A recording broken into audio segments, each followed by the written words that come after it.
fresh shout soon announced some new device. A kind of procession appeared to be advancing up the street, and some notes of rude music were heard. A party was bringing an effigy of Mr. Hope to burn on the pile. There was the odious thinkling, enough in the light of the fire with, the halter round its neck, a knife in the right hand, and a real file out of Hope's own surgery in the left. "This is too bad to be borne," cried Enderby, while Hope, who had come up to see what others were seeing, laughed heartily at the representative of himself. "This is not to be endured, Morris. Quick, fetch me half a dozen candles." "Candles, sir?" "Yes, candles. I will put this rabble to flight. I wish I had thought of it before." "Oh, Philip," said Margaret apprehensively. "Fear nothing, Margaret. I am going to do something most eminently safe, as you will see." He would not let anyone go with him, but Charles and Morris. It was some minutes before any effect from his absence was perceived, but at length, just when the effigy had been sufficiently insulted, and was about to be cast into the flames, and Hester had begged her husband not to laugh at it any more, a roar of anguish and terror was heard from the crowd, which began to disperse in all directions. The ladies ventured to lean out of the window to see what was the cause of the uproar. They understood it in a moment. Mr. Enderby had possessed himself of the skeleton which hung in the mahogany case in the waiting room, had lighted it up behind the eyes and the ribs, and was carrying it aloft before him, approaching round the corner. And thus confronting the effigy, the spectre moved steadily on while the people fled. It made straight for Sir William Hunter, who now seemed for the first time disposed to shift his place. He did so with as much slowness and dignity as were compatible with the urgency of the circumstances, edging his horse further and further into the shade. When he found, however, that the spectre continued to light its own path towards him, there was something rather piteous in the tone of his appeal. "I am Sir William Hunter. I am Sir William Hunter." The spectre, disregarding even this information, there was nothing for the baronet to do but to gallop off his groom for once in advance of him. When they were out of sight, the spectre turned sharp round and encountered Dr. Levitt, who was now arriving just when everyone else was departing. He started, as might have been expected, spoke angrily to the idle boy whom he supposed to be behind the case of bones, and laughed heartily when he learned who was the perpetrator and what the purpose of the joke. He entered Hope's house to learn the particulars of the outrage and order off the prisoner into confinement. Elsewhere, his ideas being too extensively discomposed to admit of any more sermon writing this night, Charles had already captured the effigy and set it up in the hall. A few more pailsful of water extinguished the fire in the street, and in a quarter of an hour the neighborhood seemed to be as quiet as usual. "Where are you to sleep after all this fatigue?" said Hope to his wife and sister, when Dr. Levitt and Philip were gone, and the men were at their supper below. "I do not believe they have left you a room which is not open to the night air. What a strange home to have put you in! Who would have thought it a year ago?" Hester smiled and said she was never less sleepy. Morris believed that not a pane of glass was broken in the attics, and her ladies could sleep there, if they preferred remaining at home. To stepping to Mr. Gray's, they much preferred remaining where they were, and on examination it was found that Margaret's room was also entire. Hope proposed to take possession of Charles' attic for once, and Charles enjoyed the novelty of having a mattress laid down for him in a corner of the upper landing. Morris tempted the ladies and her master to refresh themselves with tea. She piled up the fire to a Christmas height to compensate for the draughts which blew in from the broken windows. Hope soon grew discontented with her plan. "This will never do," said he, shivering. "You will all be ill, and nobody must be ill now, for I have no medicines left." Morris murmured a wish that the physic had been forced down the people's throats. "It is better where it is, Morris," said her master, "and we will forgive these poor people, shall we not? They are lamentably ignorant, you see." Morris thought forgiveness was always pretty sure to come in time, but it was not very easy at the moment. She thought she could get over their robbing her master of any amount of property, but she could not excuse their making him ridiculous before his lady's own eyes. "They cannot make him ridiculous, Morris," said Hester cheerfully. "People who are persecuted are considered great, you know," Morris said. Margaret. "Bravo, ladies," cried Hope. "You keep up your own spirits and my complacency bravely, but seriously, Morris," he continued, perceiving that the vulgarity of the present affliction weighed down the good woman's heart, "is it not true that few of our trials, none of those which are most truly trials, seem dignified at the time? If they did, patience would be easier than it is. The death of martyrs to their faith is grand to look back upon, but it did not appear so to the best of the martyrs at the time. This little trial of ours looks provoking and foolish and mean to us tonight, but whether it really is so will depend on how we bear it. and whatever it may bring after it, grand or mean, all we have to do is to be good-humored with it, Morris. Morris curtsied low. And now to your rooms, resumed Hope. This place is growing too chilly for you, notwithstanding Morris' capital fire. One thing more, said Margaret. I am a little uneasy about Maria. Has anyone thought of her? She must be anxious about us. I will go this moment, said Hope. Nay, my love, it is early, yet no one in Deerbrook is gone to rest. Yet but the children. I can be back in 10 minutes, and the street is empty. Let him go, said Margaret. It will be a great kindness, and surely there is no danger now. Hope was gone. He did not come back in 10 minutes nor in half an hour. Even Margaret heartily repented, having urged him to leave home during his absence. She thus repented. But no longer when he returned. He brought news which made her hasten to dress herself for the open air. When she was quite ready to retire to rest, it was well that her brother had gone. Maria had been thrown down by the crowd which had overtaken her as she was walking homewards, and she had broken her leg. The limb was set. The case was a simple and promising one, but she was in pain, and Margaret must go and pass the night with her. How thankful were they all now that someone had thought of Maria. She had been in extreme anxiety for them, and she would not certainly have sent for aid before the morning. It was indeed a blessing that someone had thought of Maria. Chapter 29. Coming to an Understanding. Mr. Enderby was too angry with his sister to see her that night. He went straight to his room at his mother's old house, and did not breakfast with the Rowlands. He knocked at their door, when breakfast was finished, and sent to request Mrs. Rowland's presence in the drawing-room. All this had given the lady time to prepare her mood and some very clever and bold sayings. But when the interview was over, she was surprised to find how some of these sayings had gone out of her mind, and how others had remained there for want of opportunity to speak them, so that she had not made nearly so good a figure as she had intended. There was all due politeness in Enderby's way of inducing his sister to sit down, and of asking after the health of herself and her children. We are all wonderfully improved, thank you, brother. Indeed, I have hopes that we shall all enjoy better health henceforward than we have ever known. Mr. Walcott's care will be new life to us. Whose care? Mr. Walcott's. We brought him with us last night, and he is to go at once into my mother's house. He is a surgeon of the first degree of eminence. I think myself extremely fortunate in having secured him. The chief reason, however, of my inviting him here was that my poor mother might be properly taken care of. Now I shall be at peace on her account, which I really never was before. Now that she will be in good hands, I shall feel that I have done my duty. And pray, does Rowland know of your having brought this stranger here? Of course, Mr. Walcott is our guest till his own house can be prepared for him. As I tell you, he arrived with me last night. And now let me tell you, sister, that either Mr. Walcott is not a man of honor, or you have misinformed him of the true state of affairs here. I suspect the latter to be the case. It is of a piece with the whole of your conduct towards Mr. Hope, conduct unpardonable for its untruthfulness and hateful for its malice. Not one of Mrs. Rowland's prepared answers would suit in this place. Before she could think of anything to say, Enderby proceeded. It is a dreadful thing for a brother to have to speak to a sister, as I now speak to you, but it is your own doing. Mr. Hope must have justice, and you have no one to blame but yourself. That justice must be done at your expense. I give you fair notice that I shall discharge my duty fully in the painful circumstances in which you have contrived to place all your family. Do what you will, Philip. My first duty is to take care of the health of my parent and my children, and if by the same means Deerbrook is provided with a medical man worthy of its confidence, all Deerbrook will thank me. Ignorant and stupid as Deerbrook is about many things, Priscilla, it is not so wicked as to thank anyone for waging a cowardly war against the good, for disparaging the able and accomplished, and fabricating and circulating injurious stories against people too magnanimous for the slanderer to understand. I do not know what you mean, Philip. I mean that you have done all this towards the Hopes. You do not know that he and his wife are not happy. You know that Hope is an able and most humane man in his profession, and that he does not steal dead bodies. You know the falsehood of the whole set of vulgar stories that you have put into circulation against him. You know also that my mother has entire confidence in him, and that it will go near to break her heart to have him dismissed for anyone else. This is the meaning of what I say.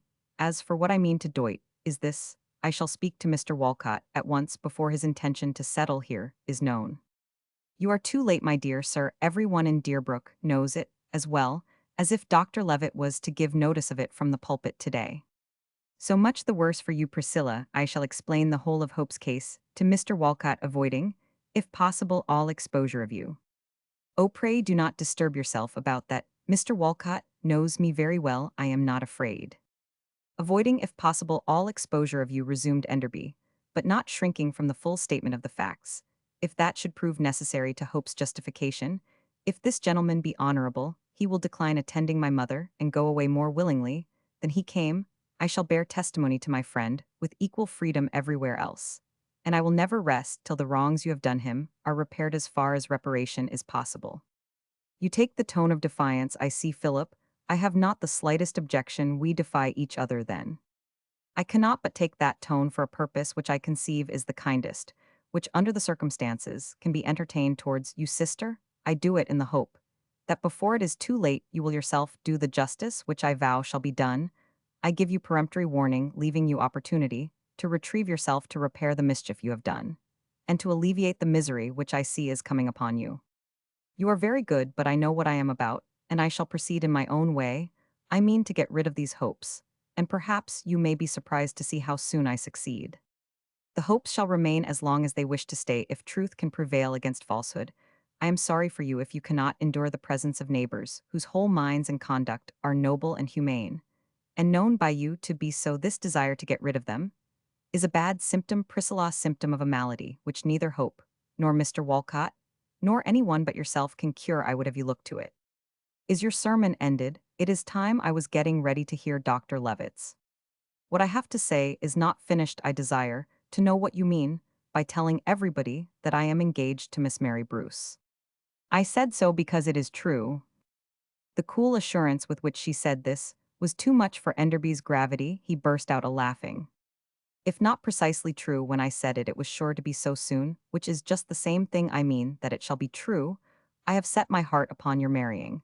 And upon your marrying Mary Bruce. I know she would like it, and stop there, not another word about Miss Bruce.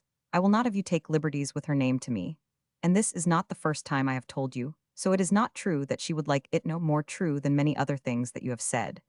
And if you were to repeat it till night, it would make no sort of impression upon me. Miss Bruce knows little and cares less about me. And beware how you say to the contrary. And now for the plain fact, I am engaged elsewhere. No, you are not. Yes, I am. You will marry no one, but Mary Bruce at last. You will see, whatever you may think now. For heaven's sake, Priscilla, if you have any of the regard you profess to have for Miss Bruce, treat her name with some respect. I am accepted by Margaret Ibbotson. I dare say you are Margaret Ibbotson, so this is at the bottom of all your energy about the Hopes. I admired Hope before I ever saw Margaret with sufficient energy to prompt me to anything I mean to do in his support. But Margaret has certainly exalted my feelings towards him, as she has towards everything morally great and beautiful. I hope you will all make yourselves happy with your greatness and your beauty, for these friends of yours seem likely to have little else left to comfort themselves with. They will be happy with their greatness and loveliness, sister, for it is heaven's decree that they should. Why will you not let yourself be happy in witnessing it, Priscilla? Why will you not throw off the restraint of bad feelings and do magnanimous justice to this family? And having thus opened and freed your mind, glory in their goodness. Next best thing to being as good as they, you have power of mind to do this. The very force with which you persist in persecuting them shows that you have power for better things. Believe me, they are full of the spirit of forgiveness. Do but try. Thank you. I am glad you are aware of my power. If they forgive me for anything, it shall be for my power. That is not for you to determine. Happily, to what extent they forgive is between God and themselves. You lie under their forgiveness. Whether you will or not, I own, Priscilla, I would fain bestow on Margaret a sister, whom she might respect rather than forgive. Pray, how many persons have you persuaded that Margaret Ibbotson is to be my sister-in-law? Very few, for your sake scarcely any. We have been willing to allow you your own time and methods for extricating yourself from the difficulties you have made for yourself by your inconsiderate talk about Miss Bruce. I own I cannot conceive how you could originate and carry on such a device. You must now get out of the scrape in your own way. I am glad you have told so few people of your entanglement. It makes it an easier matter to help you. I shall deny the engagement everywhere. That will hardly avail against my testimony. It will when you are gone. The Deerbrook people always attend to the last speaker. Indeed, I think I have the majority with me, now as the events of last night pretty plainly show. Hope is not the first good man who has been slandered and suffered violence. O Priscilla, I am unwilling to give you up. Let me hope that the pride, the insane pride of this morning, is but the reaction of your internal suffering from witnessing the results of your influence in the outrages of last night. Confide this to me now, and give yourself such ease as you yet can. Thank you, but you are quite mistaken. I was extremely glad to arrive. When I Roman 999, it satisfied me as to the necessity of getting rid of these people. And it proved to Mr. Walcott, as I observed to him at the time, how much he was wanted here now. If you have nothing more to say to me, I must go. I shall deny your engagement everywhere. Philip fixed his eyes upon her with an earnestness from which for one moment she shrank, but she instantly rallied, and returned him a stare which lasted till she reached the door. There is something almost sublime in audacity like this, thought he, but it cannot last. It comes from internal torture, a thing, as necessarily temporary as faith, the source of the other kind of strength. Is durable not the slightest compunction, has she for having caused the misery she knows of, and not a whit would she relent if she could become aware, which she never shall, of what she made Margaret suffer. I fear my Margaret has still much to endure from her. I will watch and struggle to ward off from her every evil word, and thought this is the only comfort under the misery of her being exposed to the malice of anyone belonging to me. No, not the only comfort. She does not suffer from these things. As she Roman 999, she says, she has a new strength, and thank God I believe it now for Mr. Walcott. I must catch him as he comes out of church, and see what I can make of him. If he is an honorable man, all may turn out well, if not Roland, and I must see what can be done next. Chapter 30. Condolence. The family in the corner house thought this the strangest Sunday morning they had ever looked upon outside their premises. All was like a May Sabbath. The gardens sent up their fragrance into the warm, still air. The cottage windows were open, and early roses and late hyacinths appeared within the casements. The swallows were skimming and dipping about the meadows, and the swans steered their majestic course along the river, rippling its otherwise unbroken surface.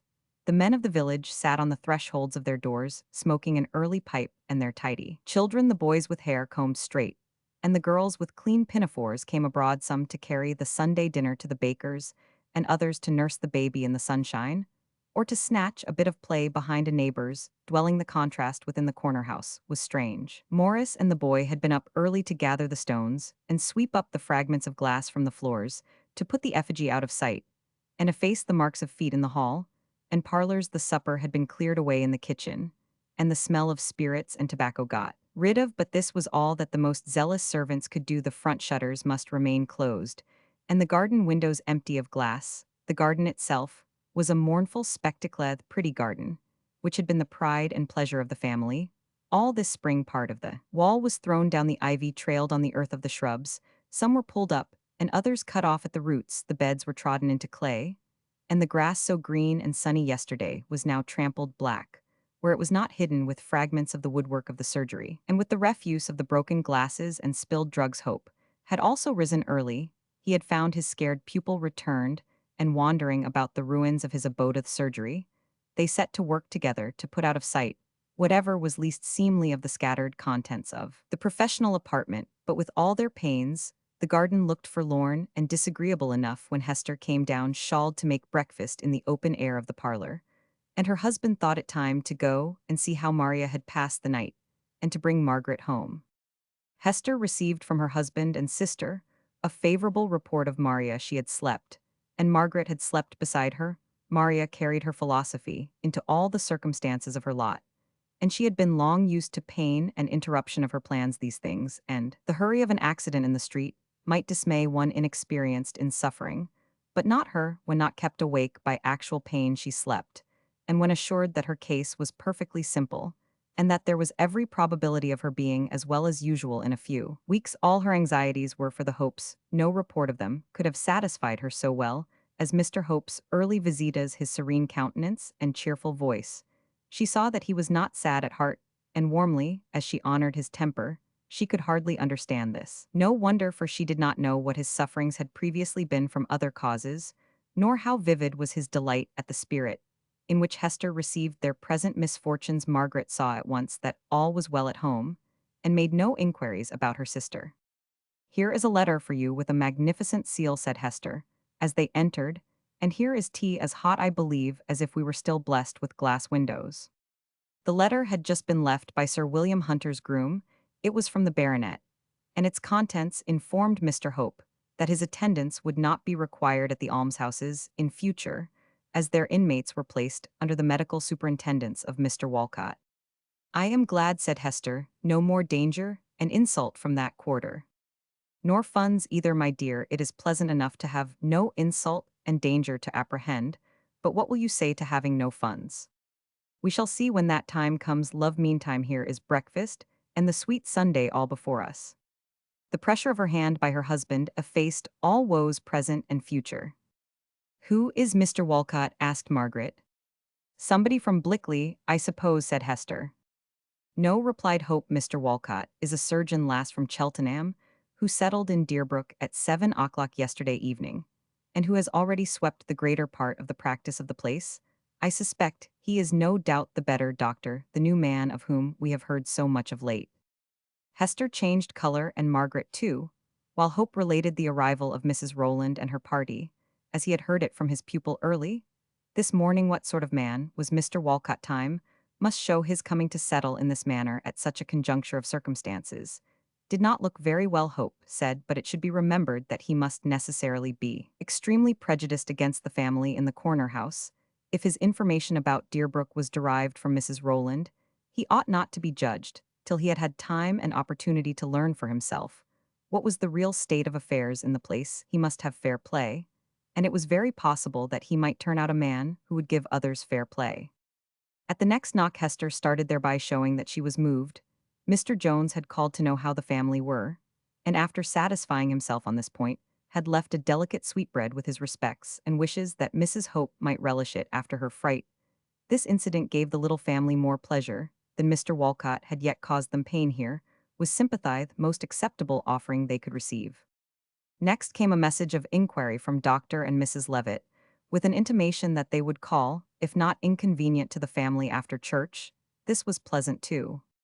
While it was being agreed that a nurse must be found immediately for Maria, and that the glazier at Blickley must have notice to send people to mend the windows as early as possible tomorrow morning, a letter was brought in which looked longer, but less grand than Sir William Hunter's. It was from Mr. Rowland. "Private. My dear Sir, Sunday morning, 7 o'clock. During the greater part of an anxious night, my mind was full of the intention of calling on you this morning for some conversation on a topic which must be discussed between us. But the more I dwell upon what must be said, the more I shrink from an interview which cannot but be extremely painful to each party. And I have at length come to the conclusion that for both our sakes, it is best to write what I have to say. It is painful enough, God knows, to write it. Your position here, my dear sir, must have been anything but pleasant for some time past. I regret that its uneasiness should have been augmented, as I fear it has, by the influence of anyone connected with myself. My respect for you has been as undeviating as it is sincere, and I have not to reproach myself with having uttered a word concerning you or your family, which I should be unwilling to repeat to yourselves. But I am aware that the same cannot be said with regard to everyone for whom I am, in a manner, answerable in relation to this unpleasant fact. I can only say that I entreat you to accept the assurance of my deep regret and mortification. A new aspect of affairs has presented itself to me very suddenly, as I trust you will believe on my word of honor. A gentleman of your profession, named Walcott, arrived last night with a view to settling in Deerbrook. The first inducement held out to him was the medical charge of Mrs. Enderby and of the whole of my family, but of course it is not probable that his expectations of practice among your patients stop here, and the present unfortunate state of the public mind of Deerbrook regarding yourself makes it too probable that his most sanguine expectations will be realized. I write this with extreme pain, but I owe it to you not to disguise the truth, however distasteful may be its nature. These being the circumstances of the case, it appears to me hopeless to press the departure of Mr. Walcott, and if he went away today, I should fear that someone would arrive tomorrow to occupy his position. Yet, my dear sir, justice must be done to you. After protracted and anxious consideration, one mode of action has occurred to me by which atonement may be made to you for what has passed. Let me recommend it to your earnest and favorable consideration. Some other place of residence would, I should hope, yield you and your family the consideration and comfort of which you have here. been most unjustly deprived elsewhere, you might ensure the due reward of that professional ability and humanity, which we have shown ourselves unworthy to appreciate, if you could reconcile yourself to removing with your family. I believe that the peace of our society would be promoted, that unpleasant collisions of opinions and interests would be avoided, and that reparation would be made to you, which I fear would be impracticable here. All difficulty about the process of removal might, and should be obviated. To speak frankly, I should in that case consider myself your debtor, to such an amount as by a comparison of your losses, and my means should appear to us both to be just. I believe I might venture to make myself answerable for so much as would settle you in some more favorable locality, and enable you to wait a moderate time for that appreciation of your professional merits, which would be certain to ensue. I need not add that, in case of your acceding to my proposition, all idea of obligation would be misplaced. I offer no more than I consider actually your due. The circumstance of the father of a large and rising family offering to become responsible to such an extent indicates that my sense of your claim upon me is very strong. I should be glad to be relieved from it, and I therefore once more beseech your best attention to my proposal. The latter particulars, of which have been confided to no person whatever, shall they be under any circumstances, unless you desire it. I shall await your reply with anxiety yet with patience, as I am aware that such a step as I propose cannot be decided on without some reflection. I rejoice to find that your family have not suffered materially from the outrages of last night. It was matter of sincere regret to me that the unexpected arrival of my family at the very time prevented my hastening to offer my best services to you and yours.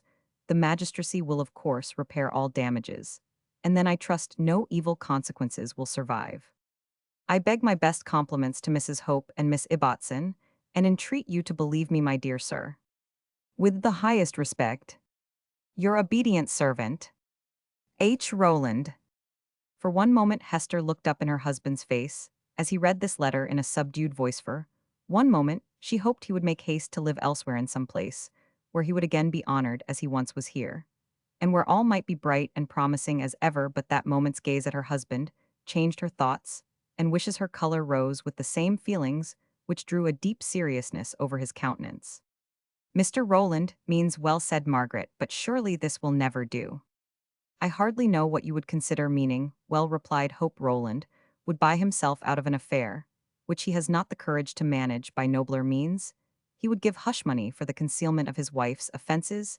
He would bribe me from the assertion of my own character, and would for his private ends stop the working out of the question between Deerbrook and me. This is, to my mind, the real aspect of his proposal, however persuaded he himself may be that he intends peace to his neighbors and justice to me. This letter, he continued, waving it before him, is worthy only of the fire where I would put it this moment, but that I suppose prudence requires that we should retain in our own hands all evidence whatever relating to the present state of our affairs. I do not exactly see what is to become of us, said Hester cheerfully. Nor do I love, but is not all the world in the same condition? How much does the millionaire know of what is to intervene between today and his death? And the laboring classes, observed Margaret, that prodigious multitude of toiling, thinking, loving, trusting beings, how many of them see further than the week which is coming round, and who spends life to more purpose than some of them? They toil, they think, they love, they obey, they trust. And who will say that the most secure in worldly fortune are making a better start for eternity than they see duty around them, and God above them? And what more need they see? You are right, said Hester, what I said was cowardly. I wish I had your faith. You have it, said her husband. There was faith in your voice, and nothing faithless in what you said. It is a simple truth that we cannot see our way before us.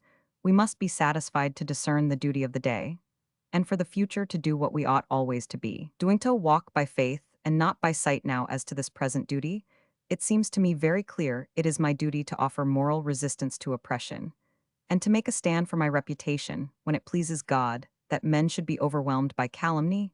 It is a dreadful evil which must be borne as well as it may, but not without a struggle. We must not too hastily conclude that this is to be the issue in our case. We must stay and struggle for right and just. I struggle for it by living on with firm, patient, and gentle minds. This is surely what we ought to do, rather than go away for the sake of ease, leaving the prejudices of our neighbors in all their virulence, because we have not strength to combat them, and letting the right succumb to the wrong for want of faith and constancy to vindicate it. "Oh, we will stay," cried Hester. "I will try to bear everything, and be thankful to have to bear for such reasons. It is all easy, love, when you lay open your views of our life, when you give us your insight into the providence of it. I believe I should have looked at it in this way before if you had been suffering in any great cause manifestly great. Because the welfare of many others was involved in it, I see now that the principle of endurance and the duty of steadfastness are the same though, and yet she paused and bit her lip. Though the occasion looks insignificant enough, said her husband, true, some might laugh at our having to appeal to our faith, because we have been mobbed on pretenses, which make us blush to think what nonsense they are, and because a rival has come to supplant me in my profession. But with all this, we have nothing to do. The truth to us is that we are living in the midst of malice and hatred, and that poverty stares us in the face if these things are quite enough for our strength. And I imagine we shall find they are so. We have no business to quarrel with our trial, because it is not of a grander kind. Well, wife and sister, we stay, is it not so? Then I will go and write to Mr. Rowland. The sisters were silent for some moments. After he had left them, Margaret was refreshing her flowers, which Philip had brought in from the garden the day before. How precious were they now, even above other flowers brought by the same hand, for not another blossom was left in the desolate garden. Margaret was resolving silently that she would keep these alive as long as she could, and then dry them in memory of the place they came from in its wedding trim. Hester presently showed the direction her thoughts had taken by saying, I should think that it must be always possible for able and industrious people in health to obtain bread. Almost always possible, provided they can cast pride behind them. Ah, I suspect that pride is the real evil of poverty. Off gentlefolks' poverty. I could not promise for my own part to cast pride behind me. But then it has pleased God to give me something to be proud of, far different from rank and money. I could go to jail or the workhouse with my husband without a blush. The agony of it would not be from pride. Happily, we are sure of bread, mere bread, said Margaret, for the present, and for what we call certainty, what you and I have is enough for bread. What I have can hardly be called sufficient for even that, said Hester, and I must speak my thankfulness for Thaddeus, will soon be out of the reach of such considerations. Not soon, and I cannot separate my life from yours. I cannot fancy it. Do not let us fancy it just now. Well, we will not. I am glad Susan has warning from me to go. It is well that we began retrenching so soon. We must come to some full explanation with Morris, that we may see what can best be done for her. She will never leave you while you will let her stay. It may be necessary to dismiss Charles, but we will wait to talk that over with my husband. He will tell us what we ought to do. Was that a knock at the door? I rather think it was a feeble knock. It was Mrs. Gray, accompanied by Sidney. Mrs. Gray's countenance wore an expression of solemn misery, with a little of the complacency of excitement under it. The occasion was too great for Wink's mute grief. Was the mood of the hour. Sidney was evidently full of awe. He seemed hardly to like to come into the parlor. Margaret had to go to the door and laugh at him for his shyness. His mother's ideas were as much deranged as his own by the gaiety with which Hester received them, boasting of the thorough ventilation of the room, and asking whether Sophia did not think their bonfire surpassed the famous one at the last election. But one Sophia had not seen anything of the fire of last night. She had been so much agitated that the whole family, Mr. Gray and all, had been obliged to exert themselves to compose her spirits, much as she had wished to come this morning to make her inquiries in person. She had been unable to summon courage to appear in the streets, and indeed her parents could not press. Itch had been so extremely agitated. She was now left in Alice's charge. Hester and Margaret hoped that, when Sophia found there was nothing more to fear, and that her cousins were perfectly well, she would be able to spare Alice for some hours to wait upon Miss Young. Maria's hostess was with her now, and Margaret would spend the night with her again. If a nurse could not be procured before that time, Mrs. Gray had not neglected Maria in her anxiety for her cousins. She was just going to propose that Alice should be the nurse tonight, and had left word at Miss Young's door that she herself would visit her for the hour and half that people were in church. Her time this morning was therefore short. She was rejoiced to see her young friends look so much like themselves, so differently from what she had dared to expect, and Mr. Hope, it was not fair perhaps to ask where he washed, had probably rather not have it known where he might be found, and here the countenance, relaxed into a winking frame, not afraid to show himself abroad, had been out twice, and without any bad consequences. It would be a cordial to Sophia to hear this, and a great relief to Mr. Gray. But what courage! It was a fine lesson for Sidney. If Mr. Hope was really only writing, and could spare a minute, it would be a comfort to see him. Hester went for him. He had just finished his letter. She read and approved it, and sat down to take a copy of it, while her husband occupied her seat beside Mrs. Gray. The wife let fall a few tears of gentle sorrow and proud love, not on her husband's letter, for not for the world would she have had that letter bear a trace of tears, but on the paper on which she wrote the letter appeared to her very touching. But others might not think so. There was so much in it which she alone could see. It took her only a few minutes to copy it, but the copying gave her strength for all the day. The letter was as follows. My dear sir, your letter expresses both in its matter and phrase the personal regard which I have always believed you to entertain towards me and mine. I cannot agree with you, however, in thinking that the proceeding you propose involves real good to any of the parties concerned in it. The peace of society in Deerbrook is not likely to be permanently secured by such deference to ignorant prejudice as would be expressed by the act of my departure, nor would my wrongs be repaired by my merely leaving them behind me. I cannot take money from your hands as the price of your tranquility, and as a commutation for my good name and the just rewards of my professional labors. My wife and I will not remove from Deerbrook. We shall stay and endeavor to discharge our duty, and to bear our wrongs till our neighbors learn to understand us better than they do. You will permit to say, with the respect which I feel, that we sympathize fully in the distress of mind which you must be experiencing. If you should find comfort in doing us manful justice, we shall congratulate you, yet more than ourselves. If not, we shall grieve for you only the more deeply. My wife joins me in what I have said, and in kindly regards. Yours sincerely, Edward Hope. Edward had left his seal with Hester. She sealed the letter, rang for Charles, and charged him to deliver it into Mr. Rowland's own hands, placed the copy in her bosom to show to Margaret, and returned to the parlor. Mrs. Gray, who was alone with Hope, stopped short in what she was saying. Go on, said Hope, we have no secrets here, and no fears of being frightened for one another any more than for ourselves. Mrs. Gray was saying, my dear, that Mr. Walcott is very popular here already, and that everybody is going to church to see him. Mrs. Gray had half a dozen faults or oddities of Mr. Walcott's to tell of already, but she was quietly checked in the middle of her list by Mr. Hope, who observed that he was bound to exercise the same justice towards Mr. Walcott that he hoped to receive from him. To listen to no evil of him, which could not be substantiated, and it was certainly too early yet for anything to be known about him by strangers beyond what he looked like.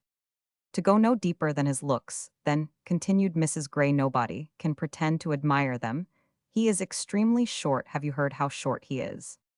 Yes, that inspired me with some respect for him to begin with. I have heard so much of my being too tall all my life, that I am apt to feel a profound veneration for men who have made the furthest escape from that evil.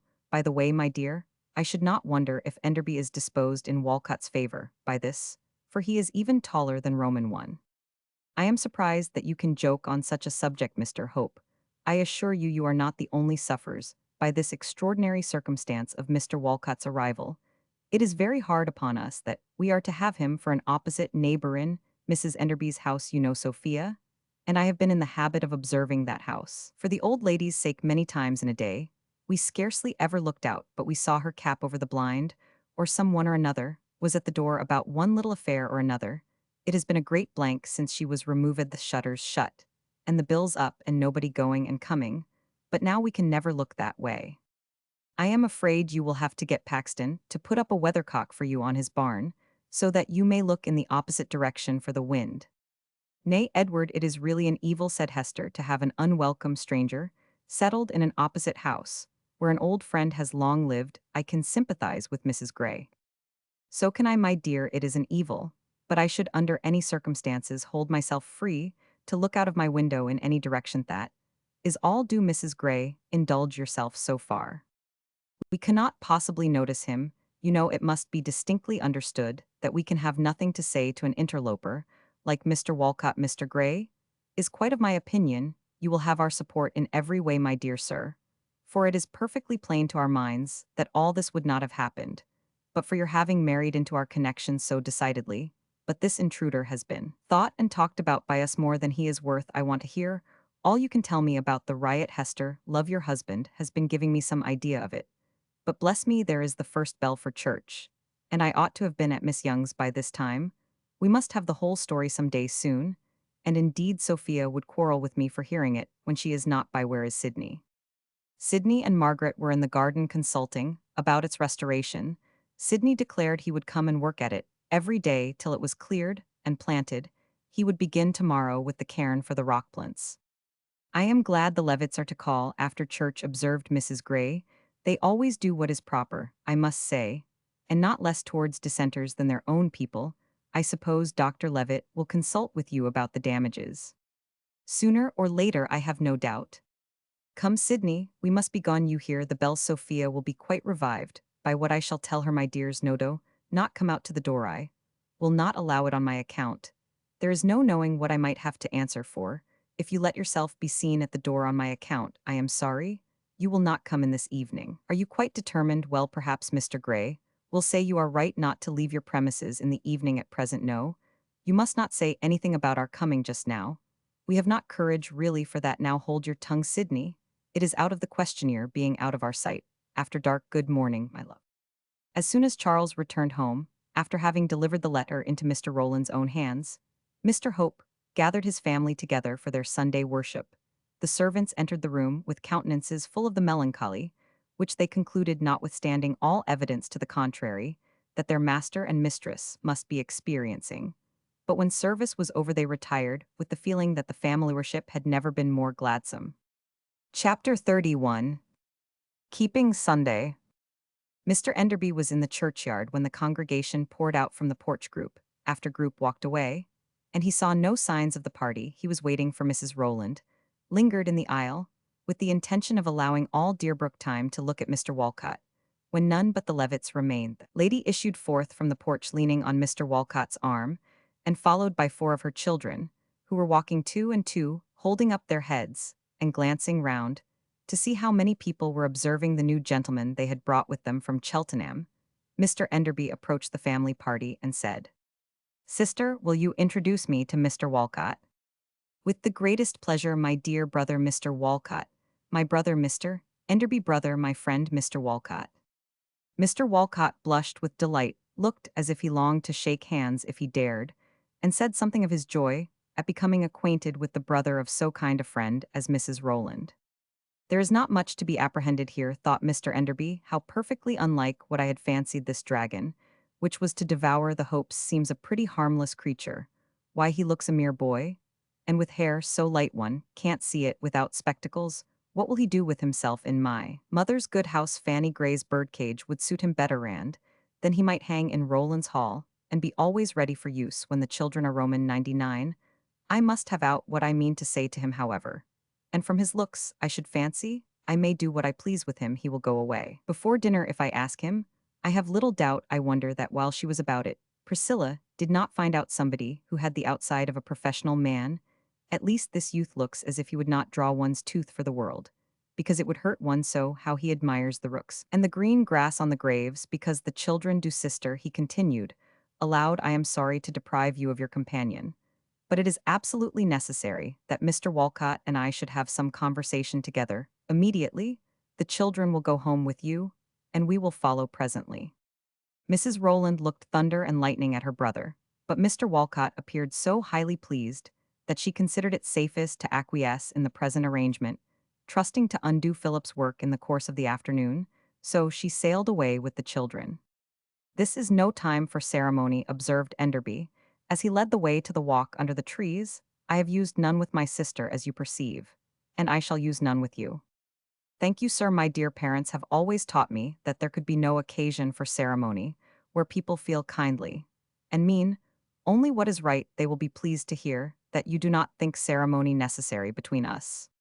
The circumstances are too urgent for it in the present case. That is what I mean, said Philip. I am confident, Mr. Walcott, from what you say about feeling kindly and meaning rightly, that you cannot be aware what is the real state of affairs in Deerbrook, or you could not have been induced to think of settling here. Oh, I assure you, sir, you are mistaken. Mrs. Rowland herself was the person who told me all about it, and I repeated all she said to my parents. They strongly advised my coming, and I am sure they would never recommend me to do anything that was not right. Then, if I tell you what I know to be the true state of the case here, will you represent it fully to your parents, and see what they will say then? Certainly, I can have no objection to that. They will be very sorry, however, if any difficulty should arise. I had a letter from them this very morning, in which they say that they consider me a fortunate youth to have fallen in with such a friend as Mrs. Rowland, who promises she will be a mother, or rather, I should say, a sister to me, and to have stepped at once into such practice. As Mrs. Rowland says, I shall certainly have here, they say, what is very true, that it is a singular and happy chance to befall a youth who has only just finished his education. That is so true that you ought not to be surprised if it should turn out that there is something wrong at the bottom of the affair. I am going to show you what this wrong is, that you may take warning in time, and not discover, when it is too late, that you have been injuring an honorable man who has been too hardly treated already. I should be sorry to do that, but I cannot think what you can mean. I dare say not. Pray, have you been told of a Mr. Hope who lives here? Oh yes, we saw the people breaking his windows as we drove past yesterday evening. He must be a very improper, disagreeable man, and it is very hard upon the ladies and gentlemen here to have no one to attend them but that sort of person. That is one account of Mr. Hope. Now you must hear the other. And Mr. Enderby gave a full statement of Hope's character, past services, and present position, in terms which he conceived to be level with the capacity of the young man he kept his sister out of the story as far as it was possible, but did not soften the statement of her calumnies, though refraining from exhibiting their origin. Now, said he at the end of his story, have I not shown cause for consideration as to whether you should settle here or not? For consideration, certainly, but you see it is so difficult to know what to think here, is Mrs. Rowland telling me one set of things about Mr. Hope, and you tell me something quite different. Well, what do you propose to do? I shall consult my parents, of course. Had not you better set off by the coach tomorrow morning, and tell your parents all about it before you commit yourself? I do not see how I could do that very well, as I have engaged to go over and see these people in Sir William Hunter's almshouses, that I am to have the charge of. No, I think my best way will be this. I will write fully to my parents first. I will do that this afternoon, then, considering that I have said I shall stay here, and that the house is going to be got ready for me, considering how hard it is upon the ladies and gentlemen here to have nobody to attend them, but a person they do not like, and considering, too, that I cannot tell for myself what Mr. Hope really is, while people differ so about him. I think I had better wait here, just as I should have done if you had not told me all this, till Mrs. Rowland and you and Sir William Hunter and everybody have settled whether Mr. Hope is really a good man or not, and then I can go away after all if I please. Philip thought that Dr. Levitt must have been preaching to his new parishioner to join the wisdom of the serpent with the harmlessness of the dove. Mr. Walcott himself seemed quietly satisfied with his own decision, for he adhered to it, repeating it in answer to every appeal that Philip could devise. I think it right to warn you, said Philip, that if the prospect of being my mother's medical attendant has been part of your inducement to settle here, you have been misled in relying on it. My mother is much attached to Mr. Hope, and his family. She prefers him to every other medical attendant, and I shall take care that she has her own way in this particular. While I am in Mrs. Rowland's house, I shall of course attend Mrs. Rowland's family, replied Mr. Walcott. Her children, if she pleases, but not necessarily her mother. Yes, her mother too, as I dare say you will see. You will allow Mrs. Enderby to choose her own medical attendant, I presume. Oh yes, and I have no doubt she will choose me. Mrs. Rowland says so. Here comes a gentleman with whom I want to speak, said Philip, seeing Mr. Gray approaching from a distance. He is as warm a friend and admirer of Mr. Hope as I am, and Mr. Hope married into his family, did not he? Yes, but Mr. Gray and Mr. Hope were friends long before either of them was acquainted with Mrs. Hope. The friendship between the gentlemen was more likely to have caused the marriage than the marriage the friendship. Ah, that does happen sometimes, I know. What I was going to say is this, Mr. Walcott, that Mr. Hope's friends have determined to see justice done him, and that if in the prosecution of this design you should imagine that you are remarkably coolly treated, be myself, for instance, I must remember that I fairly warned you from the beginning that I shall give no countenance to anyone who comes knowingly to establish himself on the ruins of a traduced man's reputation. You will remember this, Mr. Walcott. Oh, certainly, I am sure I shall expect nothing from anybody, for nobody here knows me. It is only through Mrs. Rowland's kindness that I have any prospect here at all. I will just give you one more warning, as you seem a very young man, The Deerbrook people are apt to be extremely angry. When they are angry at all, what would you think of it if they should break your windows, as they broke Mr. Hope's last night, when they find that you have been thriving upon his practice, while they were under a mistake concerning him, which you were fully informed of? I do not think I should mind it. I might get over it, as Mr. Hope would then have done, or I might go away after all if I pleased. But you want to speak to that gentleman, so I will wish you good morning. You will represent to your parents all I have said, then pray, do not omit the last about what dreadful people the Deerbrook people are when they are angry, and how likely it is that they may be very angry with you some day. I advise you by all means to mention this. Yes, certainly, thank you. I shall write this afternoon. I wish Mrs. Rowland joy of her fledgling, said Enderby, as he joined Mr. Gray. I was just thinking as you and he came up that a few lessons from the drill sergeant at Blickley would do him no harm, perhaps. However, your sister will teach him to hold up his head better. I rather think he is a little scared with the rooks. Is not he? What in the world is your sister to do with him, now she has got him here? I hope little Anna will lend him her cup and ball on rainy days. Do you find him a simpleton? I hardly know, one must see him more than once to be quite sure. But enough of him for the present. I have just come from the corner house. But I am not going to talk about the Hopes either, and yet I have something out of the common way to say to you, my good friend. I am glad you call me by that name, observed Mr. Gray, kindly. I never could see for the life of me why men should look askance upon one another, because their relations, no matter on which side, or perhaps on both, happen to be more or less in the wrong. And there are other reasons why you and I should beware of being affected by the faults and weaknesses of our connections, Mr. Gray, and that is what I have now to say. I mean, because we may become connected ourselves. How will you like me for a relation, I wonder? It is so, then.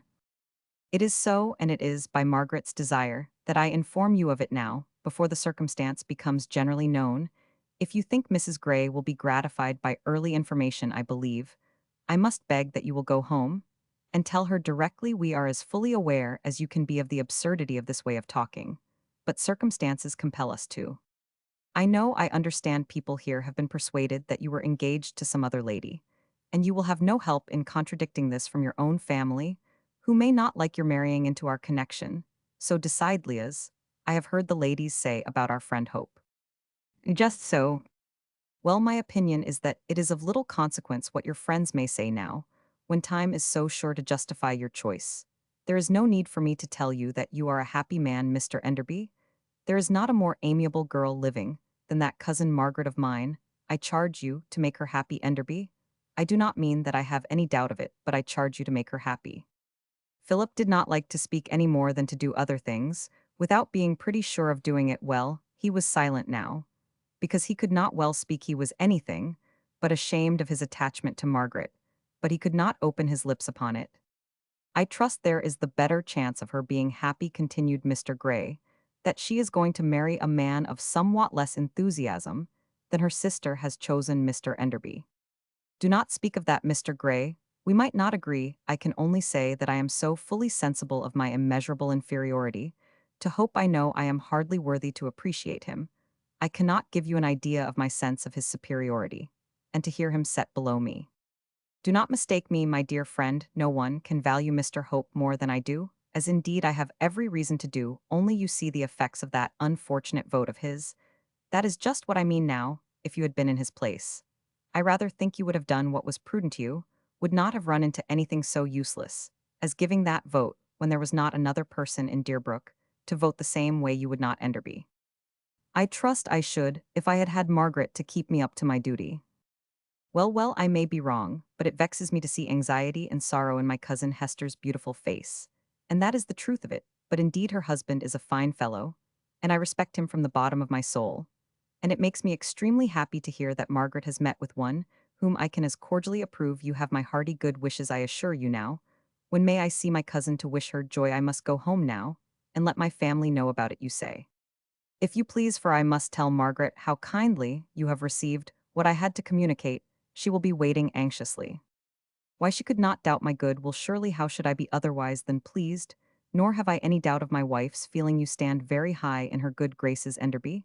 I can assure you I was not fully aware of this myself, till I saw how vexed she was at hearing that you were engaged to that lady abroad. She never could make out what Margaret was feeling about that, but she used to say to me, when we were by ourselves, that if Margaret was not hurt and angry she was, but I suppose the little gypsy was laughing at us. And all Deerbrook all the time, though she kept her gravity wonderfully. Philip was not disposed to throw any light on this part of the affair, and the gentlemen parted at the turnstile. After a few steps, Philip heard himself called. Mr. Gray was hastening after him to know whether this matter was to be spoken of, or to remain quiet. After Mrs. Gray had been informed, he had perfectly understood that all Deerbrook was soon to know it. But it was a different question whether his family were to be authorized to tell it. Mr. Enderby desired they would follow their own inclinations. Entirely Margaret's only wish was that her kind relations should be informed directly from herself, before anybody else. But her friend Miss Young, and his own only desire, was that on Margaret's account everyone should understand that his engagement was to her, and not to any lady at Rome or elsewhere. Virtual provision having thus been made for the enlightenment of all Deerbrook. In the course of the day, the gentlemen once more went their respective ways. In her present mood of amiability, Mrs. Rowland determined on giving the Greys the pleasure of a call from Mr. Walcott in the afternoon, when Fanny was saying her catechism to her mamma, and Mary was repeating a hymn to Sophia. Mrs. Rowland's well-known knock was heard, and any religious feelings which might have been aroused in the minds of the little girls were put to flight by the sound. Sophia turned her feet off the sofa, where she had been lying all day, that Mrs. Rowland might not suspect that she had suffered from the mobbing of the Hopes. The children were enjoined not to refer to it, and were recommended to avoid the subject of Miss Young, also if possible. The amazement and wrath of the party at hearing Mr. Walcott announced was beyond expression. Mrs. Gray was sufficiently afraid of her neighbor to confine herself to negative rudeness. She did the most she dared in not looking at Mr. Walcott, or asking him to sit down. He did not appear to miss her attentions, but seated himself beside her daughter, and offered remarks on the difference between Deerbrook and Cheltenham. Sophia made no intelligible replies, and looked impenetrably reserved.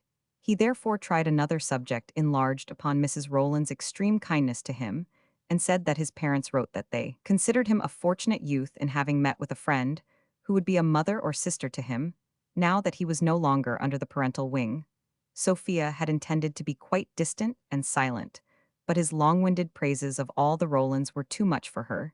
She observed that it was generally considered that there was nobody in Deerbrook to compare with the family in the corner house of Hopes and Miss Ibbotson. From this moment, the tete-a-tete became animated. The speakers alternated rapidly and regularly for every virtue in a Rowland.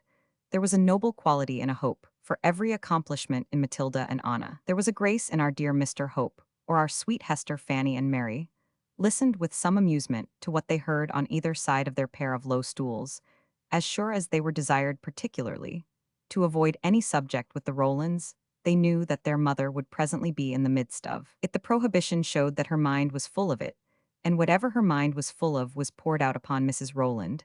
The two ladies were presently deep in the riot, and almost at high words about Miss Young. The girls looked at each other, and strove to keep the corners of their mouths in order in the midst of the conflict of sentiment on these two subjects. Mrs. Rowland's ear caught what Sophia was saying, that there was one person in the same house with Mr. Walcott, who properly estimated the Hopes. Mr. Enderby, who was engaged to Margaret Ibbotson, while Mr. Walcott was carefully explaining that Mr. Enderby was not in the same house, Mr. Enderby having a bed at his mother's house. Still, though that house was already preparing for the reception of himself, its new tenant, Mrs. Rowland, leaned forward with her most satirical air, and begged to assure Miss Gray that she had been misinformed, that what she had just been saying was a mistake. Sophia looked at her mother in absolute terror, lest they should have adopted a joke of her father's for earnest. But Mrs. Gray was positive. Mrs. Rowland laughed more and more provokingly. Mrs. Gray grew more and more angry, and at last sent the little girls to see whether their father was at home, that he might bear his testimony. He came, and in reply to his astonishment about what she could mean, Mrs. Rowland said that she did not deny that there was some present entanglement, but that she warned Margaret's connections not to suppose that her brother would ever be married to Miss Ibbotson. Mr. Gray observed that time would show, and inquired after Mrs. Enderby. The report of her was very flattering indeed. She was to be quite well now soon. Mr. Walcott's opinion of her case was precisely what Mrs. Rowland had always held.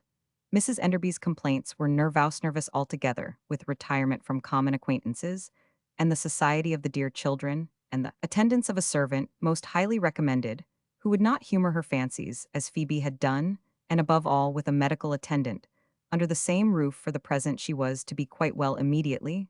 Mr. Walcott's countenance wore an expression of perfect delight at the prospect, and Mr. Gray's of the blackest displeasure.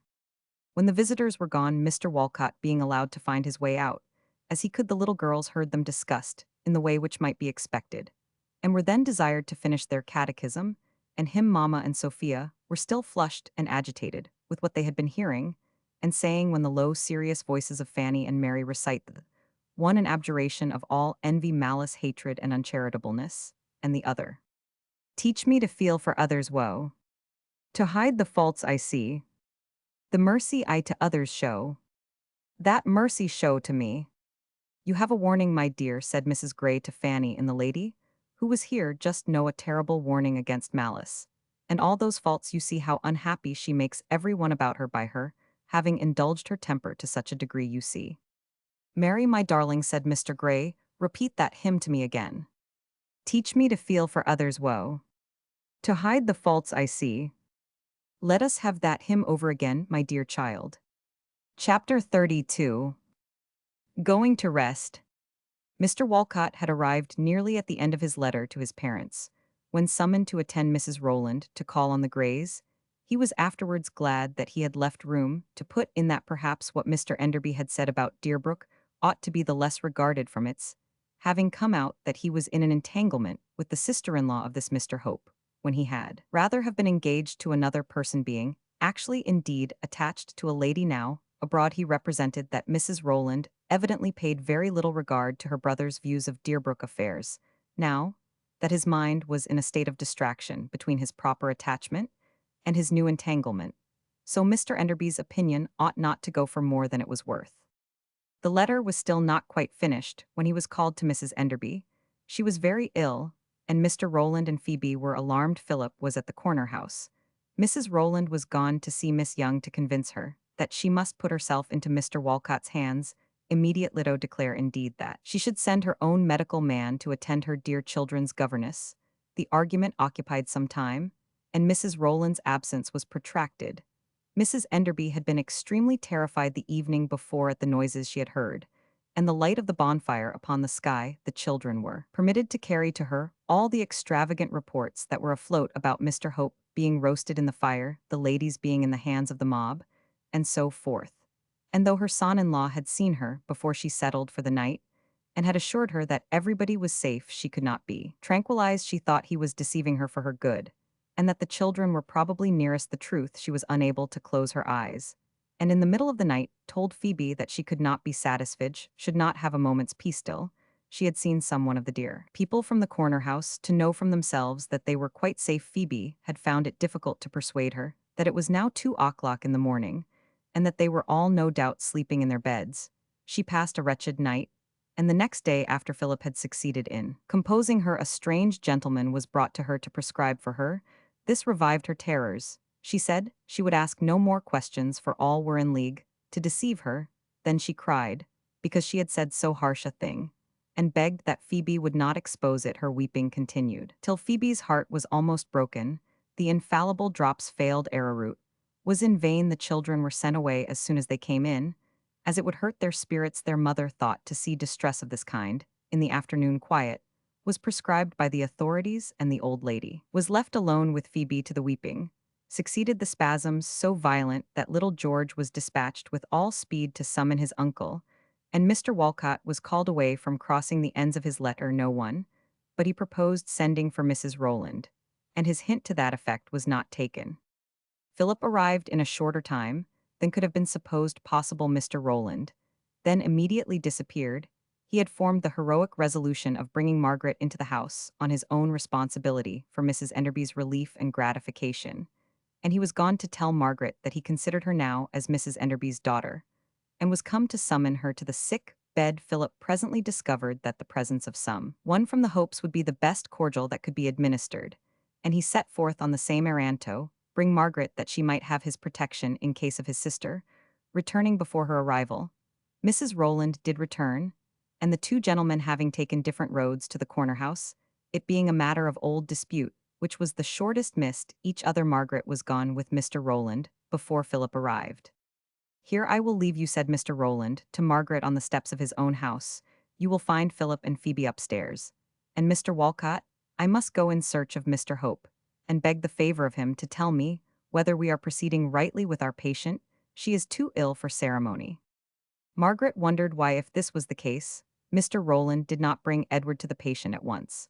But she had her wonder to herself, for her escort was gone. The servant did not more than half open the door, and seemed unwilling to let Margaret enter. But she passed in, saying that she must see Phoebe for a moment. She soon found that she was to be left standing on the mat, for no person appeared, though she thought she heard whispers upstairs. Ned, coming to peep from the study door, she beckoned him to her, and asked to be shown to where Phoebe was. The child took her hand, and led her upstairs. At the top of the first flight, she met the lady of the house, who asked her, with an air of astonishment, what she wanted there. Margaret replied that Mr. Rowland had brought her to see Mrs. Enderby. That was impossible. The lady replied Mr. Rowland knew that Mrs. Enderby was too ill to receive visitors. She herself would send for Miss Ibbotson, whenever it should be proper for Mrs. Enderby to admit strangers. Margaret replied that she must see Phoebe, that she should not retire till she had spoken to her, or till Mr. Rowland's return. Mrs. Rowland sent Ned to desire the servant to open the door for Miss Ibbotson, and Margaret took her seat on a chair on the landing, saying that, relying on her title to be admitted to Mrs. Enderby, at the desire of her old friend herself, and of all the family, but Mrs. Rowland, she should wait till she could obtain admittance. How rejoiced was she at this moment to hear the house door open, to hear the step she knew so well, to see Philip, and to have her arm drawn within his. "Let us pass," said he to his sister, who stopped the way. "Rest a moment," said Margaret, "recover your breath a little, or we shall flurry her." "She is flurried to death already," said Philip in his deepest tone of emotion. "Priscilla, our mother is dying. It is my belief that she is dying. If you have any humanity, if you have any regard for your own future peace of mind, conduct yourself decently now, govern your own family, as you will when you have lost your mother. But hold off your hand from her last hours." "Your own last hours are to come," said Margaret, "as you would have Matilda be to you, then be you to your mother now." "I must ascertain one thing, Philip," said Mrs. Rowland. "Does my mother know of what you call your engagement to Miss Ibbotson?" "She does not, and the sole reason is that I would not subject her to what you might say and do. I wished, for her own sake, to keep the whole affair out of her thoughts, when once I had removed the false impressions you had given her. But Margaret and I may see fit to tell her now. I may see fit to give her the comfort of a daughter, who will be to her what you ought to have been." He gently drew his sister aside to make way for Margaret to pass. "In my own house," exclaimed Mrs. Rowland in a tone of subdued rage. "We should have been in the house over the way," replied her brother, "and we act as if we were there. Come, my Margaret, we are doing right." "We are," replied Margaret, but yet she trembled. "I must go in first and tell her that I have brought you," said Philip, "and yet I do not like to leave you even for a moment." "Oh, never mind, I am not to be shaken now." Mrs. Rowland did not appear during the 2 long minutes that Margaret was left by herself in the dressing-room. When Philip came for her, he said, "You must not leave her again. You will stay, will not you? You shall be protected.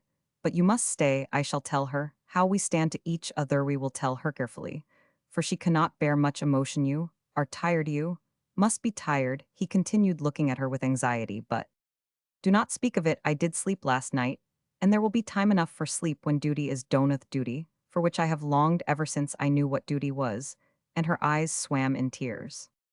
Phoebe's face was a dismal sight. Dismal, for the sick room. For so many hours had she been in tears. She was dismissed to refresh herself with a turn in the garden.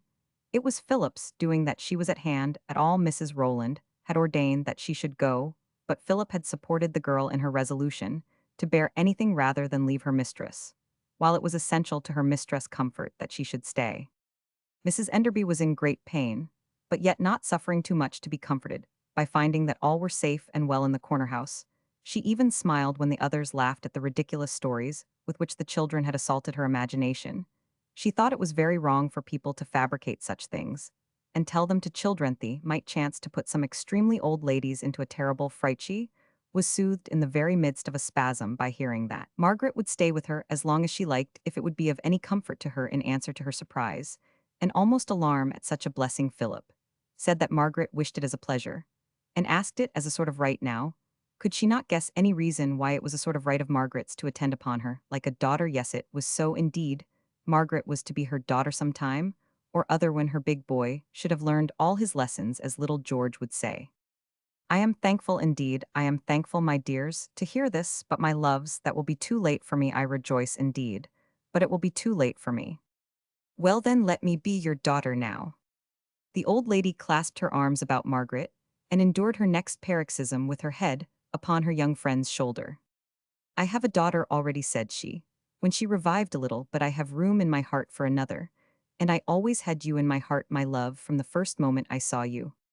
You hold all the world in your heart, I think. Ah, my love, you flatter me, I mean. I took to you particularly from the very hour I saw you. You have always been so kind and gentle with me. Margaret's heart swelled at the thought that anyone could ever have been otherwise than kind and gentle to one so lowly and so loving. Nothing more could be done than was done, for the sufferer Hope saw her at Mr. Rowland's desire, and said this. He left directions with Margaret, and then declined staying where his presence could be of no use, and caused much annoyance. Mrs. Enderby was sinking rapidly. The probability was that a few hours would end the struggle. Mrs. Rowland was much alarmed and shocked. She went and came between the drawing-room and her mother's chamber, but talked of the claims of her children at such a time, and persuaded herself that her duty lay chiefly with them. Others wanted no persuasion about the matter. They were too glad to have her dispose herself, where she would be out of her mother's way. Mrs. Enderby looked round now and then, and seemed as if on the point of asking for her, but that her courage failed at last about 8 in the evening, when Mrs. Rowland had come in softly, and Phoebe had met her at the door to say something very unceremonious. Mrs. Enderby's voice was heard. Phoebe, I hope you are not preventing any person from coming in. I should wish to see my daughter Priscilla, my dear. Let me see you come to me, my dear. Mrs. Rowland's face was very pale, and her brow told of a dreadful headache. There was a dark expression in her countenance, but the traces of irritability were gone. She was subdued for the hour. My dear daughter, said Mrs. Enderby, I may not be able at another time to thank you, as I should like, for all the care you have taken of me, nor can I now do it as I could wish, but I thank you, my love. Mrs. Rowland involuntarily cast a glance at her brother and Margaret to see how they took this, but their eyes were fixed on her mother. And I can only say, continued Mrs. Enderby, that I am aware that you must have had many things to bear from me. I must have been much in your way, and often. Margaret and Philip implored her to say nothing of this kind. They could not bear it from one who was all patience herself, and gave no cause for forbearance in others. Mrs. Rowland did not speak, perhaps because she could not. Well, well, I will not dwell upon these things. You are all very kind. I only wanted to say that I was sensible, off many things, Priscilla. Mother, said she, starting. This dear young friend of Ursha calls herself my daughter, bless Harris, to be your sister. My love, Philip, has been telling me. Let me see, give me the pleasure of seeing. Margaret could have opened her arms to any spectre from the Pale Kingdoms at a moment like this, and under the imploring eye of Mrs. Enderby, she disengaged her hand from that of her old friend, and took Mrs. Rowland's, offering to kiss her cheek. Mrs. Rowland returned the kiss with some little visible agitation. Thank you, my dears, said Mrs. Enderby, in a strong voice of satisfaction. She had made a great effort. Her speech now failed her, but they thought she would have said something about the children. The children, said Mrs. Rowland, rather eagerly. She turned and went slowly out of the room. The moment the door was shut, there was a heavy fall. She had fainted on the outside. Her mother heard it not. When Mrs. Rowland was found to be reviving, the children were brought to their grandmamma's room. They quietly visited the bed one by one, and with solemnity kissed the wasted cheek. The first time they had ever kissed grandmamma without return. The baby made its remark upon this in its own way, as it had often done before it patted the cheek.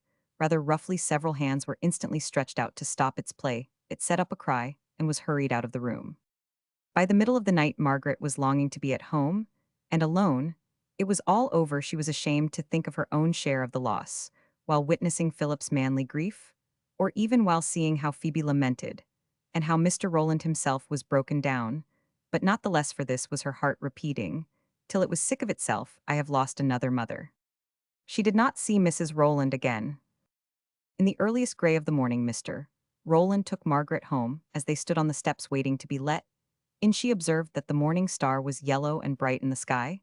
As soon as the sun had risen, the toll of the church bell conveyed to every ear in Deerbrook the news that Mrs. Enderby was dead. Perhaps there might have been compunction in the breasts of some, who had been abroad on Saturday night, on hearing the universal remark that it must have been rather sudden at last. Chapter 33. Moving onward. The world rolls on let what may be happening to the individuals who occupy it. The sun rises, and set seed time and harvest come and go, generations arise, and pass away, law and authority hold on their course. While hundreds of millions of human hearts have stirring within them struggles and emotions eternally new. Experience so diversified as that no 2 days appear alike to anyone, and to no two does any one day appear the same, there is something so striking in this perpetual contrast between the external uniformity and internal variety of the procedure of existence, that it is no wonder that multitudes have formed a conception of fate off. Mighty unchanging power, blind to the differences of spirits and deaf to the appeals of human delight, and misery, a huge insensible force beneath which all that is spiritual is sooner or later wounded, and is ever liable to be crushed. This conception of fate is grand, is natural, and fully warranted to minds too lofty to be satisfied with the details of human life, but which have not risen to the far higher conception of a providence to whom this uniformity and variety are but means to a higher end than they apparently involve. There is infinite blessing in having reached the nobler conception. The feeling of helplessness is relieved, the craving for sympathy from the ruling power is satisfied, there is a hold for veneration, there is room for hope, there is above all the stimulus and support of an end perceived or anticipated, a purpose, which steeps in sanctity all human experience. Yet even where this blessing is the most fully felt and recognized, the spirit cannot but be at times overwhelmed by the vast regularity of aggregate existence, thrown back upon its faith for support, when it reflects how all things go on as they did before it became conscious of existence, and how all would go on as now if it were to die today. On it rolls not only the great globe itself, but the life which stirs and hums on its surface, enveloping it like an atmosphere. In it rolls, and the vastest tumult that may take place among its inhabitants can no more make itself seen and heard above the general stir and hum of life than Chimborazo or the loftiest Himalaya can lift its peak into space above the atmosphere. On it rolls, and the strong arm of the united race could not turn from its course one planetary mote of the myriads that swim in space. No shriek of passion, nor shrill song of joy sent up from a group of nations on a continent could attain the ear of the eternal silence, as she sits throned among the stars. Death is less dreary than life in this view which, at times, perhaps presents itself to every mind, but which speedily vanishes before the faith of those who with the heart believe that they are not the accidents of fate, but the children of a father in the house of every wise parent. May then be seen an epitome of life, a sight whose consolation is needed at times, perhaps by all which of the little children of a virtuous household can conceive of his entering into his parents' pursuits, or interfering with them. How sacred are the study and the office, the apparatus of a knowledge and a power, which he can only venerate. Which of these little ones dreams of disturbing the course of his parents' thought or achievement? Which of them conceives of the daily routine of the household, its going forth and coming and its rising, and its having been different before his birth, or that it would be altered by his absence? It is even a matter of surprise to him when it now and then occurs to him that there is anything set apart for him, that he has clothes and couch, and that his mother thinks and cares for him. If he lags behind in a walk, or finds himself alone among the trees, he does not dream of being missed, but home rises up before him, as he has always seen Ithi's father thoughtful, his mother occupied, and the rest gay, with the one difference of his not being there. Thus he believes, and has no other trust than in his shrieks of terror, for being ever remembered more, yet all the while from day to day, from year to year, without one moment's intermission, is the providence of his parent around him, brooding over the workings of his infant spirit, chastening its passions, nourishing its affections, no troubling it with salutary pain, now animating it with even more wholesome delight. All the while is the order of household affairs, regulated for the comfort and profit of these lowly little ones. Though they regard it reverently, because they cannot comprehend it, they may not know of all. Thisho, their guardian, bends over their pillow nightly, and lets no word of their careless talk drop unheeded, hails every brightening gleam of reason, and records every sob of infant grief, and every chirp of childish glee, may not know this because they could not understand it aright, and each little heart would be inflated with pride, each little mind would lose the grace and purity of its unconsciousness. But the guardianship is not the less real, constant, and tender for its being unrecognized by its objects, as the spirit expands and perceives that it is one of an innumerable family. It would be in danger of sinking into the despair of loneliness if it were not capable of Belief in mercy carried infinite degrees, beyond the tenderness of human hearts, while the very circumstance of multitude obviates the danger of undue elation. But though it is good to be lowly, it behoves everyone to be sensible of the guardianship of which so many evidences are around all who breathe, while the world and life roll on, and on the feeble reason of the child of Providence may be at times overpowered with the vastness of the system, amidst which he lives, but his faith will smile upon his fear, rebuke him for averting his eyes, and inspire him with the thought, nothing can crush me, for I am made for eternity. I will do suffer and enjoy as my Father wills, and let the world and life roll on. Such is the faith which supports, which alone can support the many who, having been whirled in the eddying stream of social affairs, are withdrawn by one cause or another to abide in some still little creek.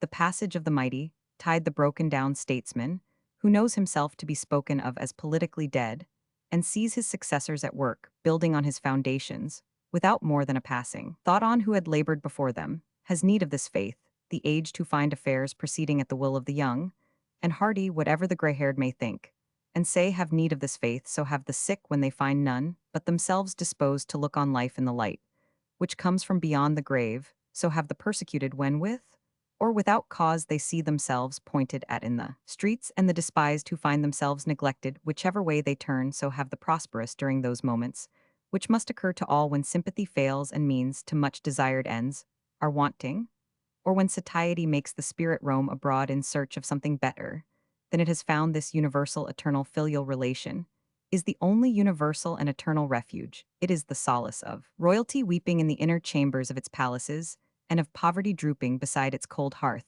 It is the glad tidings preached to the poor, and in which all must be poor in spirit to have part. If they be poor in spirit, it matters little what is their external state, or whether the world which rolls on beside or over them be the world of a solar system, or of a conquering empire, or of a small-souled village. It now and then seemed strange to hope his wife and sister know, and then, and for a passing moment that, while their hearts were full of motion, and their hands occupied with the vicissitudes of their lot, the little world around them, which was wont to busy itself so strenuously with their affairs, should work its yearly round as if it heeded them not. As often as they detected themselves in this thought, they smiled at it, for might not each neighbor say the same of them, as constituting a part of the surrounding world, there a cottage where some engrossing interest did not defy sympathy, where there was not some secret joy, some heart-sore hidden from every eye, some important change, while all looked as familiar as the thatch and paling, and the faces which appeared within them, yet there seemed something wonderful in the regularity with which affairs proceeded. The hawthorn hedges blossomed, and the corn was green in the furrows, the saw of the carpenter was heard from day to day, and the anvil of the blacksmith rang. The letter-carrier blew his horn. As the times came round, the children shouted in the road, and their parents bought and sold, planted and delved, ate and slept as they had ever done, and as if existence were as mechanical as the clock which told the hours without fail from the gray steeple. Amidst all this, how great were the changes in the corner house! In the early spring, the hearts of the dwellers in that house had been, though far less dreary than in the winter, still heavy at times with care. Hester thought that she should never again look upon the palm boughs of the willow swelling with sap and full of the hum of the early bees, or upon the bright green sprouts of the gooseberry in the cottage gardens, or upon the earliest primrose of the season on its moist bank, without a vivid recollection of the anxieties of this first spring season of her married life. The balmy month of May, rich in its tulips and lilacs and guelder roses, was sacred to Margaret from the sorrow which it brought in the death of Mrs. Enderby. She wandered under the hedgerows with Philip during the short remainder of his stay, and alone, when he was gone, and grew into better acquaintance with her own state of heart and mind, and into higher hope for the future of all whom she loved most. When the mowers were in the field, and the chirping fledglings had become birds of the air, and the days were at the longest, her country rambles became more precious, for they must henceforth be restricted, must be scarcer and shorter in the place of the leisure and solitude for books in her own room, and for meditation in the field. Leisure and solitude, which had been to this day more dreamed of than enjoyed, she must now betake herself to more active duty. The maid Susan was discharged at midsummer, and not only Susan. After ample consultation with Morris, it was decided that Charles must go to his place, being in part supplied by a boy of yet humbler pretensions out of the house, who should carry out the medicines from the surgery, and do the errands of the family. Morris spoke cheerfully enough of these changes, smiled, as if amused at the idea of her leaving her young ladies, and did not doubt but that if Miss Margaret would lend her a helping hand, Sometimes she should be able to preserve the credit of the family. There was something more to be done than to lend this helping hand in the lighter domestic offices. Their midsummer remittance had been eagerly looked for by the sisters, not only because it was exceedingly wanted for the current expenses of the household, but because it was high time that preparations were begun for the great event of the autumn, the birth of Hester's little one. During this summer Margaret was up early and was busy as Morris herself about the house till breakfast, and for some time after Hope had gone forth on his daily round, no, so small that he soon returned to his books and his pen in the study. The morning hours passed pleasantly away, while Hester and Margaret sat at work by the window, which looked into their garden, now by Sidney's care, trimmed up into a state of promise. Once more Hester was so much happier, so reasonable, so brave amidst her sinking fortunes, that Margaret could scarcely have been gayer than in plying her needle by her side. Their cares lay chiefly out of doors. Now the villagers behaved rudely to Edward, and cherished Mr. Walcott. Mrs. Rowland took every opportunity of insulting Margaret and throwing discredit on her engagement, and the Greys caused their cousins much uneasiness by the spirit in which they conducted their share of the great controversy of the place. These troubles awaited the Cornerhouse family abroad, but their peace was perpetually on the increase at home. Morris and they were so completely in one interest, Edward was so easily pleased, and they were so free from jealous dependence that they could carry their economy to any extent that suited their conscience and convenience. One superfluity after another vanished from the table. Every day something which had always been a want was discovered to be a fancy.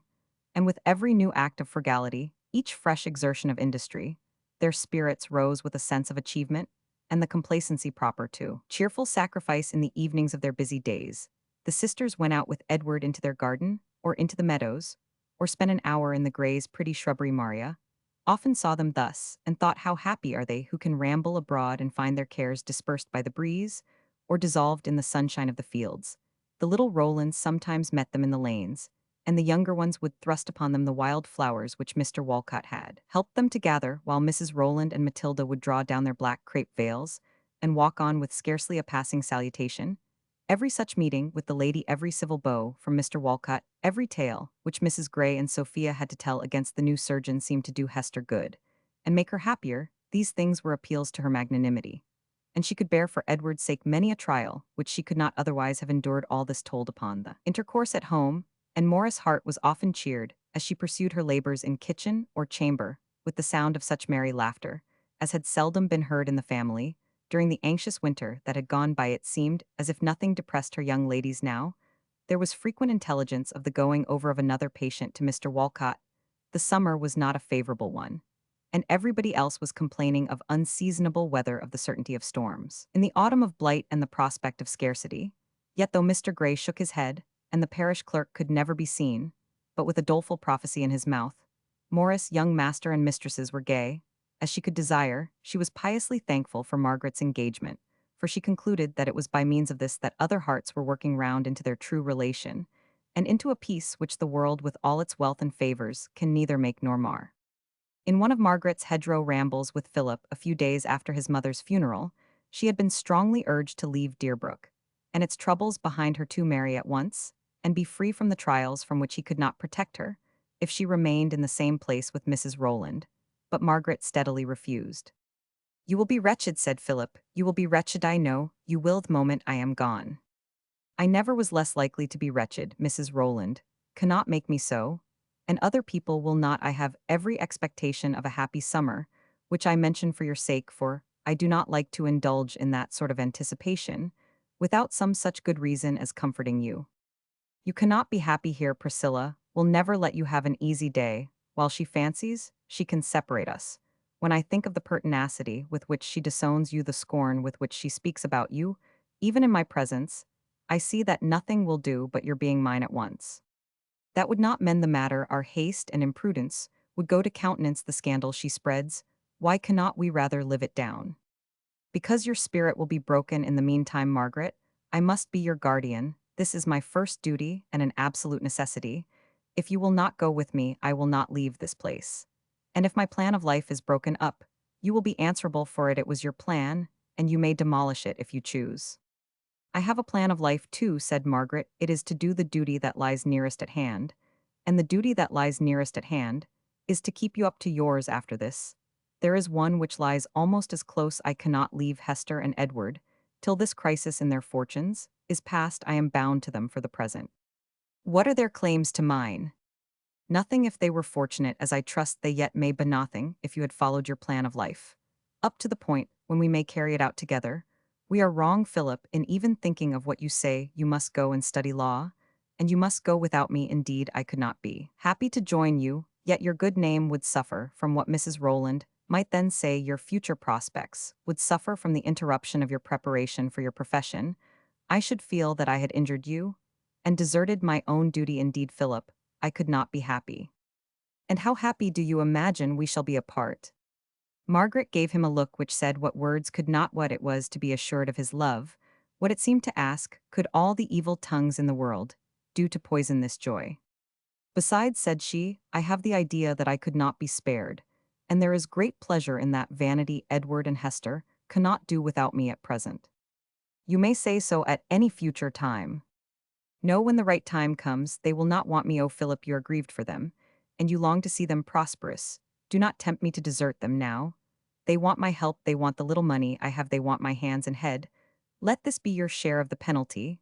Mrs. Rowland imposes upon us all to spare me to them while their adversity lasts.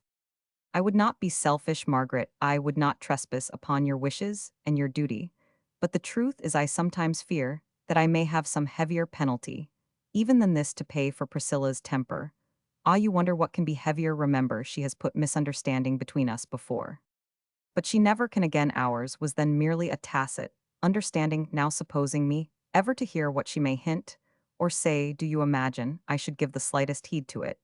I would not believe her news of a person I had never seen, and do you think she can make the slightest impression on me with regard to you? It seems unreasonable at this moment, but yet I have a superstitious dread of the power of spirits of evil. Superstitious, indeed, I defy them all now that we have once understood each other. If she were able to do far more than she can, if she could load the winds with accusations against you, if she could haunt my dreams and raise you up in visions mocking at me, I believe she could not move me now. Before I blamed myself, I thought I was lost in vanity and error. Now that I have once had certainty, we are safe. You are right, I trust, I believe it, but there is a long, hard battle to be fought. Yet it fills me with shame to think how she treats you in every relation you have. She is cruel to Maria Young. She hopes to reach you through her. Ah, you will hear nothing of it from Maria, I dare say.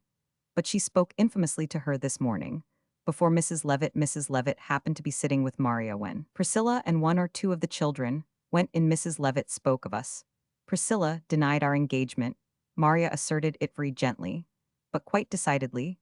Priscilla reminded her of her poverty and infirmities, spoke of the gratitude she owed to those from whom she derived her subsistence, and reproached her with having purposes of her own to answer in making matches in the families of her employers. Then Maria trembled excessively. The children say weak, and reduced by pain, as she is, one can hardly conceive of temper carrying any woman into such cruelty. Mrs. Levitt rose in great concern and displeasure to go, but Maria begged her to sit down again, sent one of the children for me, and appealed to me to declare what share she had had in my engagement with you. I set her right with Mrs. Levitt, who I am convinced sees how the matter stands, but it was really a distressing scene. And before the children, too. That was the worst part of it. They stood looking from the furthest corner of the room in utter dismay. It would have moved anyone but Priscilla to see the torrent of tears Maria shed over them when they came timidly to wish her good morning after Mrs. Levitt was gone. She said she could do nothing more for them. They had been taught to despise her, and her relation to them was at an end.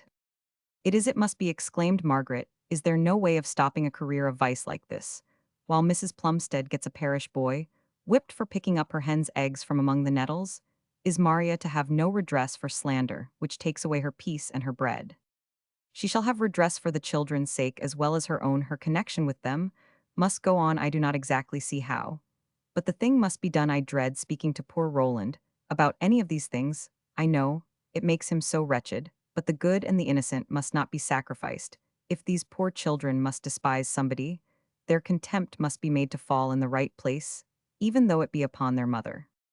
Let us go and see, Maria, said Margaret, turning back. If there is a just and merciful way of proceeding in this case, she will point it out. I wish you had told me all this before. Here have we been rambling over the grass, and among the wildflowers, where at the best Maria can never go, and she lies weeping all alone, looking for me, I dare say. Every moment let us make haste. Philip made all the haste that was compatible with gathering a handful of wild hyacinth and meadow narcissus for poor Maria. He found himself farther from success than ever when he would have again urged Margaret to marry. At once, a new duty seemed to have sprung up to keep her at Deerbrook. Maria wanted her summer work lay clear. Before her, she must nurse and cheer Maria, she must ply her needle for Hester, and play the housewife, spending many of her hours in the business of living a business, which is often supposed to transact itself, but which in reality requires all the faculties which can be brought to it, and all the good moral habits which conscience can originate. The most that Philip could obtain was permission to come when his duties would fairly allow it, and a promise that he should be summoned if Margaret found herself placed in any difficulty by Mrs. Rowland. Maria was not now literally alone, nor did she depend on her hostess, or on Margaret for nursing and companionship. It occurred to all the kindest of her friends immediately after Mrs. Enderby's death that Phoebe might be her attendant. Phoebe was not just then the most cheerful of nurses, so truly did she mourn her good old mistress. But she was glad of occupation, glad to be out of Mrs. Rowland's way, glad to be useful, and she was an inestimable comfort to Maria. Nothing could be done about placing the children again under Maria's care. When she had recovered, Mr. Rowland was naturally unwilling to stir in the business, and saw that the best chance for his children was to send them to school at a distance from Deerbrook. And Maria had been too grossly insulted in the presence of her pupils to choose to resume her authority. The Greys took her up with double zeal.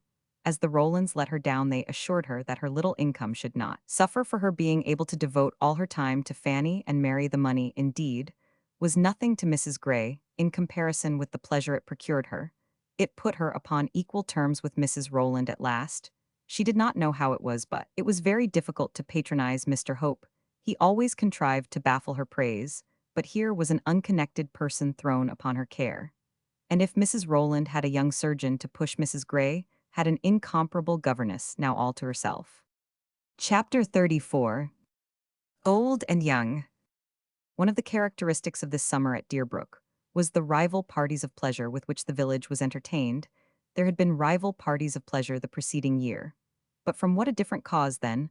All were anxious to do honor to Hester and Margaret, or to show off in their eyes. Now the efforts made were on the one hand to mortify, and on the other to sustain them. The Rowlands had a carriage party to the woods one week, and the Greys a cavalcade to the flower show at Blickley the next. The Rowlands gave a dinner to introduce Mr. Walcott to more and more of their country neighbors, and the Greys had a dance in the Green Walk for the young people of the village. The Rowlands went to a strawberry gathering at Sir William Hunter's, and the Greys, with all their faction, as Mrs. Rowland called it, were invited to a syllabub under the cow at the Miss Andersons' breaking up for the holidays. All pretense of a good understanding between the two families was now at an end. They ceased to invite each other, and scrambled for their mutual acquaintances. The best of their mutual acquaintances saw no reason for taking part in the quarrel, and preserved a strict neutrality, and the worst enjoyed being scrambled for. The Levitts visited both families, and entertained everybody in return as if nothing was happening. Sir William and Lady Hunter ate their annual dinner with each, and condescended to pay 2 or 3 extra visits to Mrs. Rowland, without making a point of a full moon. Every circumstance that happened afforded occasion for comment, of course. Mrs. Grey thought it very improper in the Rowlands to indulge in all this gaiety. While they were in deep mourning, it was painful to her feelings, she owned, to hear the children shouting with laughter, while they were all bombazine and crepe from head to foot. She had hoped to see the memory of her dear old friend treated with more respect. In vain did Mr. Hope plead Mrs. Enderby's delight in the mirth of children, and that their innocent gaiety would cheer her in her grave, if it could reach her there. In vain did Hester urge the danger and sin of training the little creatures to hypocrisy, a probable result, if they were to be kept solemn and unamused to the day when they might put off their mourning. Mrs. Grey felt herself only the more called upon by all this to furnish the amount of sighs and tears which she believed to be due to Mrs. Enderby's memory. Margaret rather sided with Harriet. Was so sweet to her to hear Philip's mother mourned. Mrs. Grey's tears were, however, interspersed with smiles on the day of the Rowlands' great dinner party, when all was to be so stately for the Hunters. When the new dessert service was procured from Staffordshire, the fish had not arrived from London. This was certainly a fact. The fish had come by the coach the next morning, and what was still more remarkable, it had not occurred to Mrs. Rowland that such an accident might happen was very likely to happen, and as if she had been an inexperienced housekeeper, she had not any dish in reserve in case of the non-arrival of the fish. It was said that Mrs. Rowland had sat down to table with a face perfectly crimson with anxiety and vexation, to such a temper, as hers what a vexation it must have been. There was a counterpart to this story for Mrs. Rowland. She fancied that Mrs. Gray's friends the Andersons must have looked rather foolish on occasion of their great syllabub party. She hoped the Miss Andersons trained their pupils better than their cows. They had a sad obstreperous cow. She understood some of the young ladies had lured it up the lawn with a potato and got it to stand still to be milked. But when somebody began to sing, she had no doubt it was Miss Ibbotson, who sang the poor animal found. The music was not to its taste, and of course it kicked away the china bowl, and pranced down the lawn again. There was a dirge sung over the syllabub. No doubt the poor Miss Andersons must have been terribly annoyed. The good understanding of the gentlemen seemed all this time to be uninterrupted.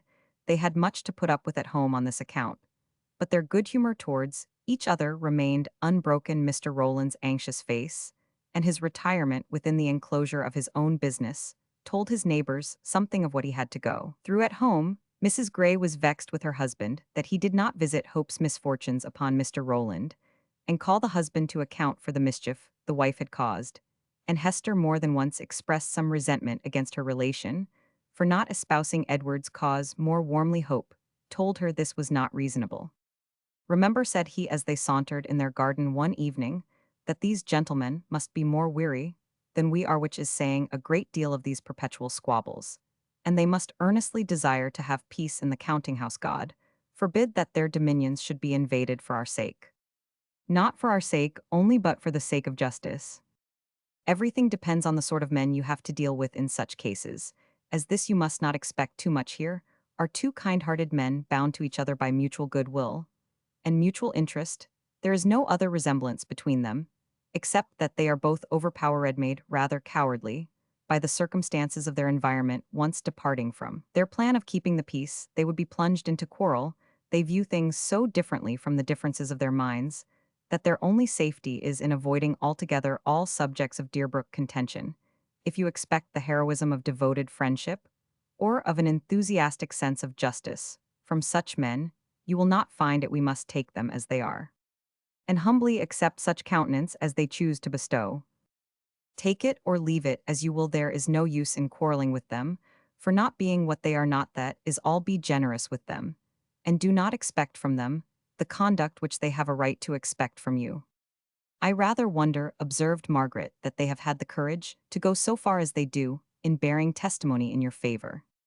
They have been very handsome in their conduct on the whole, and it would grieve me sincerely if they were to suffer further than they have already done on my account. I am afraid Mr. Rowland is wretched now, because I will accept no assistance from him.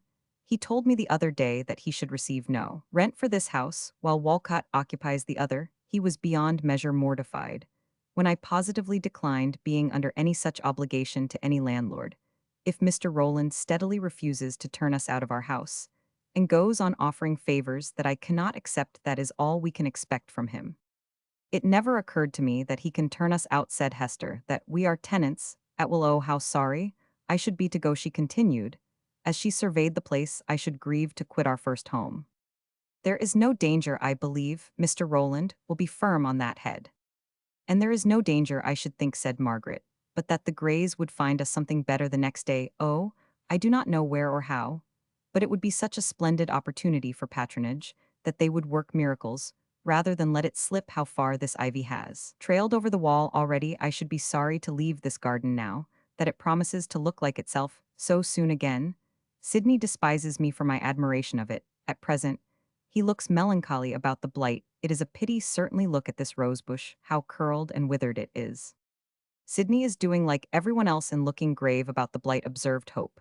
So bad a season has not been known since I came to Deerbrook. I see care in the face of many an one, who does not stand anything like our chance of want here. Comes Sidney with news of every a-looking field for 5 miles round, I doubt not. And Mr. and Mrs. Gray and Sophia, said Hester, quitting her husband's arm and hastening to meet her friends. The Greys pronounced it so pleasant an evening that they had no wish to sit down within doors. They preferred walking in the garden. They seemed to come for two purposes: to offer an invitation, and to relate that Mr. Walcott was gone to dine at Sir William Hunter's today, and that Sir William had sent the carriage for him. Mr. Walcott had not been ready for full 5 minutes after the carriage had driven up to the door. This delay was no doubt intended to give all Deerbrook time to observe the peculiar consideration with which Mr. Walcott was treated by Sir William and Lady Hunter, who were by no means in the habit of sending their carriage for their Deerbrook guests. "Did you ever hear of such a thing," said Sophia, "as sending a carriage for a young man? I have no doubt it is, because he cannot ride." "There you are out, Sophie," cried Sydney. "Mr. Walcott rides, as well as Mr. Hope, every bit." "I cannot think what has happened to Sydney," observed his mother. "He does nothing but stand up for Mr. Walcott, in the most unaccountable way. I hope you will forgive it. Mr. Hope, boys take strange fancies, you know. You must forgive it, my dears, in consideration of the rest of us." "Instead of forgiving it," said Hope, "I shall take leave rather to admire it. There is a fine chivalrous spirit shown in fighting Mr. Walcott's battles with our friends and relations." "There now," cried Sydney triumphantly, "but I can't help it. You see, Mr. Walcott can ride, and he does ride well, and he is very civil to me, and asks me to go fishing with him, and I am sure he always inquires very respectfully after the rest of them. I never said any more than that in praise of him, and I can't say less can I when they are all abusing him for whatever he does. I think not. I believe we may spare him that much credit without grudging. But Sydney, you know, it is not pleasant to us to hear you speak in praise of Mr. Walcott under present circumstances, and you should have a little consideration for us." "Well, mother, if you will not speak of him at all, no more will Roman one." And he glanced up into his mother's face to see how the proposition was taken. "That is fair, is not it?" he inquired of Mr. Hope. "Excellent in theory, Sydney, but who likes to be tied down, not to speak on any subject, especially one which is turning up every hour, your plan will not answer. I will ask you, because I said I wouldn't, all the more because you are not cross about Mr. Walcott." "Hold your tongue, Sydney," said the mother. "Do not be ridiculous," Sydney advised the sister. "Mr. Hope will say whether it is ridiculous, Sophie. Now, Mr. Hope, would not you and Cousin Hester and Margaret go down the water with us to the Abbey, just the same if Mr. Walcott was with us?" "With any guest of your father's and mother's, Sydney. We have no quarrel with Mr. Walcott. The truth is we feel, after all we have heard, that we know very little about him. We have not the slightest objection to meet Mr. Walcott." "Neither wish nor objection," said Hester calmly. "We are perfectly indifferent about him." Sydney vehemently beckoned his father, who left the apricot he and Margaret were examining by the surgery wall, and came to see what he was wanted for. "You see," said he to Hope, when the matter was explained, "I have naturally been rather anxious to bring this about, this meeting between you and the young man in a small place like this. It is painful to have everybody quarreling, and not to be able to get one's friends about one for fear they should brawl in one's very drawing-room. Mr. Rowland is of my mind there, and I know it would gratify him if I were to take some notice of this young man. I really could hardly refuse, knowing how handsomely Mr. Rowland always speaks of you and yours, and believing Mr. Walcott to be a very respectable, harmless young man. If I thought it would injure your interests in the least, I would see him at Cape Horn. Before I would invite him, of course, you must be aware of that. And I should not think of asking you to meet Mrs. Rowland. That would be going too far. But Mrs. Gray wishes that your wife and Margaret should visit these ruins that we were always prevented from getting to last year. And Mr. Walcott is anxious to see them too, and he has been civil to Sydney, and in short, I believe that Sydney half promised that he should go with us." "Say no more," replied Hope. "You will have no difficulty with us. I really know nothing against Mr. Walcott.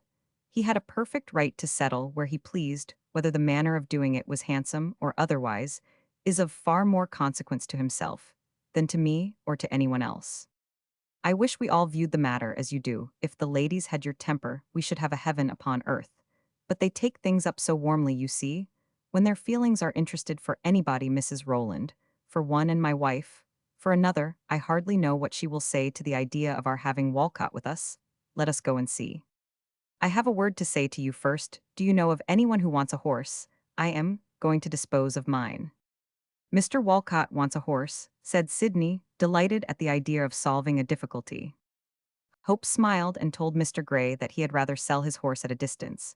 Mr. Walcott had already hired the boy Charles, whom Hope had just dismissed, and if he obtained the horse too, the old servant who knew his way to every patient's door, all the country round it really would look too like the unpopular man, patronizing his opponent. Besides, it would be needlessly publishing in Deerbrook that the horse was given up. "What is the fault of your horse?" asked Mr. Gray, rousing himself from an absent fit. Merely that he eats and therefore is expensive, I cannot afford now to keep a horse, he declared in answer to Mr. Gray's stare of amazement. I have so few patients, now out of walking reach, that I have no right to keep a horse. I can always hire, from Reeves. Upon my soul, I am sorry to hear, thrice extremely sorry to hear. It matters must have gone further than I had any idea of, my dear fellow. We must see how we can serve you. You must let me accommodate you, indeed you must, rather than give up your horse. Do not speak of it, you are very kind, but we need no help, I do assure you. My mind is quite made up about the horse, it would only be an encumbrance now. And to satisfy you, I will mention that I have declined repeated offers of accommodation, offers, very strongly urged. All I need ask of you is to help me to dispose of my horse somewhere out of Deerbrook. I will manage that for you the next time I go to market. And in the emotion of the moment, Mr. Gray was on the point of offering the use of his own horse when it should be at home. But he stopped short on the verge of his rash generosity. He was very particular about no one riding his horse but himself and the man who groomed it. He remembered his friend Hope's rapid riding and enthusiasm, and suspected that he should sooner or later repent the offer. So he changed it into, I will get your horse disposed of to the best advantage, you may depend upon it. But I am very sorry indeed. It is probable that nothing could have reconciled the ladies of Mr. Gray's family to the idea of admitting Mr. Walcott into their party. But the fact that they had of late cut rather a poor figure in contrast to Mrs. Rowland, that lady had the advantage of novelty in the person of Mr. Walcott, and her faction was by far the larger of the two. The Greys found fault with all its elements, but there was no denying its superiority of numbers. It was a great hardship to have Mr. Walcott forced upon them, but they reflected that his presence might bring a reinforcement, that some neighbors would perhaps come to meet him who would be otherwise engaged to the Rowlands, for the very day on which they were wanted for Mrs. Rowland had the art of pre-engaging just the people the Greys intended to have. Sophia observed that Mr. Walcott's presence would be less of a restraint in a boat and at tea among the ruins than in the drawing-room. There was always something to be said about the banks and the woods, and there was singing. And in a boat, people were not obliged to talk, unless they liked. She should not wonder if he would rather relish a little neglect. He had been made much of lately at such a ridiculous rate. If we do our part, my love, said Mrs. Gray to Hester in a mysterious low voice, I think you should exert yourselves. A little nothing can be done without a little exertion in this world. You know Sophia and I were agreeing that it is a long time since you had any of your friends about you. Very few since your wedding company, observed Sophia. We remember you had all your acquaintance in the winter, my dear. It was very proper, I am sure, all you did then. But it is now the middle of July, you know, and our neighbors, if Deerbrook, always expect to be invited twice a year. I should be happy to see them, I assure you, said Hester, but it happens to be not convenient. Not convenient, my dear. Just so we shall always be glad to see you and yours, but we have no hospitality to spare for the common world. Just now we have no servants, you know, but Morris and we are spending as little as we can. Tea company costs so very little, said Sophia, at this time of the year, when you need not light candles till people are going away, and when fruit is cheap and plentiful. And we will take care of the cake, interposed Mrs. Gray. Sophia will make you some of her vicarage cake, and a batch of almond biscuits, and Alice shall come and wait. We can manage it very easily. You are extremely kind, but if our acquaintance are to eat your cake, it had better be at your house. It does not suit our present circumstances to entertain company. But it costs so very little, persisted Sophia. Mr. Russell Taylor's father used to give a general invitation to all his friends to come to tea in the summer, because, as he said, they then cost him only twopence a halfpenny a head. I am afraid we are not such good managers as Mr. Russell Taylor's father, replied Hester, laughing, and if we were, it is not convenient to spend even twopence a halfpenny a head upon our common acquaintance at present. If we grow richer, we will get our friends about us, without counting the cost so closely as that. That time will soon come, Sophia, my dear, said her mother, winking at Hester. In every profession, you know, there are little ups and downs, and particularly in the medical, I dare say, if the truth were told, there is scarcely any professional man without private fortune who has not at some time of his life broken into his last guinea, without knowing where he is to get another. But professional people generally keep their difficulties to themselves, I fancy, Hester. They are not often so frank as you. Mind that, Sophia. You will be discreet, Sophia. We have no intention of proclaiming in the streets that we are poor, said Hester. But we owe it to you, dear Mrs. Gray, to give our reasons for not doing all that we and you might wish. We are not dissatisfied. We want no help or pity. But we must live as we think right, that is all. Indeed, my dear, I must say you do not look as if anything was amiss. You look charmingly indeed. Charmingly indeed, echoed Sophia. And Mrs. Levitt was saying that Margaret seems to have grown quite handsome this summer, I fancy. Mrs. Rowland gets very few to agree with her, as to Margaret being so very plain. No, indeed, Margaret's countenance is so intelligent and pleasant that I always said from the beginning that nobody. But Mrs. Rowland could call her plain, I suppose. We shall soon be losing her, Hester. Oh no, not soon, she has no thought of leaving us at present. She would not go in the spring and sit beside Philip while he was learning his lessons. And now, they will wait, I believe, till the lessons are finished. She would not. Well, that shows what love will do, that shows what her power over Mr. Enderby is. We used to think, indeed, everybody used to say it of Mr. Enderby, that he always managed to do, as he liked, carried all his points, yet even he is obliged to yield. Margaret has a way of carrying her points too, said Hester, the best way in the world being always right. Mind that, Sophia, but my dear Hester, I am really anxious about you. I had no idea. I am sure I hope you get your natural rest. Perfectly, I assure you Mrs. Howell might envy me, if she still cannot sleep for matching of worsteds. The simple truth is, Mrs. Gray, we never were so happy in our lives. This may seem rather perverse, but so it is.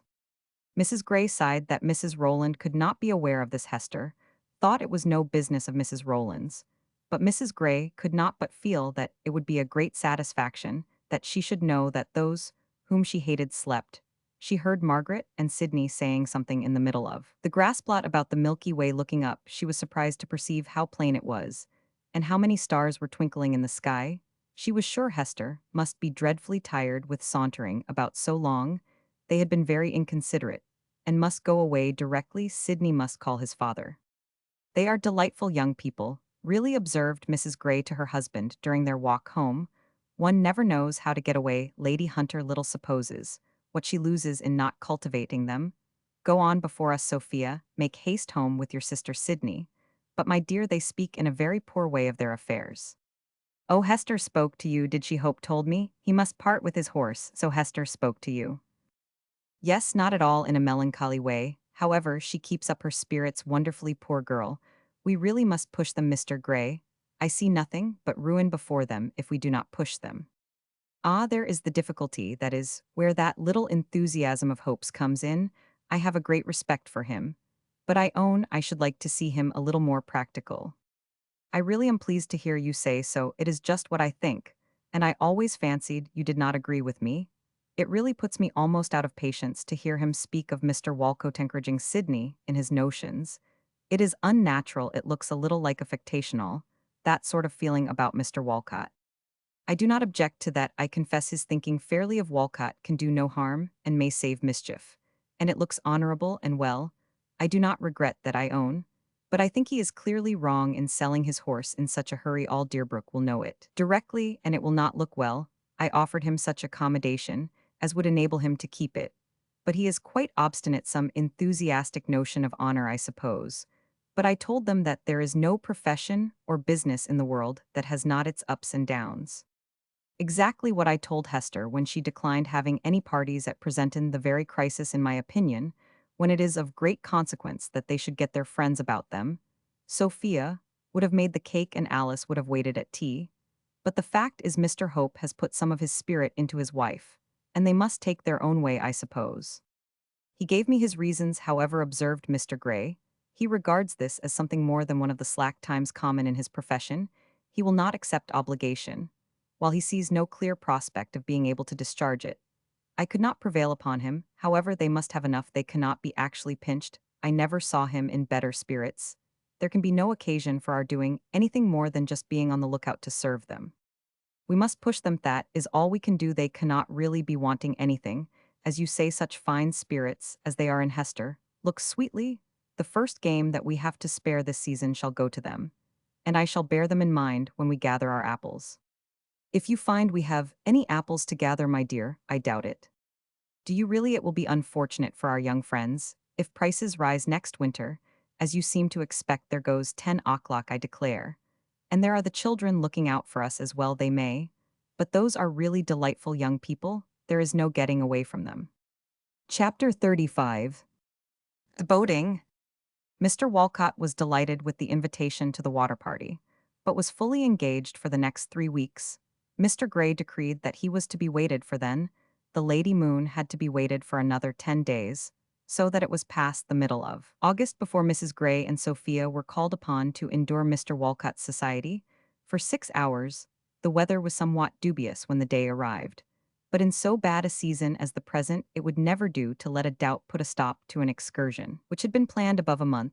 One of Mr. Gray's men was sent round among the ladies in the morning to request to be the bearer of their cloaks, as it was thought they would be cold on the water. Without all the wraps they had Hester sent as many warm things, as she thought Margaret could possibly wear she was not going herself. She wished it much. But it was decided on all hands that it would be imprudent, as there was no calculating the amount of fatigue which each might have to incur. At 3 o'clock the party assembled on the wharf on Messrs. Gray and Rowland's premises, everyone having dined at home. Mrs. Rowland had tried to persuade Mr. Walcott that he ought not to be out of the way, after what Lady Hunter had said in a note about her terrible headache of yesterday. It might be the beginning of a feverish attack, and it would be unfortunate if he should be 6 miles down the river not expected home till 9 or 10 at night, when a messenger should arrive from the Hall. But Mr. Walcott had seen few water parties in the course of his life, and he was resolved to go. Margaret and her brother repaired in gay spirits to the waterside. In the days of poverty trifles become great events, and ease is luxury. Hope felt himself clear of the world today he had received the money from the sale of his horse. And after paying for its corn, there was £15 left to be put by for his rent. Hester had bidden adieu to the horse with a sort of glee, as she had never been able to overcome her panic during her husband's long country rides, and Hope found that he hung more and more upon Hester's smiles. They cheered him from whatever cause they arose. Margaret was gay from discourse with Philip. She had just dispatched a letter to him, a letter which had acknowledged that it was indeed long since they had met, that it was almost time that he was coming to Deerbrook again. The party they joined looked less merry than themselves. The two boats which lay at the wharf were gay enough, one with crimson cushions, and the other with blue. A servant maid was to go in each to take care of the provisions and provide tea at the ruins, and Alice and her companion were alert and smiling. But Mrs. Gray wore a countenance of extraordinary anxiety, and the twitching of her face showed that something had gone very seriously wrong. Sophia nearly turned her back upon Mr. Walcott, who continued to address her with patient diligence. Maria was sitting on some deals waiting to be called to enter the boat, and some of the people of the village were staring at her from a little distance. Margaret immediately joined her. "What are those people looking at you for?" "I cannot conceive. I fancied that, while I was sitting, I looked pretty much like other people." "To be sure you do. I will ask Mr. Gray. I am sure there is some meaning in their gazeso, ridiculously compassionate." "Do not you know," said Mr. Gray, "do not you know the story they have got up about Miss Young's case? They say Mr. Hope set her limbs so badly that he had to break it again twice. I have been asked several times whether he did not get me to help him, and they will not believe me when I deny the whole." Maria laughed, and Margaret observed that they would presently see how much better Maria could walk now than she did before her last accident, such being the effect of the long and complete rest which had been enforced upon her. "Nothing like seeing for themselves," observed Mr. Gray, surveying the company all come. "But Dr. Levitt now, I think it really goes to my heart not to take some of my partner's children there. They are peeping at us, one head behind another, from that gate. There is room for 2 or 3 from the Jameses failing us at the last. The little things might as well go, but I suppose there would be no use in saying anything about it. I must have a word with my daughter before we embark. Sophia, my dear Sophia." Sophia came, and Margaret overheard her father say to her that every person present was his guest, and to be treated with the civility and attention due to him as such. Sophia looked rather sulky at hearing this, and walked far away from Mr. Walcott to devote herself to Miss Anderson. By dint of sending a messenger to Dr. Levitt's a quarter of an hour before the time his presence was secured, a quarter of an hour after it, he made his usual approach, looking bland and gentlemanly, and fearing he was late. The party were ordered into the boats as if they had been going to dinner. Mr. Walcott was appointed to hand Margaret in, but he showed, amidst great simplicity, an entire determination to be Sophia's companion. Hope was approaching Maria's seat to give her his arm when some bustle was heard at the gate, where the little Rolands were clustered. "There is my partner, he will go with us. After all," said Mr. Gray. "Come, my dear sir, we have plenty of room." "So much the better for my brother-in-law. You have room for Enderby, have you? He will be delighted to join you. I have no doubt room for me too. I really think I must indulge myself. Yes, Enderby took us quite by surprise this morning. But that is his way, you know." Philip here, and without notice Margaret thought she was dreaming the words she heard. She felt much oppressed as if there must be something wrong in so sudden and strange a proceeding at the very moment of suspense. She caught Mrs. Gray's eye fixed upon her, with the saddest expression she thought she had ever seen. Philip was no dream. He was presently in the midst of the party, making his compliments paid to Margaret in a manner scarcely different in the eyes of others from those which were shared by all. But to her a world of wonder and of horror was revealed by the glance of the eye, and the quiver of the lip too slight to be detected by any eye less intently fixed than hers. Margaret stood alone as the others were stepping into the boats, but Philip did not approach her. He interfered between Hope and Maria. Young, Maria looked agitated and uncertain, but she thought she had no right to cause any delay or difficulty, and she took his arm, though she felt herself unable to conceal her trembling. Hope saw that Margaret was scarcely able to support herself. "I cannot go," she said, as he drew her arm within his. "Leave me behind. They will not miss me. Nobody will miss me." The agonized tone of these last words brought back the color which Hope had lost in the tempest of emotions in which anger was uppermost. He was no longer deadly pale when he said, "Impossible, I cannot leave you. You must not stay behind. It is of the utmost consequence that you should go. Cannot you do try? I will place you beside Mrs. Gray. Cannot you make the effort?" She did make the effort with desperate steadiness. She stepped into the boat where Mrs. Gray was seated. She was conscious that Philip watched to see what she would do, and then seated Maria and himself in the other boat. Hope followed Margaret. If he had been in the same boat with Enderby, the temptation to throw him overboard would have been too strong. Till they were past the weir and the lock and all the erections belonging to the village, and to the great firm which dignified it, the boats were rowed. Conversation, when on the grey church steeple, was pronounced picturesque as it rose above the trees, and the children looked up at Dr. Levitt, as if the credit of it by some means belonged to him. The rector Sidney desired his younger sisters not to trail their hands through the water as it retarded the passage of the boat. The precise distance of the ruins from Deerbrook ferry was argued, and Dr. Levitt gave some curious traditions about the old abbey they were going to see. Then towing took the place of rowing, and the party became very quiet. The boat cut steadily through the still waters, the slight ripple at the bows being the only sound which marked its progress. Dr. Levitt pointed with his stick to the verdurous wall which sprang up from the brink of the river. Every spray of the beech, every pyramid of the larch, every leaf of the oak, and the tall column of the occasional poplar reflected true, as the natural magic of light and waters could make them. Some then wished the sun would come out, without which it could scarcely be called seeing the woods. Others tried to recognize the person who stood fishing under the great ash, and it took a minute or two to settle whether it was a man or a boy, and 2 minutes more to decide that it was nobody belonging to Deerbrook. Margaret almost wondered that Edward could talk on about these things, as he did so much in his common tone and manner. But for his ease and steadiness in small talk, she should suppose he was striving to have her left unnoticed to look down into the water as strenuously as she pleased. She little knew what a training he had had in wearing his usual manner while his heart was wretched. "There now," cried Fanny, "we have passed the Placid place, where Cousin Margaret fell in last winter. We wanted to have gone directly over it." Margaret looked up and caught Sidney's awestruck glance. He had not yet recovered from that day. "If you had mentioned it sooner," said Margaret, "I could have shown you the very place. We did pass directly over it."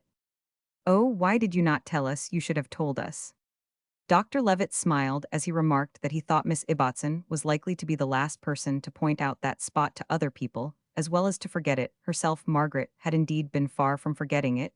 She had looked down into its depths, and had brought thence something that had been useful to her, something on which she was meditating. When Fanny spoke, she had been saved, and doubtless for a purpose, if it was only to suffer for her own part and to find no rest and peace.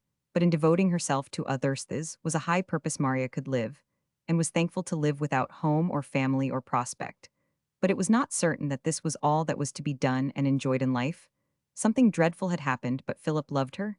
He still loved her for nothing, but agonized love could have inspired the glance, which yet thrilled through her. There was some mistake, some fearful mistake, and the want of confidence in her, which it revealed the fault of temper, in him opened a long perspective of misery. But yet he loved her, and all was not over. At times she felt certain that Mrs. Rowland was at the bottom of this new injury, but it was inconceivable that Philip should be deluded by her after his warnings, and his jealous fears lest his Margaret should give heed to any of his sisters. Misrepresentations, no light shone upon the question from the cloudy sky above, or the clear waters beneath, but both yielded comfort through that gentle law, by which things eminently real providence, the mercy of death, and the blessing of godlike life, are presented or prophesied to the spirit by the shadows amidst which we live. When Margaret spoke, there was a calmness in her voice, so like an echo of comfort in her heart, that it almost made Edward start. The party in the other boat were noisier, whether or not they were happier than those in whose wake they followed. Mr. Walcott had begun to be inspired as soon as the oars had made their first splash, and was now reciting to Sophia some lines to the setting sun, which he had learned when a little boy, and had never forgotten. He asked her whether it was not a sweet idea that of the declining sun being like a good man going to his rest to rise again tomorrow morning. Sophia was fond of poetry that was not too difficult, and she found little disinclination in herself now to observe her father's directions about being civil to Mr. Walcott. The gentleman perceived that he had won some advantage, and he persevered. He next spoke of the amiable poet Cowper, and was delighted to find that Miss Grey was acquainted with some of his writings, that she had at one time been able to repeat his piece on a poplar field, and those sweet lines beginning, "The rose had been washed, just washed in a shower." But she had never heard the passage about the twanging horn o'er yonder bridge, and the wheeling the sofa round, and the cups that cheer, but not inebriate. So Mr. Walcott repeated them not as before in a high key, and with his face turned up towards the sky, but almost in a whisper, and, inclining towards her ear, Sophia sighed, and thought it very beautiful, and was sorry for people who were not fond of poetry. A pause of excited feeling followed, during which they found that the gentlemen were questioning a boatman who was awaiting his turn to tow about the swans in the river. "The swans have much increased in number this season, surely. Those are all of one family, I suppose. Those about the island," observed Mr. Gray. "Yes, sir, they can't abide neighbors, they won't suffer a nest within a mile. They fight it out if they approach too near said Enderby. Yes, sir, they leave one another for dead. I have lost some of the finest swans under my charge in that way." "Do you not part them when they fight?" asked Walcott. I always part little boys whom I see fighting in the streets, and tell them they should not quarrel." "You would repent meddling with the swans, sir, if you tried. When I knew no better I meddled once, and I thought I should hardly get away alive. One of the creatures flapped my arm so hard that I thought more than once it was broken. I would advise you, sir, never to go near swans when they are angry. You will find ample employment for your peacemaking talents among the Deerbrook people." "Mr. Walcott," said Philip, "they may break your windows and perhaps your heart, but they will leave you your eyes, and your right arm. For my part, I do not know, but I had rather do battle with the swans." "Better not, sir," said the boatman. "I would advise you never to go near swans when they are angry." "Look," said Sophia anxiously, "is not this one angry?" "Yes, it is, I am sure it is. Did you ever see anything like its feathers? And it is coming this way, it is just upon us, oh Mr. Walcott." Sophia threw herself over to the other side of the boat, and Mr. Walcott started up looking very pale. "Sit down," cried Mr. Gray in his loudest voice. Mr. Walcott sat down, as if shot, and Sophia crept back to her place, with an anxious glance at the retreating bird. Of course, the two young people were plentifully lectured about shifting their places in a boat without leave, and were asked the question more easily put than answered, how they should have felt if they had been the means of precipitating the whole party into the water. Then there was a calling out from the other boat to know what was the matter, and an explanation, so that Sophia and Mr. Walcott had to take refuge in mutual sympathy from universal censure.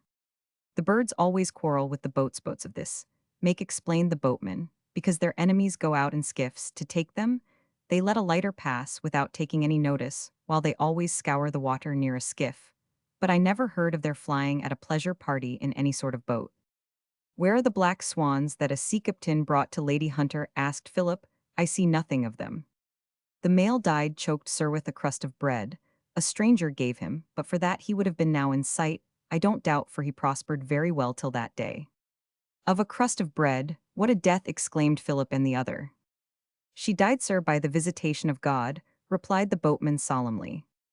It was obviously so far from the man's intention that anyone should laugh that nobody did laugh. Maria observed to her next neighbor that to a keeper of swans, his birds were more companionable and quite as important as their human charge to coroners and jurymen.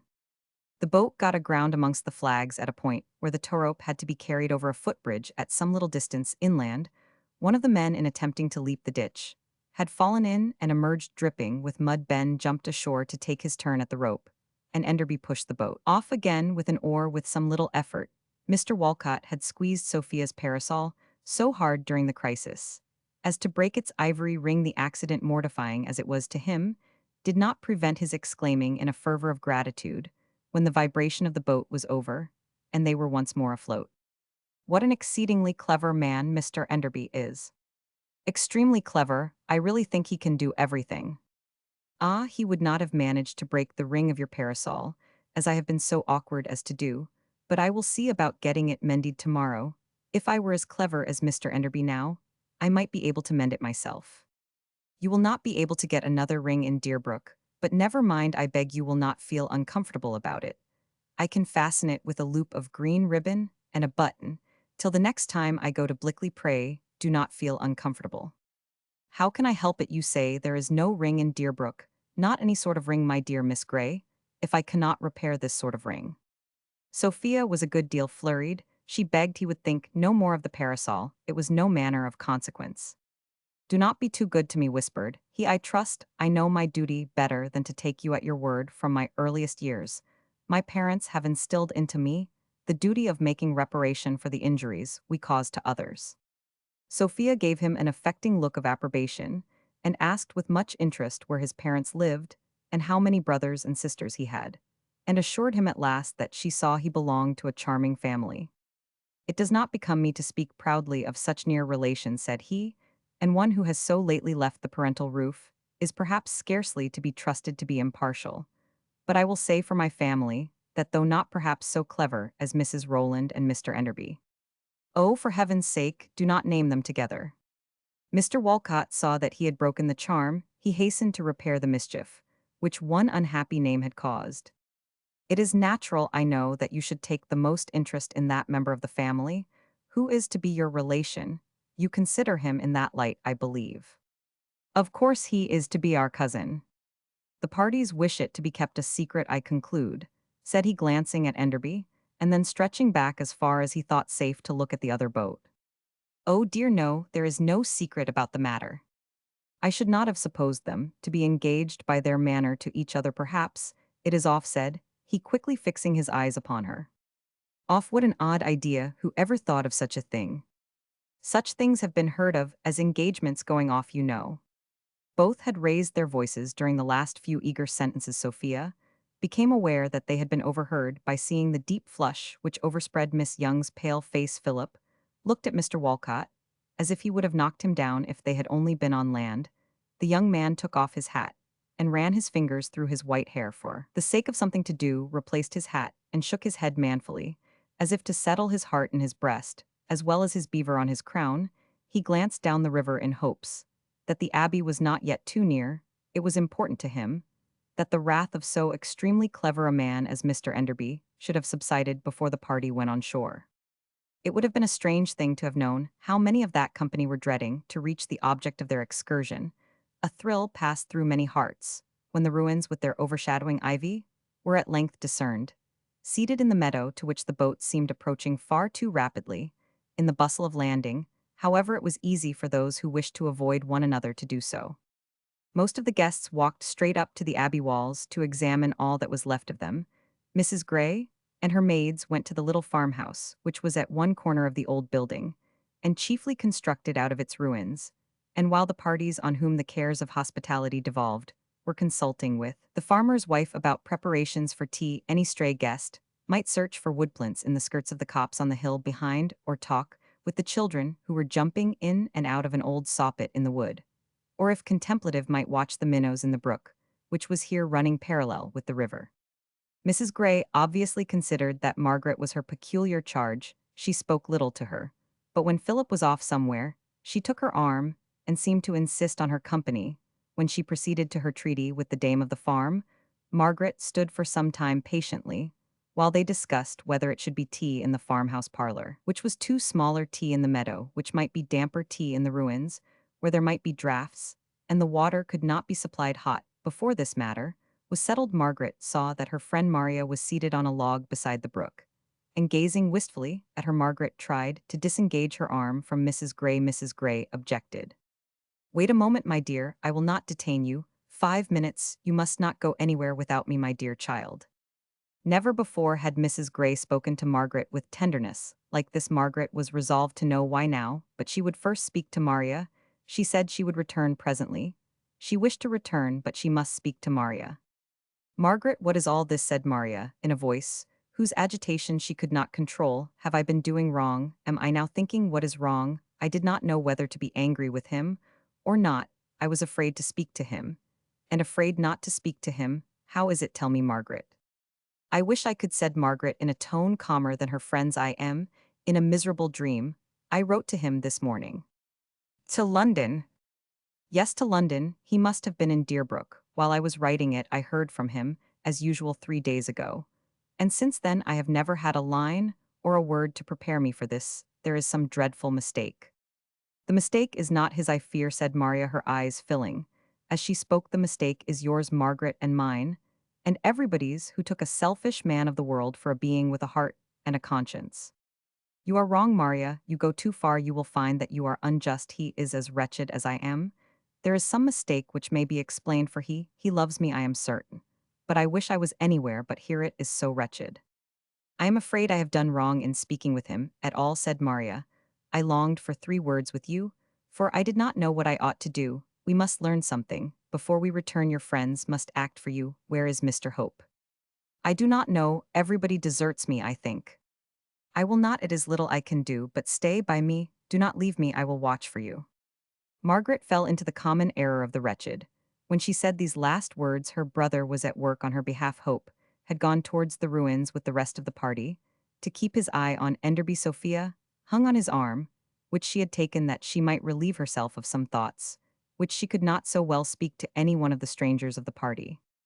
"Oh, Mr. Hope," cried she, "how very much mistaken we have been in Mr. Walcott. All this time, he is a most delightful young man, so refined, and so domestic. Indeed, you will trust Sydney's judgment more readily another time." "Yes, indeed, but I could not help telling you. I know you will not be offended, though some people perhaps would not venture to speak so to you, but I know you will excuse it and not be offended.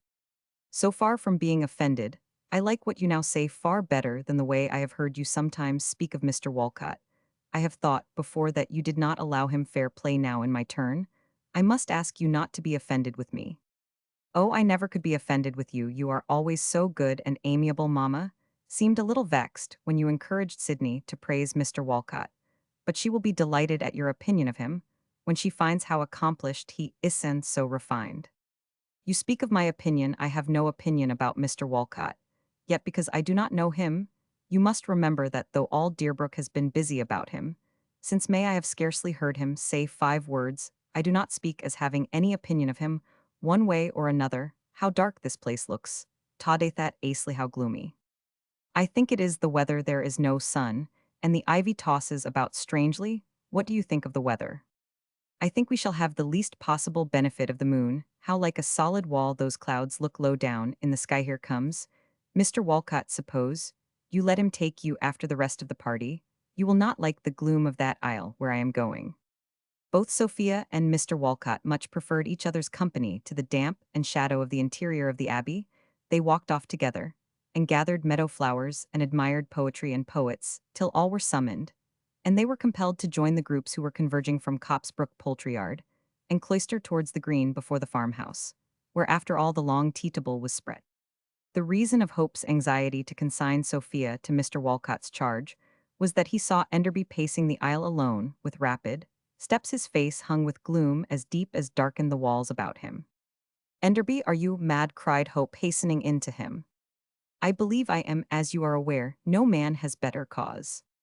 I wait your explanation. Till I have it, your conduct is a perfect mystery to Margaret or to me. For her you must explain yourself, and that immediately. In the meantime, I do not know how to address you, how to judge you."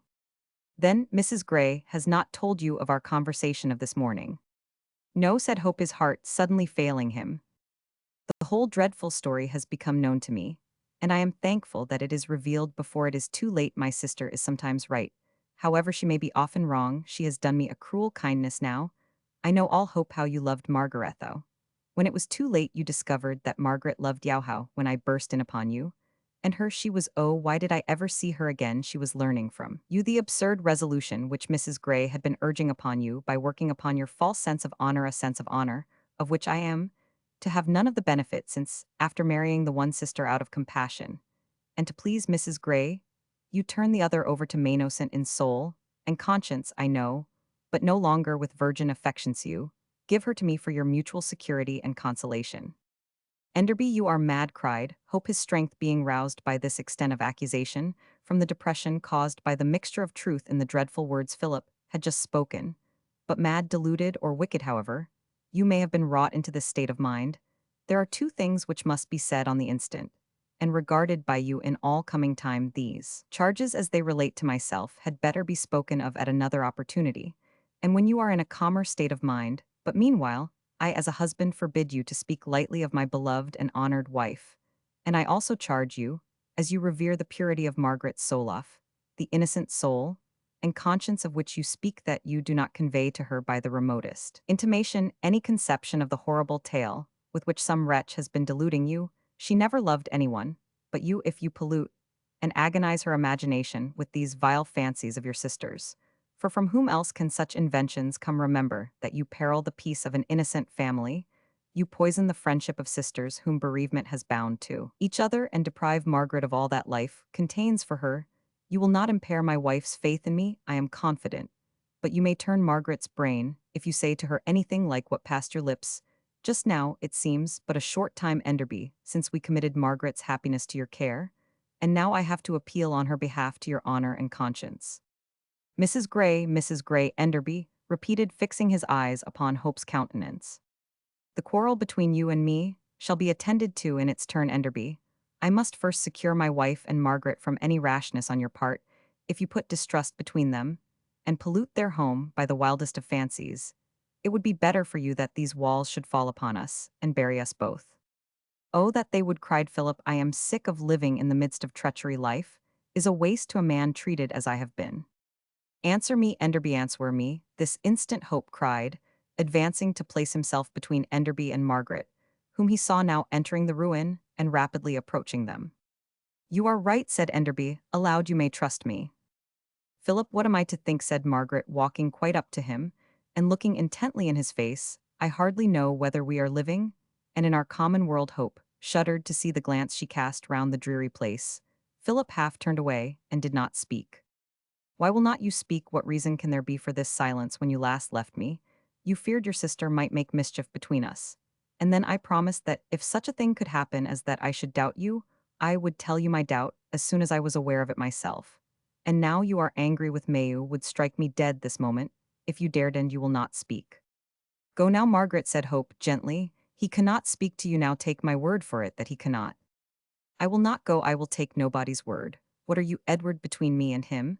It is my right to know how I have offended him. I require no more than my right. I do not ask him to love me, nor need I, for he loves me still. I know it and feel it. It is true, said Enderby mournfully, gazing upon her agitated countenance, but retreating as he gazed. I do not ask to be yours any farther than I am known. No, when our affections are true, and our word is broken. But I do insist upon your esteem as far as I have ever possessed it. I have done nothing to forfeit it, and I demand your reasons for supposing that I have. Not now, said Philip, faintly shrinking in the presence of the two concerning whom he entertained so painful a complexity of feelings. There stood Hope firm as the pillar behind him. There stood Margaret agitated, but unabashed as the angels that come in dreams. Was it possible that these two had loved? Could they then stand before him thus? But Mrs. Gray, what she admitted this in confirmation with other evidence, could not be cast aside. Yet Philip dared not speak, fearing to injure beyond reparation. Oh, Margaret, not now, he faintly repeated. My heart is almost broken, give me time. You have given me none, let that pass, however. But I cannot give you time, I cannot hold out. Who can hold out under injurious secrecy, under mocking, injustice, under torturing doubt from the one who is pledged to the extreme of confidence? Let us once understand one another, and we will never meet more, and I will endure whatever must be endured. And we shall have timeo what a weary time to learn to submit.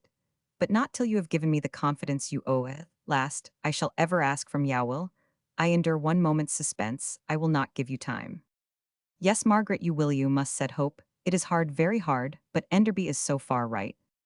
God help me, for everyone is against me, cried Margaret, sinking down among the long grass, and laying her throbbing head upon the cold stone.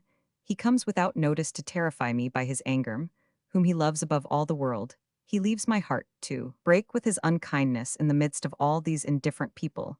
He denies me the explanation I demand, and you of all others tell me. He is right, I will do without protection, since the two who owe it forsake me. But God is my witness how you wrong me. Enderby, why do not you go, said Hope sternly. Almost before the words were spoken, Enderby had disappeared at the further end of the aisle. Patience, Margaret, a little patience, my dear sister. All may be well, all must be well for such as you. But I mean that I trust all may be repaired. He has been wrought upon by some bad influence. Then all is over if knowing me as he did. But Edward, do not speak to me, go, leave me. I cannot speak another word now. I cannot leave you here, this is no place for you. Think of your sister Margaret. You will do nothing to alarm her, if she were to see you now. Margaret raised herself, took her brother's arm, and went out into the air. No one was near. Now leave me, brother, I must be alone, I will walk here, and think what I must do, but how can I know when all is made such a mystery? Oh, brother, tell me what I ought to do. Calm yourself now, command yourself for this day, you innocent, as you are may well do so. If I had such a conscience as yours, if I were only in your place, Margaret, if I had nothing to bear, but wrongs, I would thank heaven as heaven was never yet thanked. You, Edward, if the universe heaped injuries upon me, they should not crush me. If I had a self-respect like yours, I would lift my head to the stars. You, Edward, Margaret, wretched as you are, your misery is nothing to mine. Have pity upon me, and command yourself for my sake, and your sisters look and act like yourself, and hope, peacefully trust steadily, that all will yet be right. It cannot be that you have wronged me, brother, you sent him from me, I know, and that was unkind, but you could never really wrong anyone. I never meant it, I honor you, and would protect you, I will protect you, as a brother should. Only do not say again, that you are forsaken, it would break our hearts to hear you say that again. I will not, and I will try to be for today as if nothing had happened, but I promise no more than to endeavor. I am so bewildered. Then I will leave you, I shall not be far off, no one shall come to disturb you. There is perhaps no mood of mind in which it is impossible for the sweet ministrations of nature to be accepted, even now, as Margaret stood on the river bank. The influences of the scene flowed in upon her, the operations of thought were quickened, and she was presently convinced that the next time she saw Philip she should learn all she might even find him repentant for having been weak and credulous. Edward's self-reproach was the most inexplicable mystery of all. In his brotherly grief he had no doubt exaggerated some slight carelessness of speech, some deficiency of watchfulness and zeal. Hester must never know of these sorrowful things that Edward had said. There was substantial comfort in other of his words. It was true that she was only wronged in her former season of wretchedness. It had been far worse. There was not only disappointment, but humiliation, loss not only of hope, but of self-respect. Now she was innocent of any wrong towards Philip and herself. And in this consciousness, any lot must be supportable. While thus musing, she walked slowly along, sighing away some of her oppression. Her heart and head throbbed lest her eye was caught by the little fish that leaped out of the water after the evening flies. She stood to watch them. The splash of a water rat roused her ear, and she turned to track him across the stream. Then she saw a fine yellow iris growing among the flags on the very brink, and she must have it, for Maria to reach it without a wetting required some skill and time. She tried this way, she tried that, but the flower was just out of reach. She went to the next alder bush for a bough which answered her purpose, and she had drawn the tuft of flags towards her, and laid hold of the iris when Sidney shouted her name from a distance, and summoned her to tea. Maria was seated at the table amidst the greater proportion of the party, when Margaret arrived, escorted by Sidney, and followed at a little distance by Mr. Hope. Never had flower been more welcome to Maria than this iris offered to her with a smile. Pale as the face was and heavy as were the eyes, there was a genuine smile. Maria had kept a place for Margaret, which she took, though Mrs. Gray kept gazing at her, and assured her that she must sit beside her. Mr. Enderby was not to be seen. Frequent proclamation was made for him, but he did not appear, and it was settled that if he preferred woodranging to good cheer, he must have his own way. Tea passed off well enough. Dr. Levitt and Mr. Hope went over the subject of the Abbey again, for the benefit of the rearward portion of the company, who had not heard it before Mr. Rowland, and the farmer discussed the bad crops. Sophia spilled her tea from Mr. Walcott, having made her laugh when she was carrying the cup to her lips, and Sidney collected a portion of every good thing that was on the table for Mr. Enderby to enjoy on his return. Mr. Enderby did not return till it was quite time to be gone. Mr. Gray had long been hurrying the servants in their business of packing up plates and spoons. He even offered help, and repeated his cautions to his guests, not to stray beyond call. The farmer shook his head, as he looked up at the leaden-colored sky across which black masses of cloud like condensed smoke were whirled, and prophesied a stormy night. There was no time to be lost. The boatmen came bustling out of the farm kitchen still, munching, and they put the boats in trim with all speed, while the ladies stood on the bank quite ready to step in. Mrs. Gray assorted the two parties, still claiming Margaret for her own boat, but allowing Maria to enter instead of Sidney. Hope chose to remain with them, so Dr. Levitt exchanged with Sophia. Mr. Walcott thought there was a lion in his path. Either way, Mr. Hope, his professional rival in one boat, and Mr. Enderby, whom he fancied he had offended in the other, he adhered to Sophia as a sure ally. "Mr. Enderby, where can he be?" was the exclamation when all were seated, and the boatmen stood ready to start with the tow-rope about their shoulders, when the dame of the farm had made her parting curtsy, and had stepped a few paces backward after her swimming obeisance.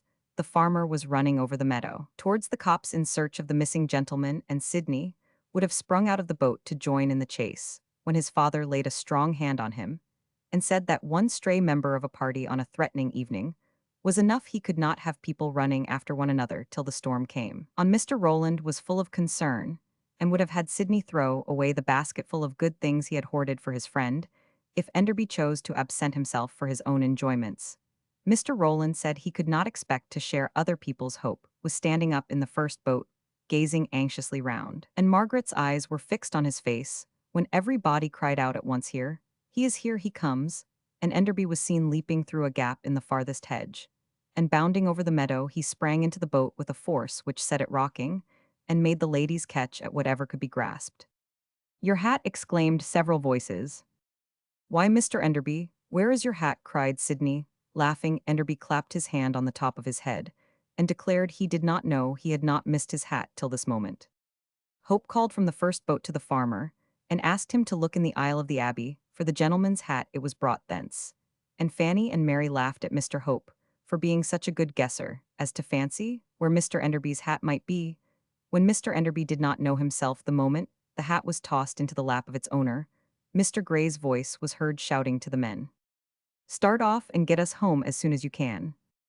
The men gave a glance at the sky, and set forth at a smart pace. Mr. Gray saw that the umbrellas lay at his hand ready for distribution, and advised each lady to draw her cloak about her, as the air felt to him damp and chill. A general flatness being perceptible, someone proposed that somebody else should sing. All declined at first, however, except Maria, whose voice was always most ready, when it was most difficult to sing when the party was dull, or when no one else would begin. She wanted to prevent Margaret's being applied to, and she sang once and again on the slightest hint. Sophia had no music books and could not sing without the piano, as everyone knew beforehand she would say. Mrs. Gray dropped a tear to the memory of Mrs. Enderby, whose ballad was never wanting on such occasions. As these, Sidney concluded that it was the same thought which made Mr. Enderby bury his head in his hat between his knees, while Miss Young was singing. It could not surely be all from shame at having kept the party waiting. It was with some uncertainty and awe that he whispered in his friend's ear, "Don't you think you could sing your new song that Cousin Margaret is so fond of? Do? We are all as flat as flounders, and everybody will be asleep presently. If we don't do something, can't you get over a thing or two and sing for us?" "I am sure I would if I only could." Enderby shook his head without raising it from his knees. Mr. Walcott had no idea of refusing when he was asked. He could sing the Canadian boat song, but he was afraid they might have heard it before.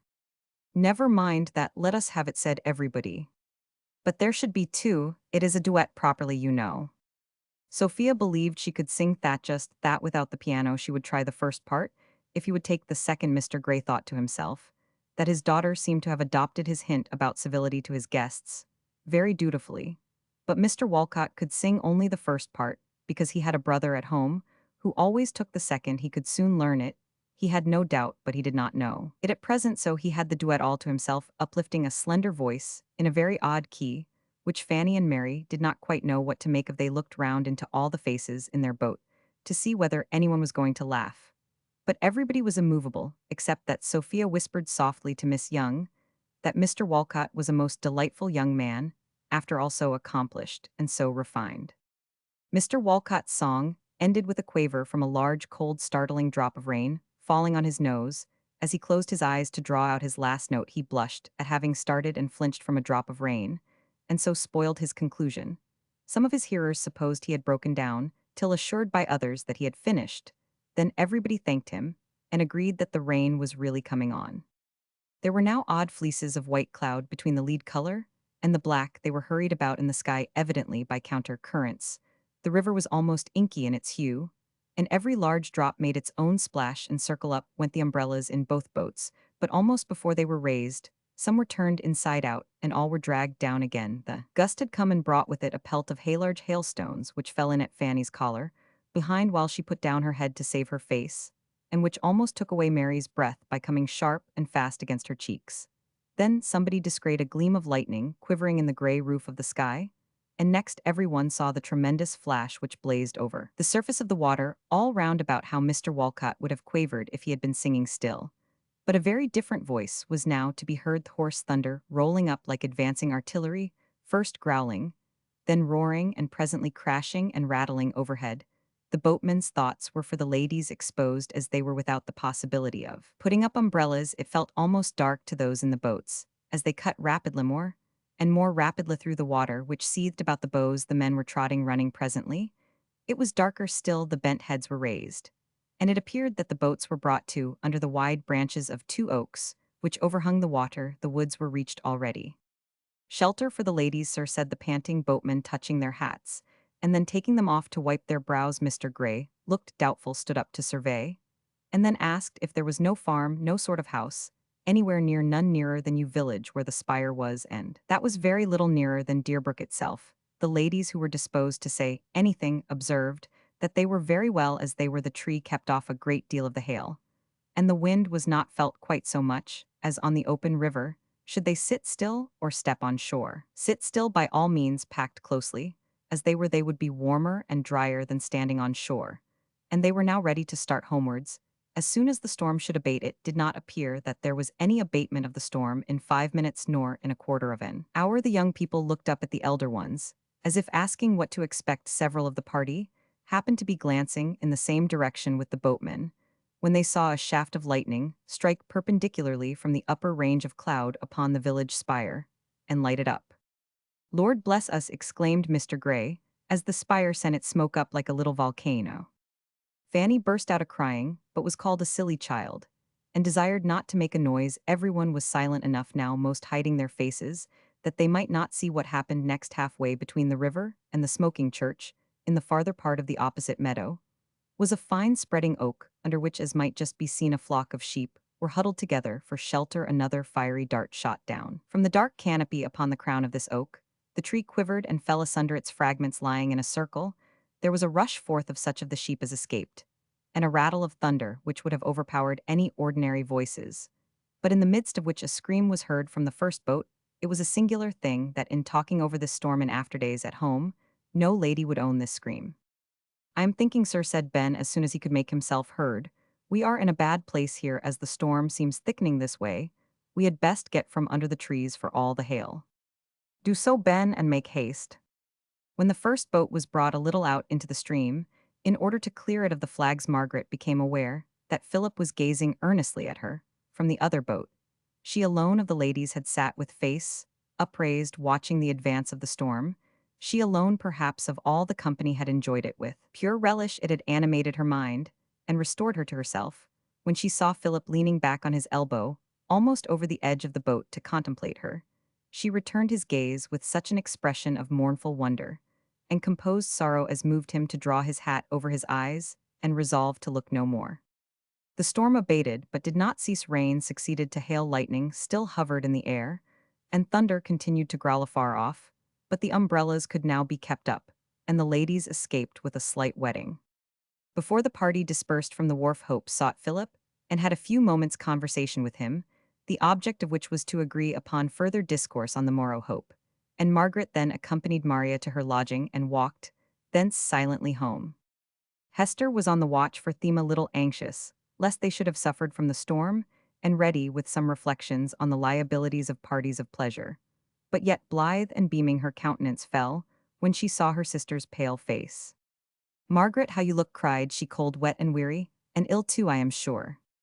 "Cold, wet, and weary," Margaret admitted. "Let me make haste to bed, and do you make tea for Edward, and send some up to me. Good night. I cannot talk now, Edward will tell you." "Tell me what?" Hester asked her husband, when she found that Margaret had really rather have no attendance. "That Margaret is unhappy, love, from some misunderstanding with Enderby. Some busy devil, I have no doubt the same, that has caused so much mischief already has come between him and Margaret." He then told the story of Philip's sudden appearance, and his conduct throughout the day, omitting all hint that any conversation with himself had taken place. He hoped in conclusion that all would be cleared up, and the mutual faith of the lovers restored. Hester thought this impossible. If Philip could be prejudiced against Margaret by any man or woman on earth, or any devil in hell, there must be an instability in his character, to which Margaret's happiness must not be committed. Hope was not sure of this. There were circumstances of temptation, modes of delusion, under which the faith of a seraph might sink. But worse still, Hester said, was his conduct of today, torturing Margaret's affection, wounding her pride, insulting her cruelly in the presence of all those among whom she lived. Hope was disposed to suspend his judgment even upon this. Enderby was evidently half frantic, his love was undiminished. It was clear it was the soul of all the madness of today. Margaret had conducted herself nobly, her innocence, her faith must triumph at last. They might bring her lover to her side again. Hester had doubt, but she did not see what could now render Philip worthy of Margaret. This had always been her apprehension. How, after the passions of this day, could they ever again be as they had been, and tears as gentle and sorrowful as Margaret had ever shed for her now rained from Hester's eyes. "Be comforted, my Hester, me generous wife, be comforted. You live for us, you are our best blessing, my love, and we can never bear to see you suffer for her. Be comforted, and wait, trust that the retribution of this will fall where it ought, and that will never be upon our Margaret. Pray that the retribution may fall where it ought, and that its bitterness may be intense as the joy which Margaret and you deserve." "I never knew you so revengeful, Edward," said his wife, taking the hand he held before his eyes. "Shall I admonish you for once? Shall I give you a reproof for wishing woe to our enemies? Shall I remind you to forgive fully, freely, as you hope to be forgiven?" "Yes, love, anything for the hope of being forgiven." "Ah, how deep your sorrow for Margaret is! Grief always humbles us in our own eyes. Such humiliation is the test of sorrow. Bless you, love, that you grieve so for Margaret." Chapter 36. The next day, the hours of a sleepless night were not too long for Hope to revolve what he must say and do on the morrow. He must meet Enderby, and the day would probably decide Margaret's fate. That this decision would implicate his own happiness or misery was a subordinate thought. It was not till after he had viewed Margaret's case in every light in which apprehension could place it that he dwelt upon what the suffering to himself must be of seeing Margaret day by day living on in meek patience amidst the destruction of hope and happiness which his attachment had caused. When he did dwell upon it, his heart sank within him. All that had made him unhappy seemed of late to have passed away for many months. He had seen Margaret satisfied in her attachment to another. He had seen Hester coming out nobly from the trial of adversity, in which all her fine qualities had been exercised, and her weaknesses almost subdued.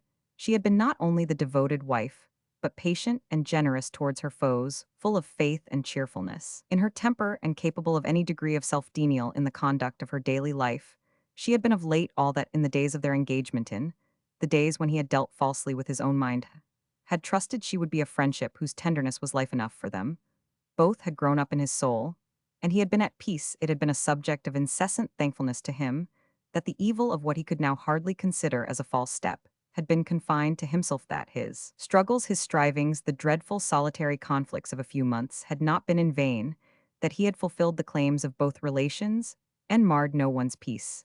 Now, he was plunged into the struggle again. The cause was at an end, but consequences of perhaps endless wretchedness remained to be borne. His secret was known, and made the basis of untruths to which the whole happiness of his household so victoriously struggled for, so carefully cherished by him, and so lately secured, must be sacrificed again, and again he turned from the fearful visions of Margaret, cast off of the estrangement of the sisters of the possible loss of some of their fair fame from these harrowing thoughts.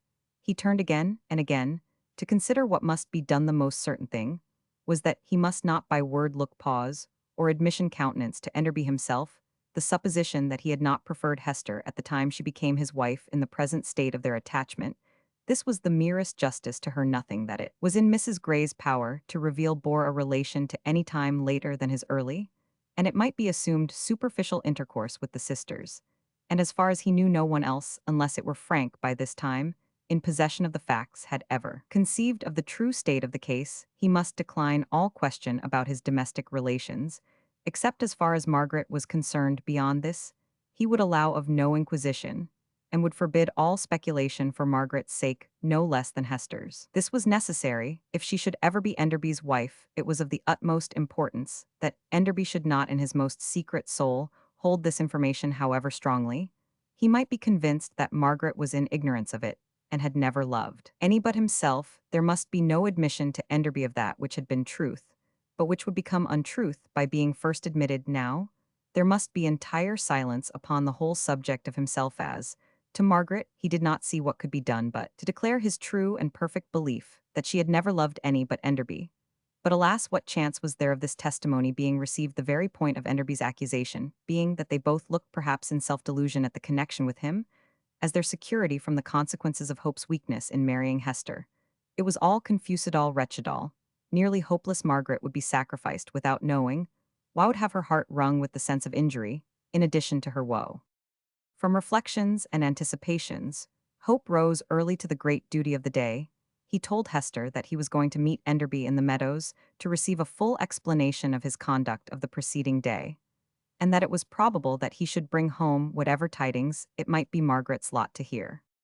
He found during the long and anxious conversation in the meadow that he had need of all the courage, calmness, and discretion he could command. It was a cruel trial to one whose wont it had been from his childhood to converse in simplicity and godly sincerity. It was a cruel trial to hear evidence upon evidence brought of what he knew to have been fact, and to find connected with this revolting falsehoods against which he could only utter the indignation of his soul. When he afterwards reflected how artfully the facts and falsehoods were connected, he could no longer wonder at Enderby's convictions, nor at the conduct which proceeded from them. There was in Enderby this morning no undue anger, no contempt which could excite anger in another, no doubt cast by him upon Hope's honor or Margaret's purity of mind, as the world esteems purity, however this might have been before their meeting of yesterday. It was now clear that, though immovably convinced of their mutual attachment, he supposed it to have been entertained as innocently as it was formed that Hope had been wrought upon by Mrs. Gray, and by a consciousness of Hester's love that he had married from a false sense of honor, and then discovered his mistake at that he had striven naturally, and with success, to persuade himself that Margaret loved his friend, while Margaret had made the same effort, and would have married that friend for security, and with the hope of rest in a home of her own, with one whom she might possibly love, and to whom she was bound by his love of herself. As for the evidence on which his belief was founded, there seemed to be no end to it. Hope could do little but listen to the detail. If he had been sitting in judgment on the conduct of an imputed criminal, he would have wrestled with the evidence obstinately and long. But what could he do when it was the lover of his sister-in-law who was declaring why his confidence in her was gone, and he must resume his plighted faith? None but those who had done the mischief could repair it, and least of all Hope himself. He could only make one single solemn protestation of his belief that Margaret had loved none but Enderby, and deny the truth of every statement that was inconsistent with this. The exhibition of the evidence showed how penetrating, how sagacious, as well as how industrious malice can be.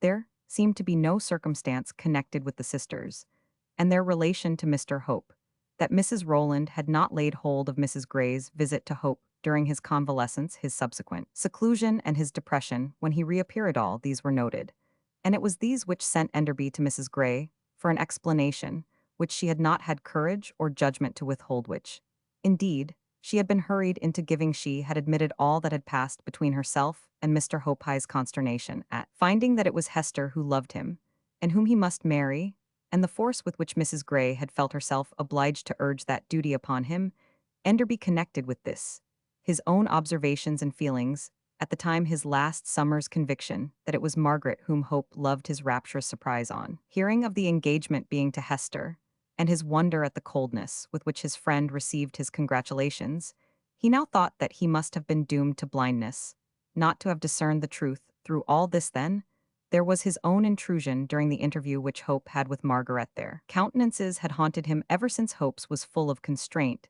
and anxiety was telling his intentions. Margaret's face was downcast, and her attitude motionless. She was hearing her doom then.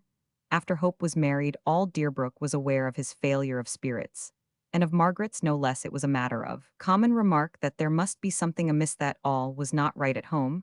They had then doubtless discovered that the attachment was mutual, and they might well be wretched. Those who ought to know best had been convinced of this at an earlier stage of the intercourse. Mrs. Rowland had met at Cheltenham a young officer, an intimate friend of Mr. Hope's family, who would not be persuaded that it was not to the younger sister that Mr. Hope was married. He declared that he knew from the highest authority that Hope was attached to Margaret, and that the attachment was returned. It was not till Mrs. Rowland had shown him the announcement of the marriage in an old Blickley newspaper, which she happened to have used in packing her trunk, that he would believe that it was the elder sister who was Hope's wife. There was one person, however, who had known the whole. Enderby said perhaps she was the only person who had been aware of it all, and that was his mother. In answer to Hope's exclamations upon the absurdity of this, Enderby said that 1,000 circumstances rose up to confirm Mrs. Rowland's statement that her mother had known all, and had learned it from Margaret herself. Margaret had confided in her old friend as in a mother, and nothing could be more natural, nothing probably more necessary to an overburdened heart. This explained his mother's never having shown his letters to Margaret, the person for whom, as she knew, they were chiefly written. This explained the words of concern about the domestic troubles of the Hopes, which now and then, during her long confinement, she had dropped in Phoebe's hearing. And even in her letters to her son, she had repeatedly regretted that Margaret would not leave her sister's house and return to Birmingham, saying that income and convenience were not to be thought of for a moment in comparison with some other considerations. In fact, she had, it was weakness perhaps, but one not to be too hardly judged under the circumstances, had revealed the whole to her daughter, under injunctions to secrecy which had been strictly observed, while she lived, and broken now only for a brother's sake. And after a long conflict between obligations, apparently contradictory, when from her deathbed she had welcomed Margaret as a daughter-in-law. It was in the gratitude which it was natural for a mother to feel on finding the attachment of an only son at length appreciated and rewarded, when she had implored Mrs. Rowland to receive Margaret as a sister, and had seen them embrace her generous spirit, had rejoiced in her young friend's conquest of an unhappy passion, and she had meant to convey to Priscilla an admonition to bury in oblivion what had become known to her, and to forgive Margaret for having loved anyone but Philip. Priscilla could not make a difficulty. At such a time, and in such a presence, she had submitted to the embrace, but her soul had recoiled from it. She had actually fainted under the shock, and ever since she had declared to her brother with a pertinacity which he had been unable to understand, which, indeed, had looked like sheer audacity, that he would never marry Margaret Ibbotson. Philip was now convinced that he had done his sister much wrong. Her temper and conduct were, in some instances, indefensible. But since he had learned all this and become aware how much of what he had censured had been said and done out of affection for himself, he had been disposed rather to blame her for the lateness of her explanations than for any excess of zeal on his account, zeal which he admitted had carried her a point or two beyond the truth in some of her aims. These statements about the condition of Margaret's mind were borne out by circumstances known to others. When Margaret had been rescued from drowning, Hope was heard to breathe, as he bent over her, "Oh God, my Margaret," and it was observed that she rallied instantly on hearing the exclamation, and repaid him with a look worthy of his words. This had been admitted to Enderby himself by the one who heard it, and who might be trusted to speak of it to no one else. Then it was known that, when Margaret was in the habit of taking long walks alone towards the end of the winter, she was met occasionally by her brother-in-law, in his rights. Naturally enough, their conversation had been overheard once at least, when they consulted about the peace of their home, how much of a certain set of circumstances they should communicate to Mrs. Hope, and whether or not Mr. Enderby was engaged to a lady abroad. Without these testimonies, Enderby felt that he had only to recur to his own experience to be convinced that Margaret had never loved him. Though striving to persuade herself as well as him that she Roman 999, the calmness with which she had received his avowals. That first evening last winter struck him with admiration. At the time, he now understood it better. He wondered he had felt so little till. Now the coldness of the tone of her correspondence. The first thing which awakened him to an admission of it was her refusal to marry him in the spring. She shrank, as she avowed, from leaving her present residence, might have said from quitting those she loved best. It was clear that in marrying, she was to make a sacrifice to do ditto secure innocence and safety for herself and those who were dearest to her, and that when the time drew near she recoiled from the effort. Enderby was thankful that all had become clear in time for her release and his own. The horror with which Hope listened to this was beyond what he had prepared himself for. Beyond all that he had yet endured, Enderby seemed quite willing to hear him, but what could be said? Only that which he had planned: his protest against the truth of certain of the statements, and the justice of some of the constructions of facts, was strong. He declared that in his perfect satisfaction with his domestic state, his happiness with his beloved and honored wife, he would admit of no question about his family affairs. As far as he and Hester were concerned, he denied at once, and forever, all that went to show that Margaret had for a moment regarded him otherwise than as a friend and a brother, and declared that the bare mention to her of the idea which was uppermost in Enderby's mind would be a cruelty and insult which could never be retrieved. He was not going to plead for her bitterly as she must suffer. It was from a cause which lay too deep for cure, from a want of faith in her, in one who ought to know her best, but from whom she would be henceforth best separated if what he had been saying was his deliberate belief and judgment. Enderby declaring that it was so, and that it was his intention to release Margaret from her engagement gently and carefully, without useless explanation, and without reproach. There was nothing more to be said or done. Hope prophesied in parting that of all the days of Enderby's life, this was perhaps that of which he would one day most heartily repent, and while he spoke, he felt that this same day was the one which he might himself find the most difficult to endure. He left Enderby still pacing the meadow, and walked homewards with a heart weighed down with a grief, which yet he would fain have increased to any degree of intensity by taking Margaret's upon himself. Margaret was at the breakfast-table with her sister when he entered. Her eyes were swollen, but her manner was gentle and composed. She looked up at Edward when he appeared with an expression of timid expectation in her face, which went to his soul. A few words passed, a very few, and then no more was said. Yes, I have seen him. He is very wretched. He will not come, but we shall hear something, I have no doubt, a strange persuasion, which I cannot remove, of a prior attachment, of a want of frankness and confidence. He will explain himself presently, but his persuasion is irremovable. Hester had much to say of him out of her throbbing heart, but she looked at Margaret and restrained herself. What must there be in that heart to utter one word would be irreverent. The breakfast passed in an almost unbroken silence. It had not been long over when the expected letter came. Hope never saw it, but there was no need. He perfectly anticipated its contents, while to her, for whom they were written, they were incomprehensible. I spare you and myself the misery of an interview. It must be agonizing to you, and there would be dishonor as well as pain to me in witnessing that agony if, as I fully believe, you have been hitherto blind to the injustice of your connecting yourself with me, from a sense of duty and expediency, when you had not a first genuine love to give. I think you will see it now, and I pity your suffering in the discovery. There is only one point on which I wish or intend to hang any reproach. Why did you not, when I had become entitled to your confidence, lay your heart fully open to me? Did I not do so by you? Did I not reveal to you even the transient fancy which I entertained long ago, and which I showed my faith in you, her friend, by revealing? If you had only done the same, if you had only let me know without a hint as to the object that you had been attached, and that you believed I might succeed to your affections in time. If you had done this, I do not say that we should then have been what I so lately trusted we were to be. For my soul is Jalousia's been made so, by what I thought Yond will bear none but a first and an entire and an exclusive love. But in that case, I should have cherished you in my inmost heart as all that I have believed you to be, though not destined for me. But I do not blame you. You have done what you meant to be right, though from too great regard to one set of considerations you have mistaken the right, and have sacrificed me. I make allowance for your difficulty, and for my own part pardon you, and testify most sincerely and earnestly to the purity of your mind and intentions. Do not reject this parting testimony. I offer it because I would not have you think me harsh or suppose that passion has made me unjust. I love you too deeply to do more than mourn. I have no heart to blame, except for your want of confidence, of that I have a right to complain. But for the rest, spare yourself. The effort of self-justification. It is not needed. I do not accuse you. You were right in saying yesterday that I love you still. I shall ever love you. Be our separate lives. What they may, God bless you. Prie? Will you not wait, my dearest Margaret, said Hester, when within half an hour of the arrival of Enderby's letter, she met her sister on the stairs with the reply in her hand sealed, and ready to be sent. Why such haste? The events of your life may hang on this day, on this one.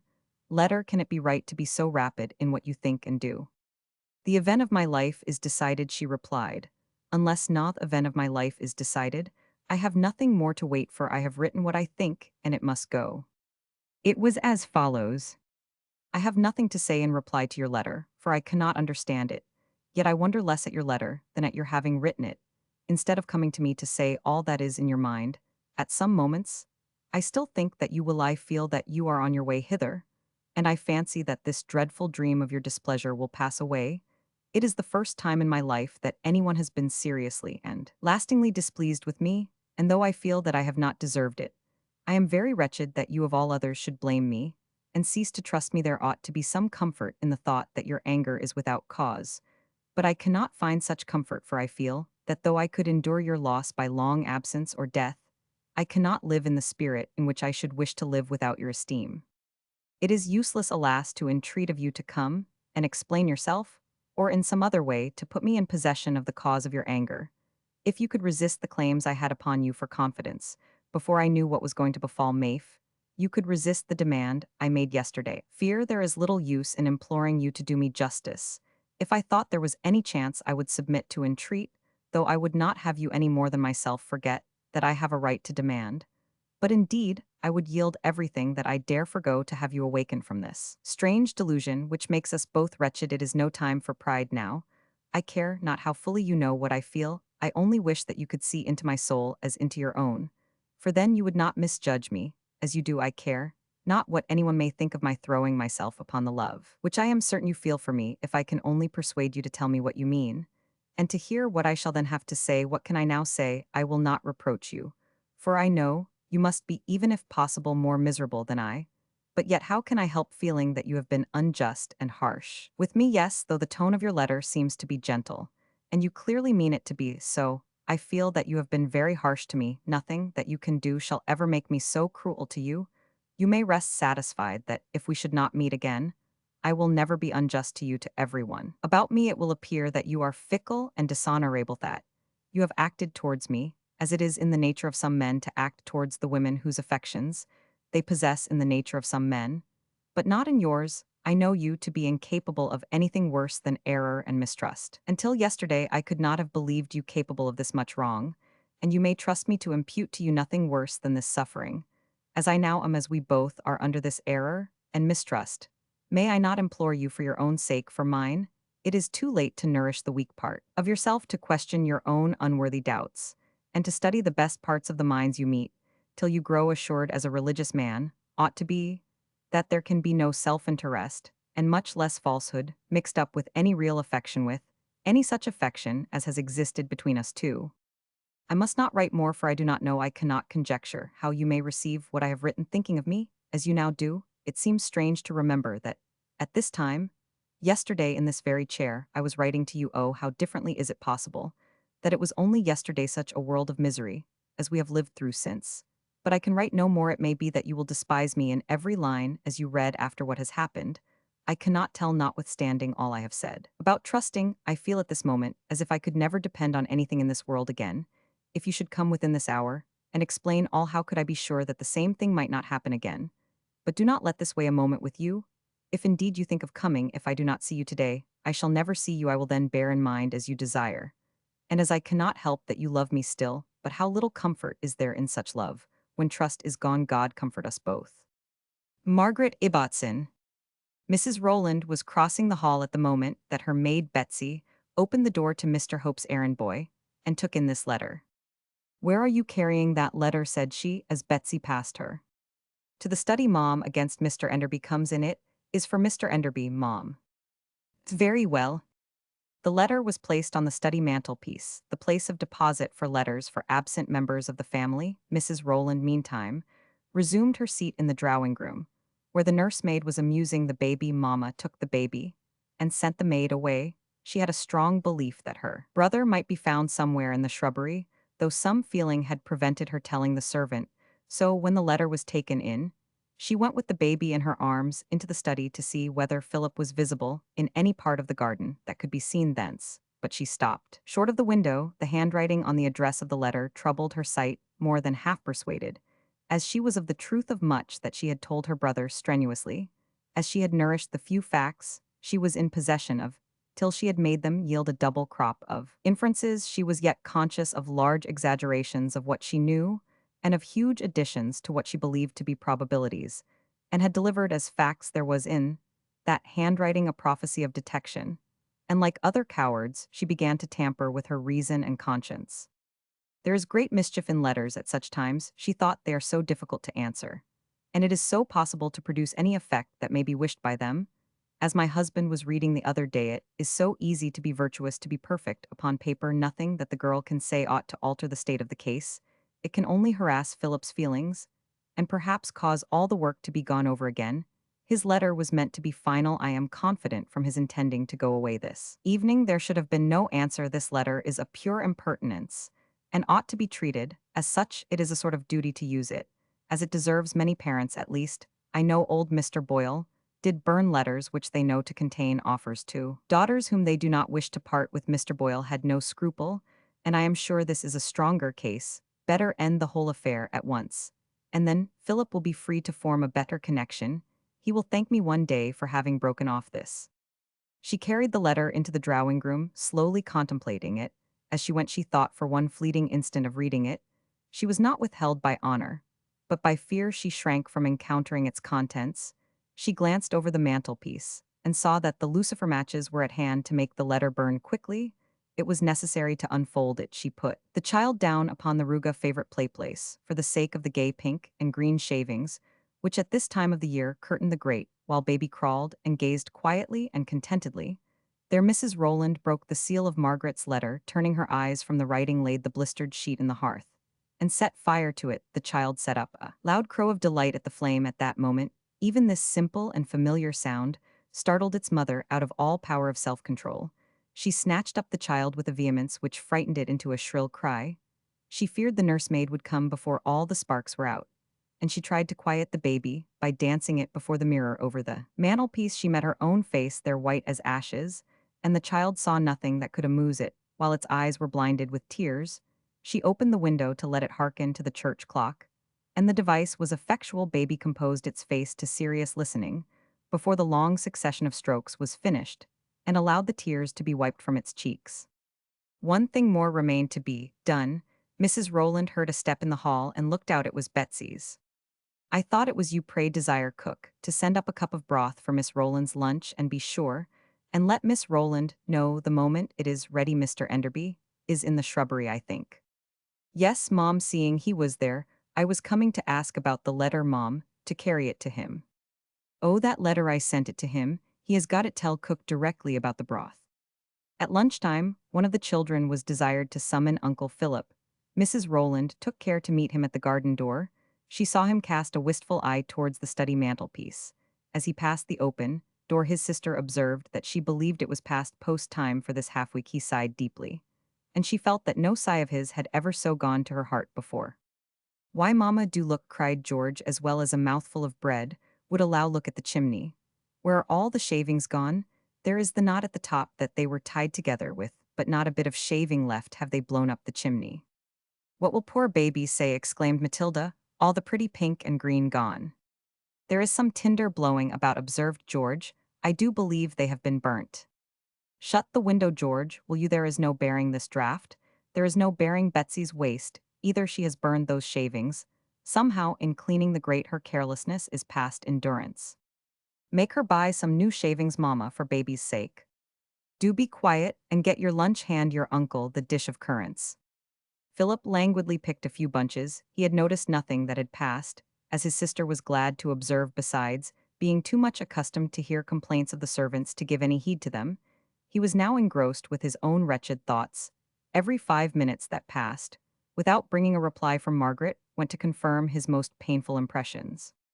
Margaret, meantime, was sitting alone in her chamber during the long morning, as she best might now plying her needle, as if life depended on her industry, and now throwing up her employment in disgust.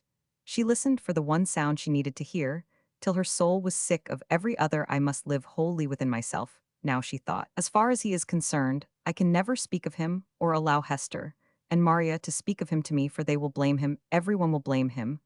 Maria did yesterday. No one will do him justice. I cannot ask Mrs. Gray, as I intended anything of what she may have seen and heard about all this. I have had my joy to myself. I have carried about my solitary glory and bliss in his being mine. And now I must live alone upon my grief for him, for no one person in the world will pity and justify him but myself. He has done me no wrong that he could help his staying away today, is to save me pain, as he thinks. I wish I had not said in my letter that he has been harsh to me. Perhaps he would have been here by this time if I had not said that how afraid he was that day in the spring, when he urged me so to marry at once. So, if I had all this would have been saved. And yet I thought, and I still think I was right, but how afraid he was of our parting lest evil should come between us.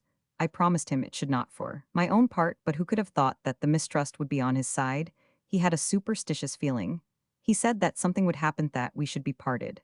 And I would not hear of it. How presumptuous I was.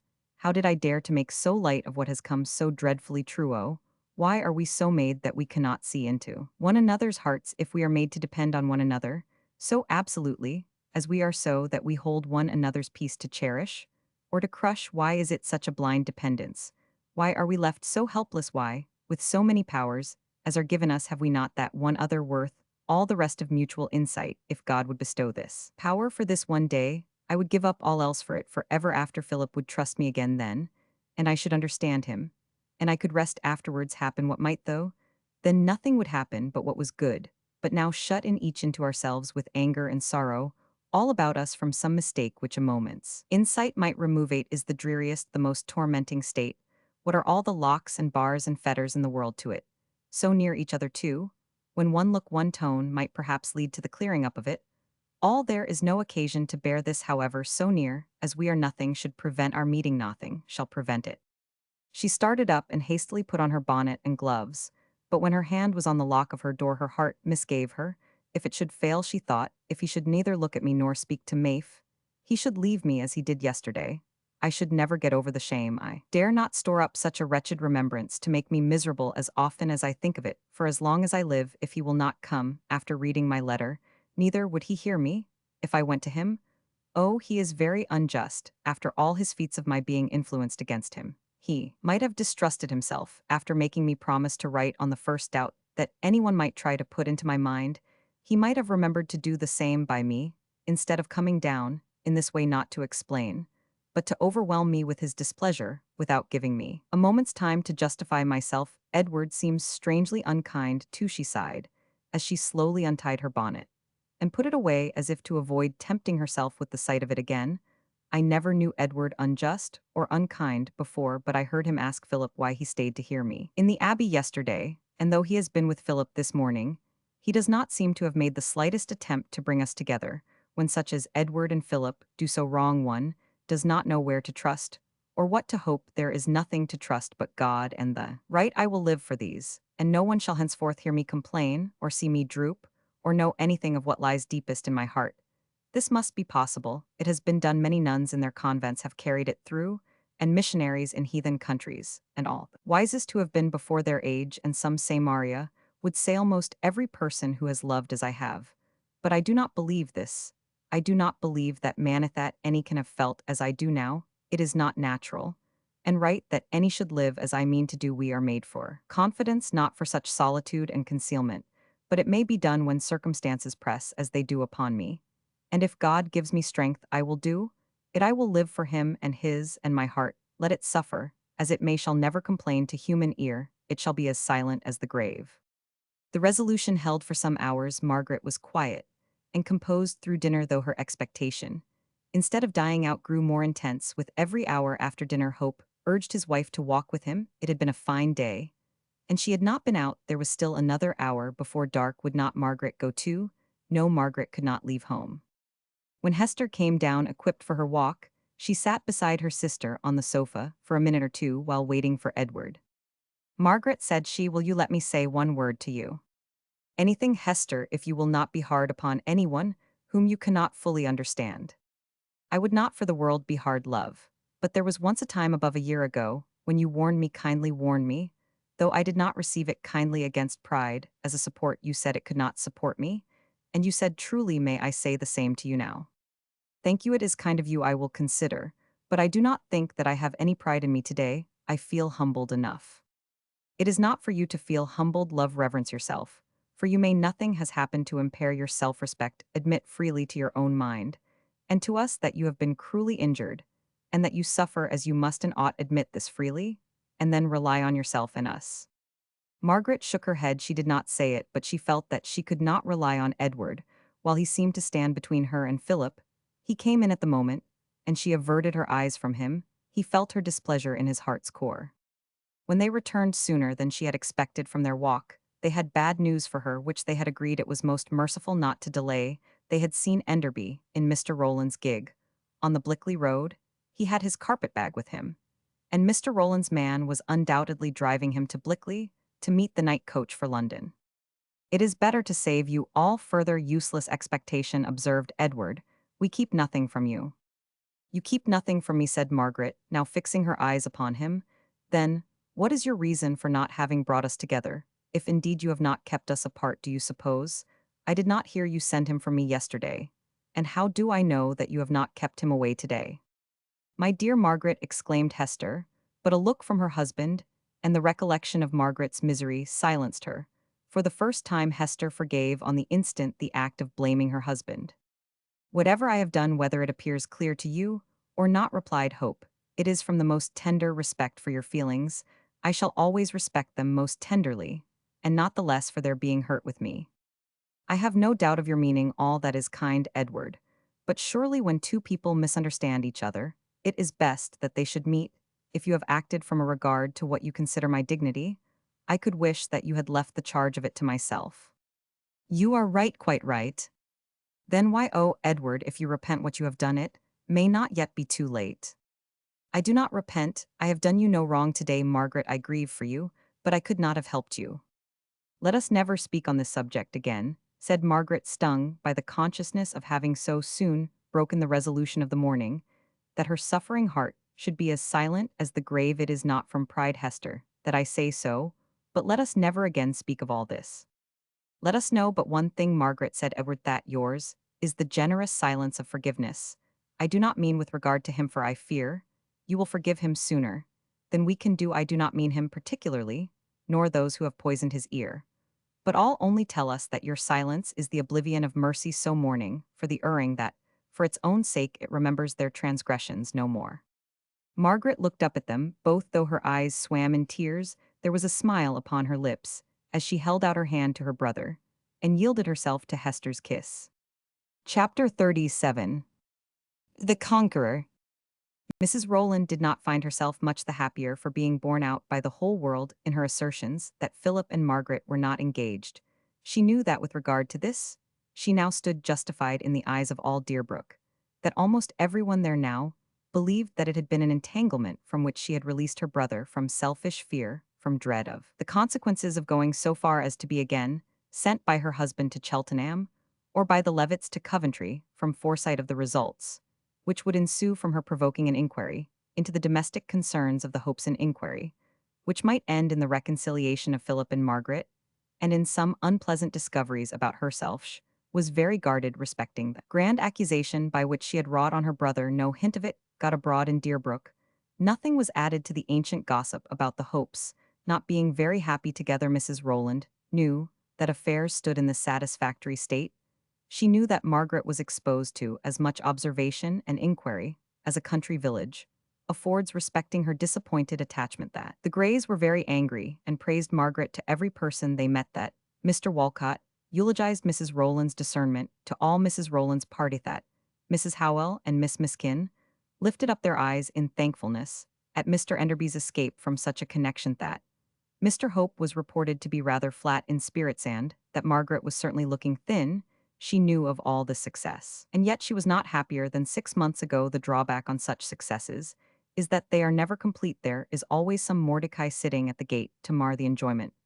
Mrs. Rowland was aware of Mrs. James, having dropped that she and her husband had nothing to do with anybody's family, quarrels, that there was always a great deal to be said on both sides in such cases, and that they had never seen anything but what was amiable and pleasant in Miss Ibbotson, and her connections. She knew that Dr. Levitt called on the Hopes full as often as at any house in Deerbrook, and that Mrs. Levitt had offered to take some of Margaret's plants into her greenhouse to be nursed through the winter. She was always hearing that Miss Young and Margaret were much together, and that they were happy in each other's society, and she alternately fancied them talking about her exposing to each other the injuries she had wrought to both, and enjoying an oblivion of their cares in her despite. She could never see Maria taking an airing in the Greys' shrubbery, leaning on Margaret's arm, or Margaret turning in at the farrier's gate without feeling her color rise. She knew that Mr. Jones was apt to accommodate Miss Ibbotson with a choice of meat in preference to his other customers, and that Mrs. Jones had spoken indignantly to a neighbor about fine gentlemen from London that think little of breaking one young heart after another to please their own vanity, and never come back to look upon the eyes that they have made dim and the cheeks that grow pale for them. All these things Mrs. Rowland knew, and they ate into her heart in these days of her triumph. She moved about in fear, and no hour passed without troubling her victory. She felt that she could not rest till the corner house family was got rid of. They did not seem disposed to move. Of their own accord, she incessantly expressed her scorn of the want of spirit of a professional man who would live on in a place where he had lost his practice, and where a rival was daily rising upon his ruins, but the Hopes stayed on still week after week. They were to be met in the lanes and meadow snow, gleaning in the wake of the harvest wain, with Fanny and Mary, for the benefit of widow, rye now blackberry, gathering in the fields, now nutting in the hedgerows. The quarterly term came round, and no notice that he might look out for another tenant reached Mr. Rowland. If they would not go of their own accord, they must be dislodged, for she felt, though she did not fully admit the truth to herself, that she could not much longer endure their presence. She looked out for an opportunity of opening the subject advantageously with Mr. Rowland. The wine and walnuts were on the table, and the gentleman and lady were amusing themselves with letting Anna and Ned try to crack walnuts, the three elder children being by this time at school at Blickley, when Mrs. Rowland began her attack. "My dear," said she, "is the corner house in perfectly good repair at present?" "I believe so. It was thoroughly set to rights when Mr. Hope went into it, and again after the riot, and I have heard no complaint since." "Ah, after the riot, that is what I wanted to know. The surgery is well fitted up, is it?" "No doubt the magistrates took care that everything should be done handsomely." Mr. Hope was fully satisfied. He was then. There seems no doubt that Mr. Walcott had better remove to the corner house. When the Hopes go away, it is made to be a surgeon's residence. And I own, I do not like to see those blinds of Mr. Walcott's, with that staring word surgery upon them, in the windows of my poor mother's breakfast room. Nor I, but the Hopes are not going to remove. I believe they will be leaving Deerbrook before long. I believe not. My dear Mr. Rowland, I have reason for what I say. So have Roman one. Take care of that little thumb of yours, my darling, or you will be cracking it instead of the walnut. What is your reason for thinking that the Hopes will not leave Deerbrook, Mr. Rowland?" "Mr. Hope told me so himself." "Ah, that is nothing. You will be about the last person he will inform of his plans. Mr. Walcott's nearest friends will be the last to know, of course." "Pray do not make me out one of Mr. Walcott's nearest friends, my dear. I have a very slight acquaintance with the young gentleman, and do not intend to have more." "You say so now to annoy me, my love, but you may change your mind if you should see Mr. Walcott, your son-in-law, at some future day. You will not go on to call him a slight acquaintance, I suppose." "My son-in-law, have you been asking him to marry Matilda?" "I wait Mr. Rowland till he asks it himself, which I foresee he will do as soon as our dear girl is old enough to warrant his introducing the subject. Her accomplishments are not lost upon him. He has the prophetic eye which sees what a wonderful creature she must become. And if we are permitted to witness such an attachment as theirs will be, and our dear girl settled beside us here, we shall have nothing left to wish. To speak of something more nearly at hand, I beg, my dear, that you will hold out no expectation of the corner house to Mr. Walcott, as it is not likely to be vacated." "Has the rent been regularly paid so far?" "To be sure it has." "By Mr. Gray's help, I have no doubt, my dear. I know what I am saying. The Hopes are as poor as the rats in your granary. and it is not to be supposed that Mr. Gray will long go on paying their rent for them, just for the frolic of sustaining Mr. Hope against Mr. Walcott. It is paying too dear for the fancy. The Hopes are wretchedly pinched for money. They have dropped their subscription to the book club. I am very sorry to hear it. I would give half I am worth that it were otherwise. Give it them at once then, and it will be otherwise. I would gladly, but they will not take it. I advise you to try, however, it would make such a pretty romantic story. Well, Mr. Gray is extremely mortified at their withdrawing from the book club. He remonstrated very strongly indeed. That does not agree very well with his paying their rent for them. Perfectly well, he thinks that if he undertakes the large thing for the sake of their credit, they might have managed the small. This is his way of viewing the matter. No doubt, he sees how their credit will suffer by their giving up the book club. He sees how everybody will remark upon it. So do they, I have no doubt. And the matter will not be mended by Sophia Gray's nonsense. What absurd things that girl does, I wonder. Her mother allows idly that to be sure she is not much wiser herself. Sophia has told some of her acquaintance, and all Deerbrook will hear it before long, that her cousins have withdrawn from the book club, on account of Hester's situation, that they are to be so busy with the baby that is coming that they will have no time to read. As long as the Hopes are above false pretenses, they need not care for such as are made for them there. Show mamma what a nice plump walnut you have cracked for her. Nicely done, my pet, but Mr. Rowland, the Hopes cannot hold out, they cannot possibly stay here. You will not get their rent at Christmas, depend upon it. I shall not press them for it, I assure you. Then you will be unjust to your family. You owe it to your children, to say nothing of myself, to look after your property. I owe it to them not to show myself a harsh landlord to excellent tenants, but we need not trouble ourselves about what will happen at Christmas. It may be that the rent will make its appearance on the morning of quarter day. Then, if not, you will give them notice that the house is let from the next quarter, will you not? By no means, my dear. If you do not like to undertake the office yourself, perhaps you will let me do it. I have a good deal of courage about doing disagreeable things on occasion. You have, my dear, but I do not wish that this should be done. I mean, I desire that it be not done. The Hopes shall live in that house of mine as long as they please. And if, continued Mr. Rowland, not liking the expression of his lady's eye, if anyone disturbs them in their present abode, the consequence will be that I shall be compelled to invite them here. I shall establish them in this very house sooner than that they shall be obliged to leave Deerbrook against their will. And then, my dear, you will have to be off to Cheltenham again. What nonsense you talk, Mr. Rowland. Who should disturb them, if you won't be open to reason so as to do it yourself? I thought you knew enough of what it is to be ridden by poor tenants to wish to avoid the plague if warned in time, but some people can never take warning. Let us see that you can, my love. You will remember what I have said about the Hopes being disturbed, I have no doubt, and now we have done with that, I want to tell you. Presently, when we have really done with this subject, my dear, I have other reasons which you will spare me the hearing, my dear Priscilla. There are no reasons on earth which can justify me in turning this family out of their house, or you, in asking me to do it. Let us hear no more about it. But you must hear, I will be heard on a subject in which I have such an interest, Mr. Rowland. Ring the bell, my little fellow, pull hard, that's it, candles in the office immediately. And Mr. Rowland tossed off the last half of his glass of port, kissed the little ones, and was gone. The lady remained to compassionate herself, which she did very deeply, that she could find no means of ridding herself of the great plague of her life. These people were always in her way, and no one would help her to dislodge them. Her own husband was against her quite unmanageable and perverse.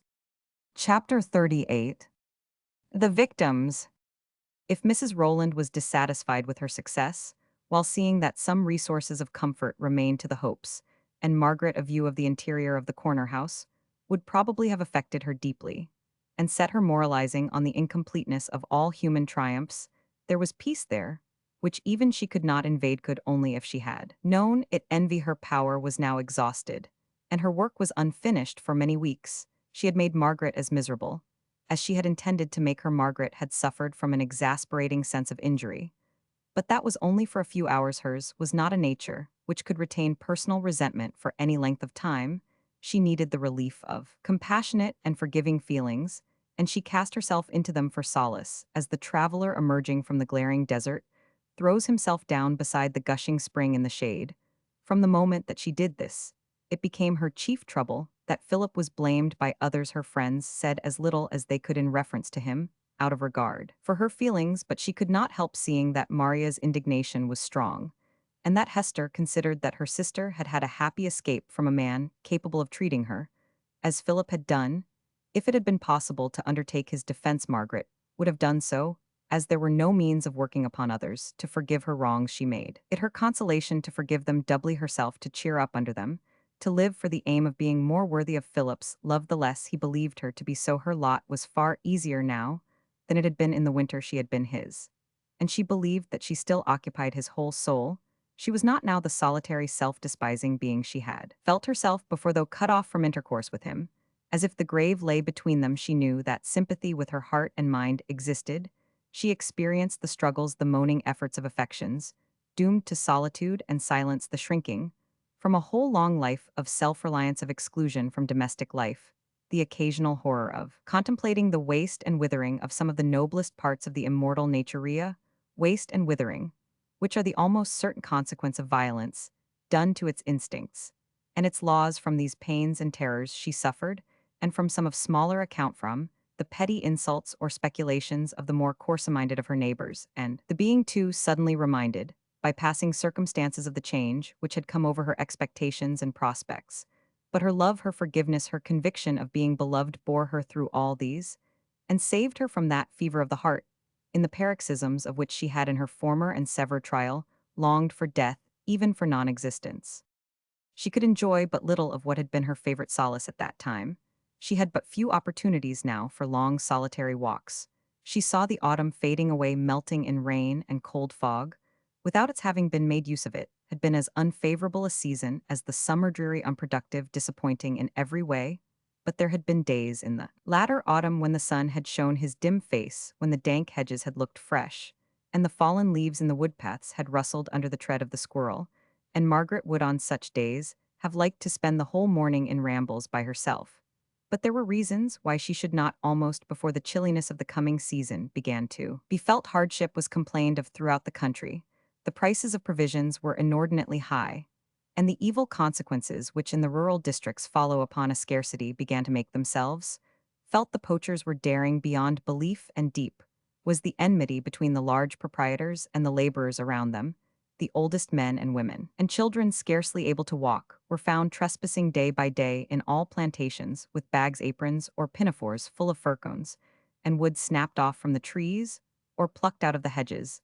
There was no end to repairing the fences. There were unpleasant rumors, two of its being no longer safe to walk singly in the more retired places. No such thing as highway robbery had ever before been heard of at Deerbrook, within the memory of the oldest inhabitant, the oldest of the inhabitants being Jim Bird, the man of 100 years. But there was reason now for the caution. Mr. Jonas' meat cart had been stopped on the highroad by two men who came out of the hedge and helped themselves to what the cart contained in. A looking fellow had crossed the path of Mrs. James and her young sister in the Verdon woods, evidently with the intention of stopping the ladies. But luckily, the jingling of a timberwain was heard below, and the man had retreated. Mr. Gray had desired that the ladies of his family would not go further without his escort than a mile out and back again on the highroad. They were not to attempt the lanes. The Miss Andersons no longer came into Deerbrook in their pony-chaise, and Mrs. Howell reported to all her customers that Lady Hunter never walked in her own grounds without a footman behind her, two dogs before her, and the gamekeeper within hearing of a scream. Mr. Walcott was advised to leave his watch and purse at home when he set forth to visit his country patients, and it did not comfort him much to perceive that his neighbors were always vigilant to note the hour and minute of his setting forth, and to learn the precise time when he might be looked for at home again. It was observed that he was generally back half an hour sooner than he was expected, with a very red face, and his horse all in a foam. In addition to these grounds of objection to solitary walks, Margaret had strong domestic reasons for denying herself the rambles she delighted in. As the months rolled on, poverty pressed closer and closer when the rent was secured, and some of the comforts provided which Hester must have in her confinement.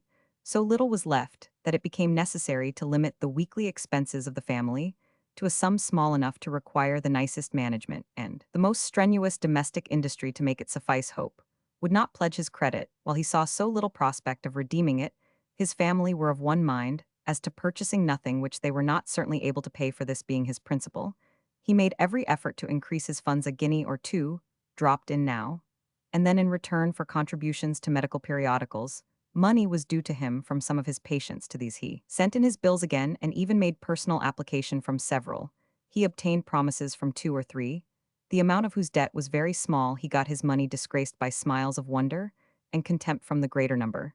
He received nothing. But excuses on account of the pressure of the times. The small sums he did recover were of a value which none of the three had ever imagined that money could be to them, every little extra comfort. Thus obtained the dinner of meat once oftener in the week, the fire in the evening, the new gloves for hope, when the old ones could no longer by any mending be made to look fit for him. What a luxury! It was, and all the more for being secretly enjoyed.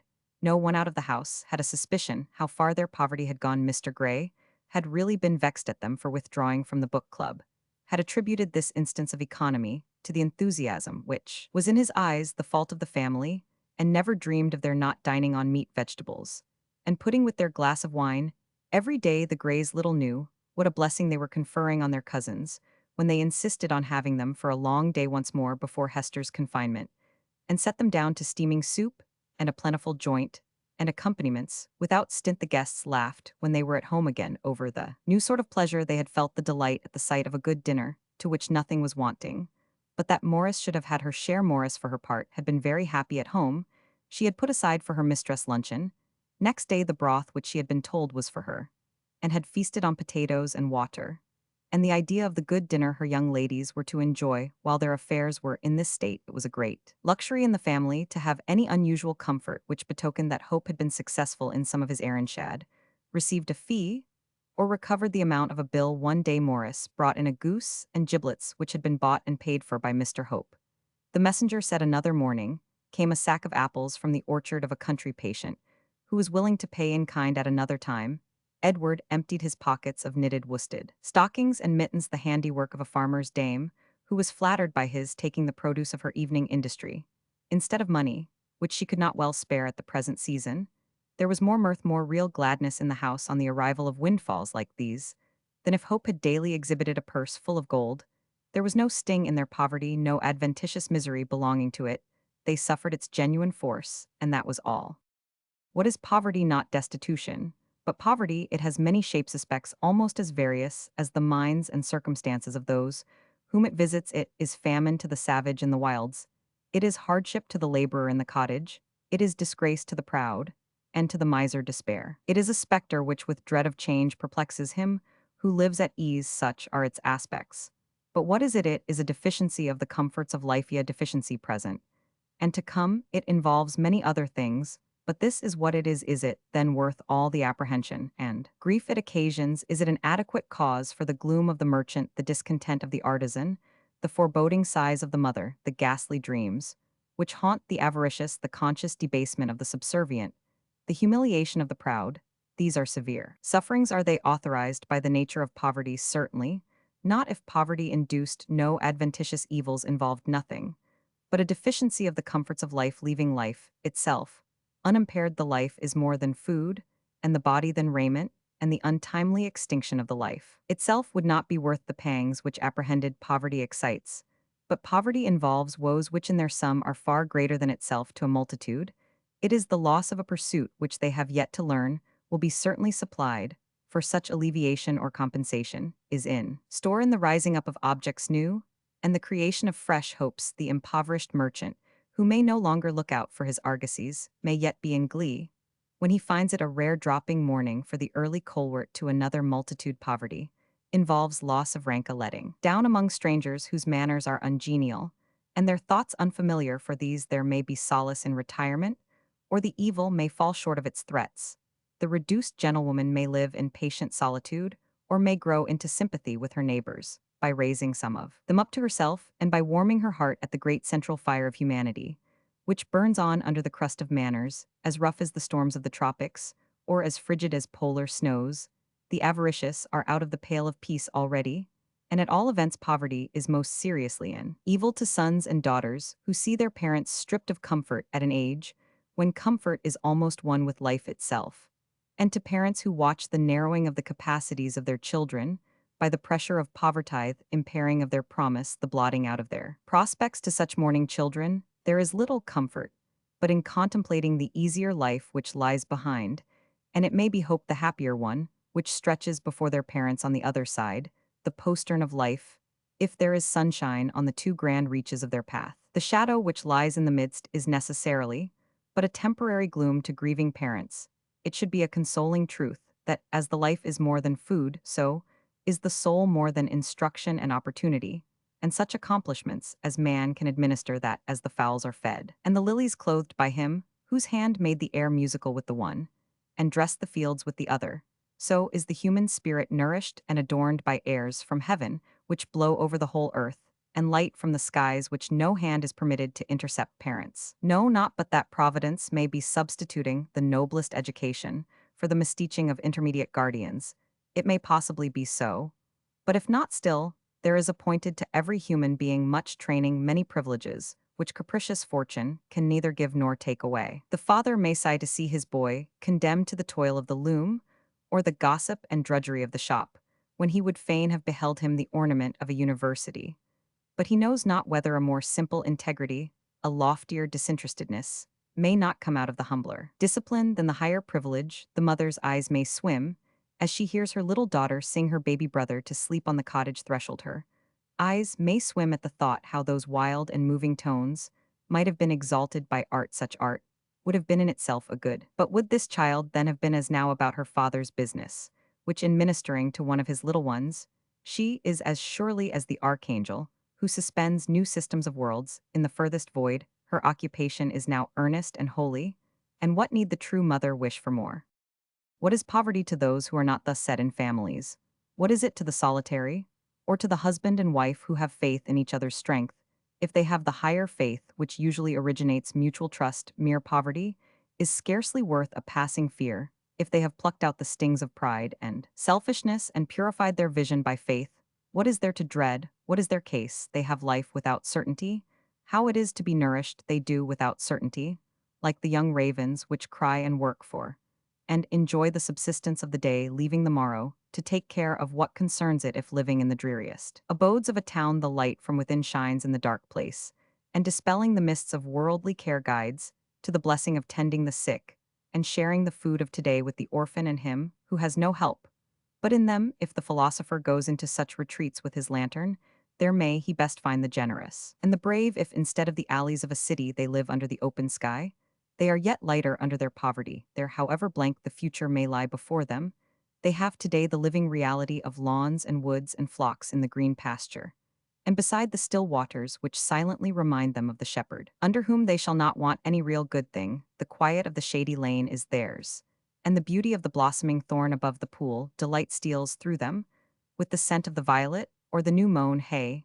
If they have hushed the voices of complaint and fear within them, there is the music of the merry lark for them, or of the leaping waterfall, or of a whole orchestra of harps, when the breeze sweeps through a grove of pines, while it is not for fortune to rob them of free nature's grace, and while she leaves them life and strength of limb, and soul the certainty of a future, though they cannot see what, and the assurance of progression. Though they cannot see how is poverty worth for themselves more than a passing doubt, can it ever be worth the torment of fear, the bondage of subservience, the compromise of free thought, the sacrifice of free speech, bending of the erect head, the veiling of the open brow, the repression of the salient soul? If instead of this, poverty should act as the liberator of the spirit, awakening it to trust in God and sympathy for man, and placing it aloft fresh and free like morning on the hilltop, to survey the expanse of life, and recognize its realities from beneath its mists, it should be greeted with that holy joy before which all sorrow and sighing flee away.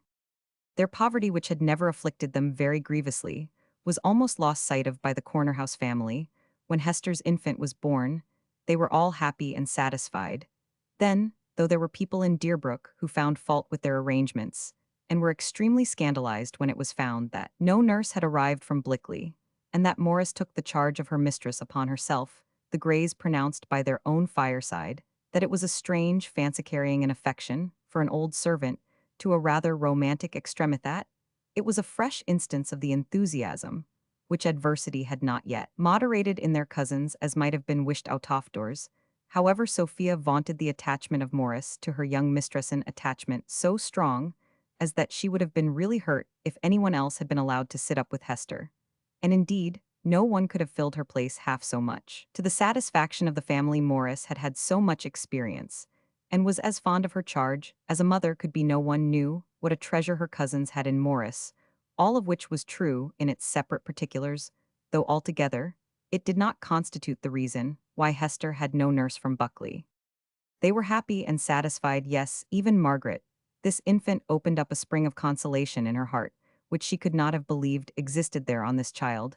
She could pour out some of her repressed affections. And on him did she rest her baffled hopes. He beguiled her into the future, from which she had hitherto recoiled, that helpless, unconscious little creature. Cradled on her arm, and knowing nothing of its resting place was more powerful than sister-brother, or Frenton's self-interest philosophy, or religion, in luring her imagination onward into future years of honor.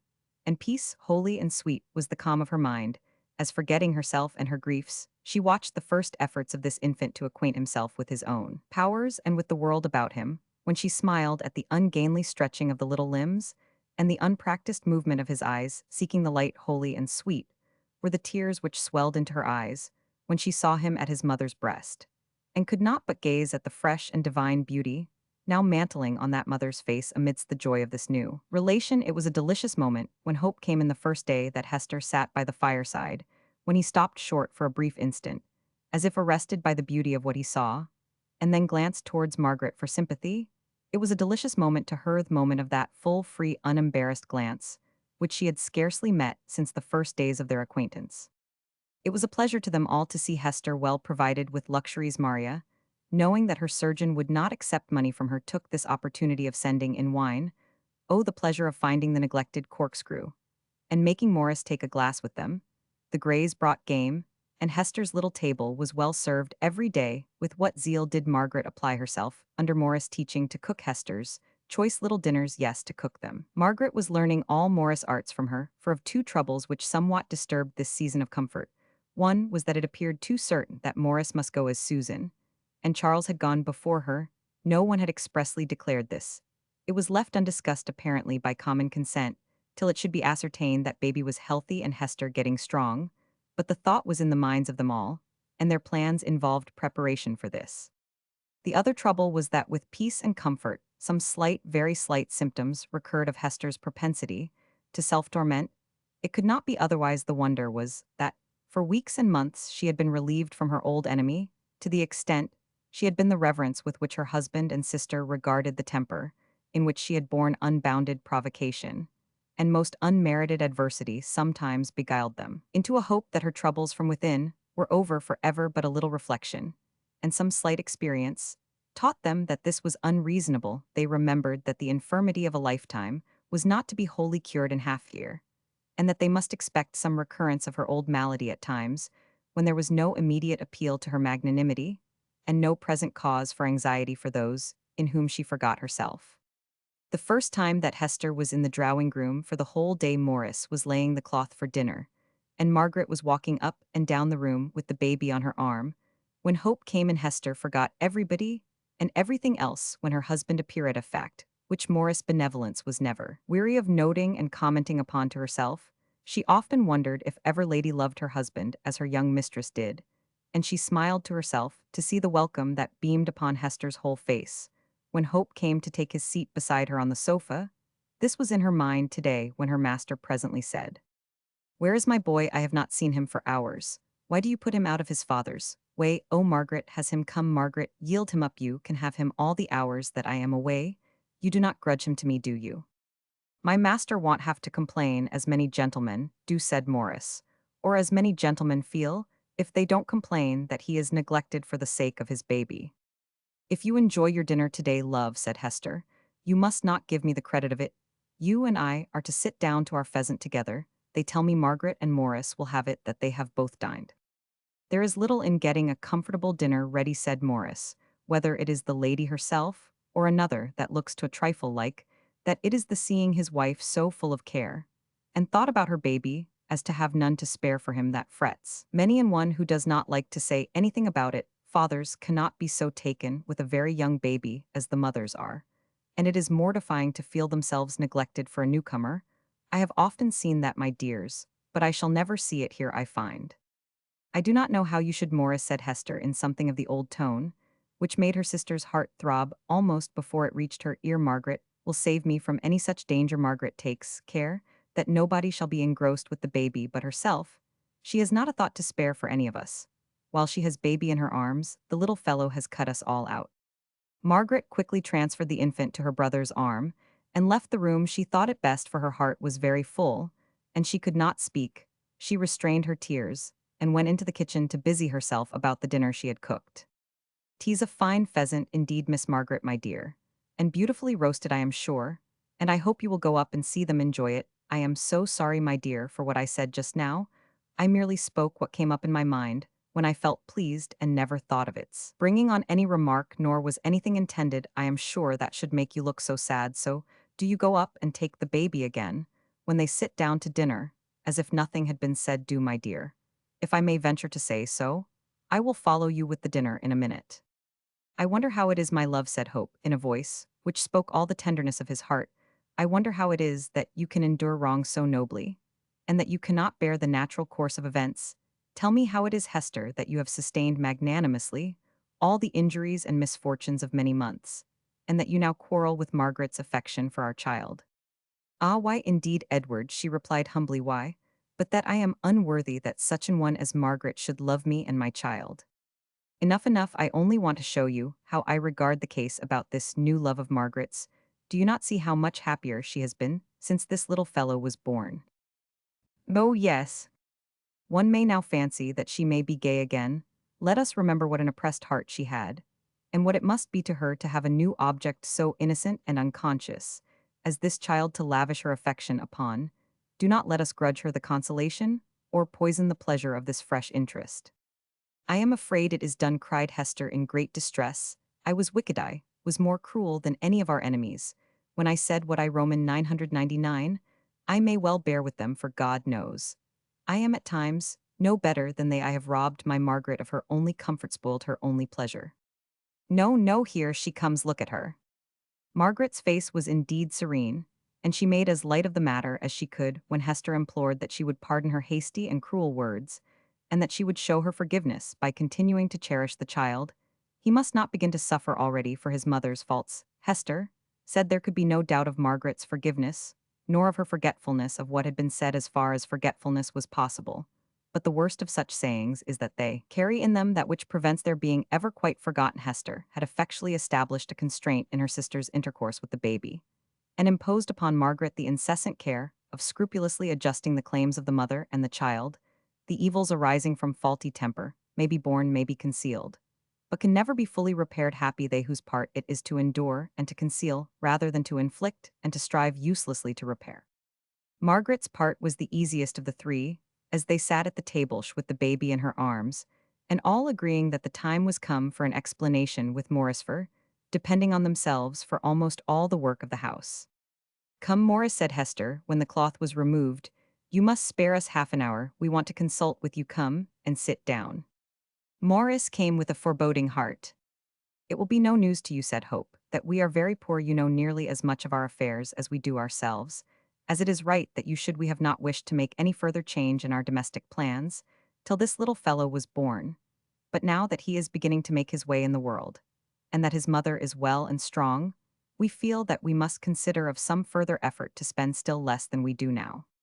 There are two ways in which this may be done, we think," Morris said. "Hester, we may either keep the comfort of having you with us and pinch ourselves more as to dress and the table."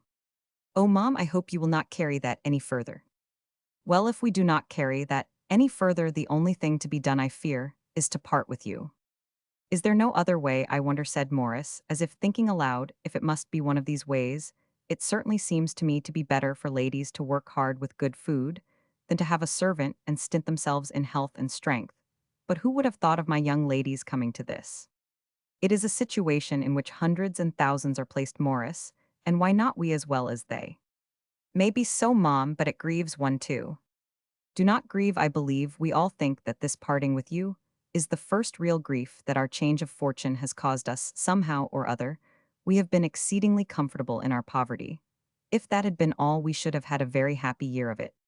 One would desire to say nothing against what is God's will, Mom, but one may be allowed perhaps to hope that better times will come. I do hope it and believe it, said her master. And if better times come, Morris, you will return to us, will you not? My dear, you know nothing would make me leave you now. As you say, I am a comfort to you. If I had any right to say, I would stay. I could live upon as little as anybody, and could do almost without any wages. But there is my poor sister, you know, ladies, she depends upon me for everything now that she cannot work herself, and I must earn money for her. We are quite aware of that, said Margaret. It is for your sake, and hers quite as much as for our own, that we think we must part. We wish to know what you would like to do, said Hester. Shall we try to find a situation for you near us, or would you be happier to go down among your old friends? I had better go where I am sure of employment. Mom, better go down to Birmingham. At once I should never have left it, but for my young ladies' sakes. But I should be right glad, my dears, to leave it again, for you. If you can at any time write to say you wish for me back, there is another way I have thought of. Sometimes, but of course you cannot have overlooked anything that could occur to me. If you would all go to Birmingham, you have so many friends there, and my master would be valued as he ought to be, which there is no sign of his being in this place. I do not like this place, my dears, it is not good enough for you. We think any place good enough for us where there are men and women living, said Hope kindly. But gravely, others have thought as you do, Morris, and have offered us temptations to go away. But we do not think it right. If we go, we shall leave behind us a bad character, which we do not deserve. If we stay, I have very little doubt of recovering my professional character, and winning over our neighbors to think better of us, and be kind to us again. We mean to try for it, if I should have to hire myself out as a porter in Mr. Gray's yards. Pray don't say that, sir, but indeed I believe you are so far right as that the good always conquers at last. Just so, Morris, that is what we trust, and for the sake of this little fellow, if for nothing else we must stand by our good name, who knows, but that I may leave him a fine flourishing practice in this very place, when I retire or deal ways, supposing he means to follow his father's profession. Sir, that is looking forward very far. So it is, Morris, but however people may disapprove of looking forward too far, it is difficult to help it when they become parents. Your mistress could tell you, if she would own the truth, that she sees her son's manly beauty already under that little wry mouth, and that odd button of a nose. Why may not I just as well fancy him a young surgeon? Morris would say, as she once said to me, observed Margaret, remember death, my dear, remember death. We will remember it, said Morris, but we must remember at the same time God's mercy in giving life. He who gave life can preserve it. And this shall be my trust for you all, my dears. When I am far away from you, there is a knock. I must go. Oh, Miss Margaret, who will there be to go to the door when I am gone but you? Mr. Jones had knocked at the door and left a letter. These were its contents. Sir, I hope you will excuse the liberty I take in applying to you for my own satisfaction. My wife and I have perceived with much concern that we have lost much of your custom of late. We mind little the mere falling off of custom in any quarter, in comparison with failing to give satisfaction. We have always tried, I am sure, to give satisfaction in our dealings with your family, sir, and if there has been any offense, I can assure you it is unintentional, and shall feel obliged by knowing what it is we cannot conceive, sir, where you get your meat if not from us. And if you have the trouble of buying it from a distance, I can only say we should be happy to save you the trouble, if we knew how to serve you to your liking, for, sir, we have a great respect for you and yours.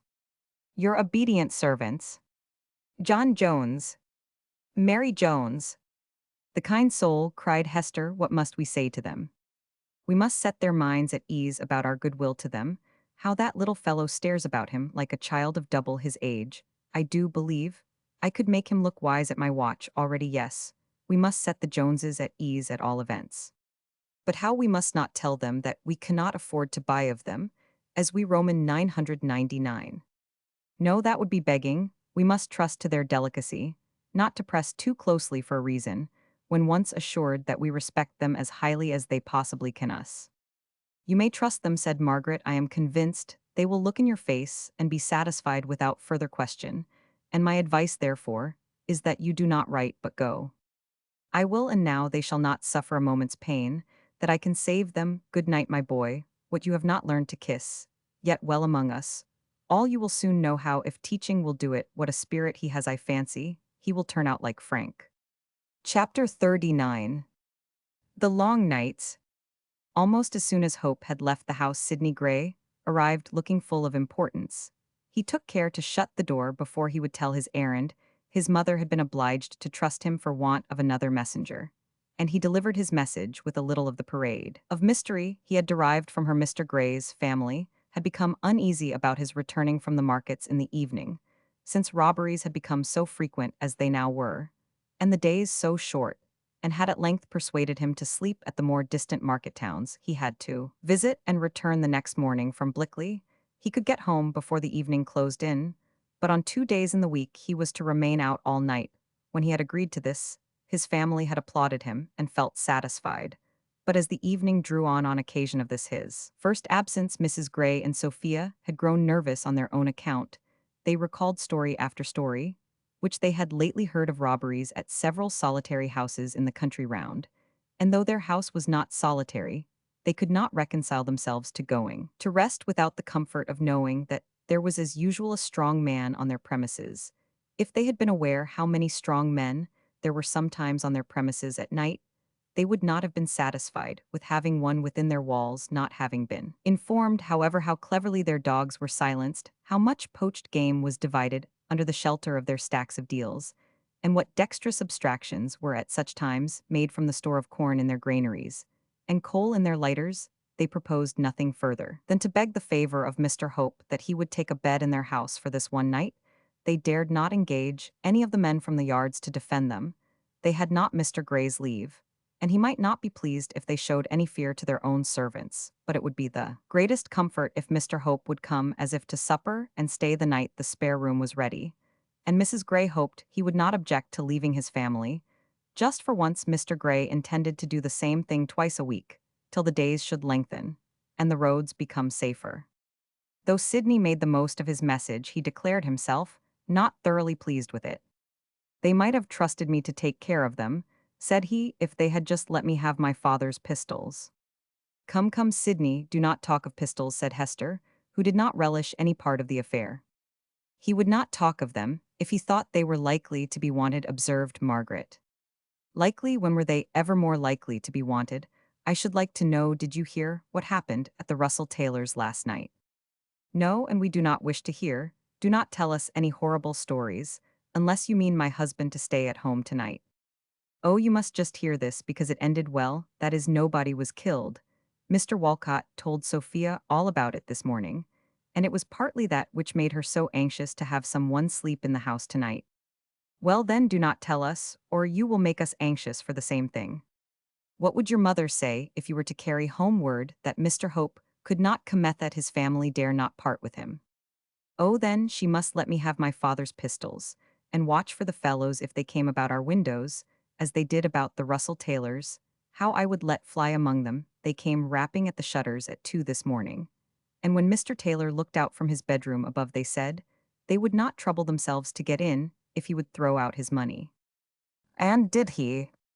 Yes, they raised a hat upon a pole, and he put in 4 or 5 pounds all he had in the house, he told them.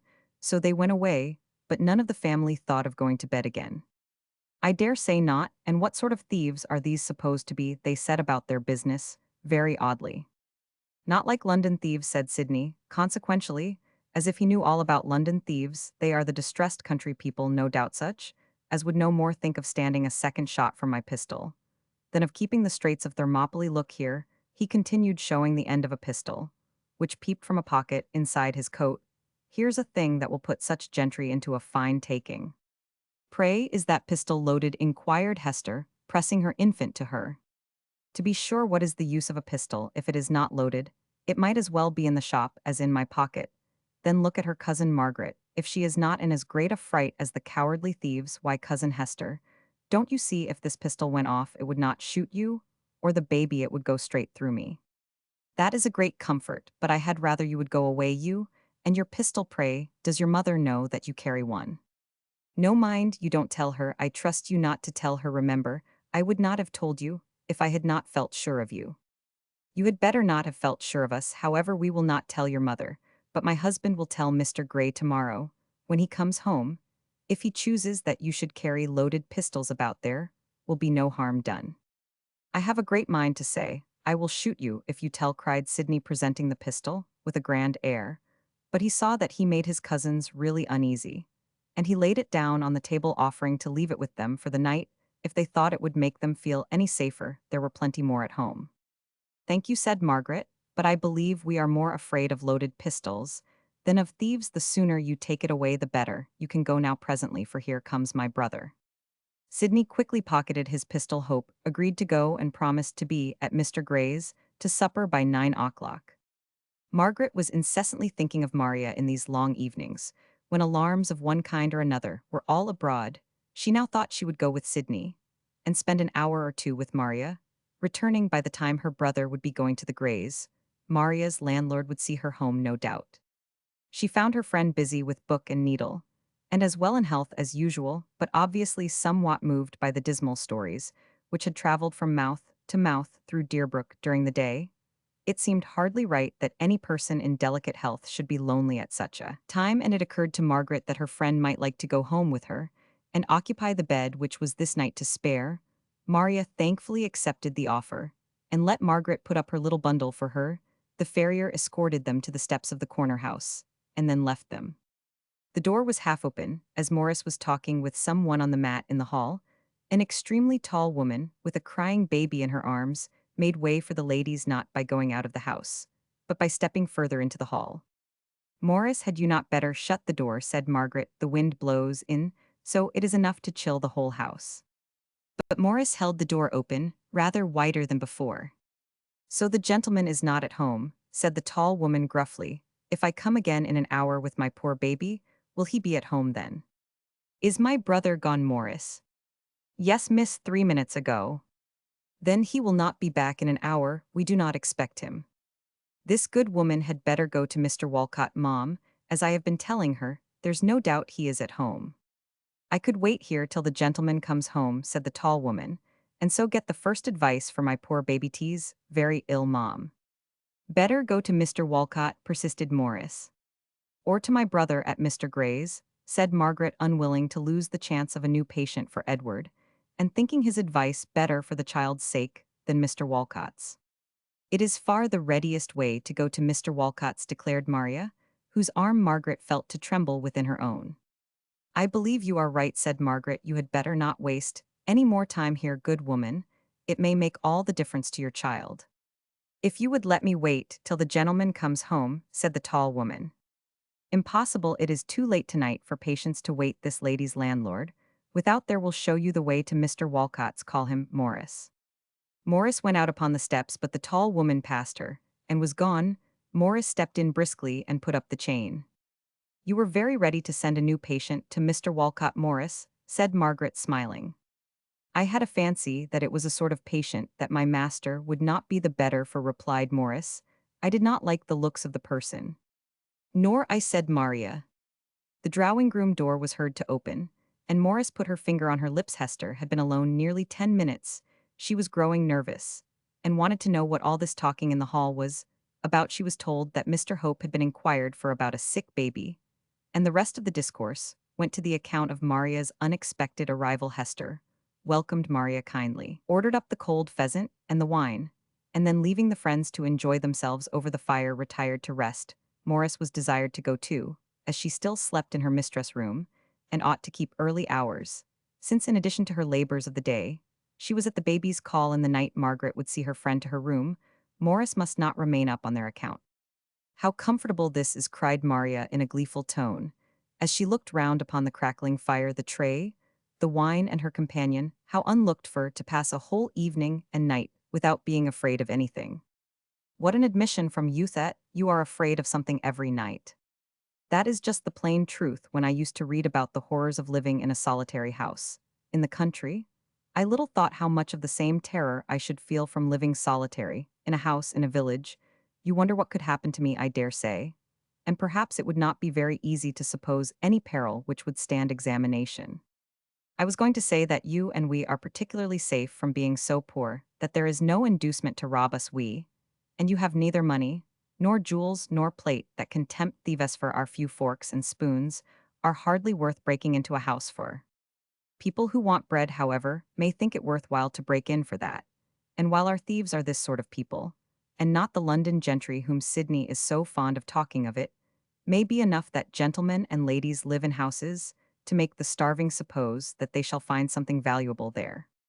They would soon learn better if they came here. I doubt whether when you and I have done our supper, they would find anything to eat. But how do you show your terrors? I should like to know, do you scream? I never screamed in my life as far as I remember screaming. Appears to me the most unnatural of human sounds. I never felt the slightest inclination to express myself in that manner.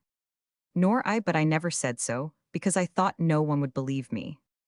No, the true mood for these doleful winter nights is to sit trying to read, but never able to fix your attention for 5 minutes for some odd noise or another.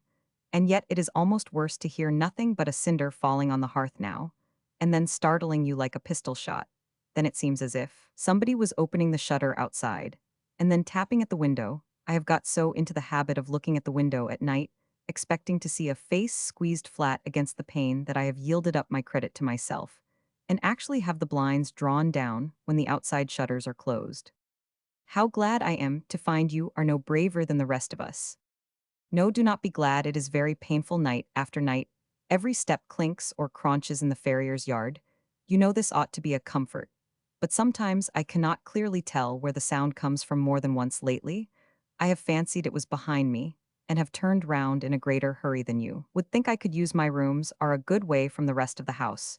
You remember the length of the passage between. I do not like disturbing the family in the evenings, but I have been selfish enough to ring once or twice this week, without any sufficient reason, just for the sake of a sight of my landlady. A very sufficient reason, but I had no idea of all this from you. You have heard me say some fine things about the value of time, to me about the blessings of my long evenings. For all that, true as it is, I have got into the way of going to bed soon after 10, just because I know everyone else in the house is in bed, and I do not like to be the only person up. That is the reason why you are looking so well, notwithstanding all these terrors.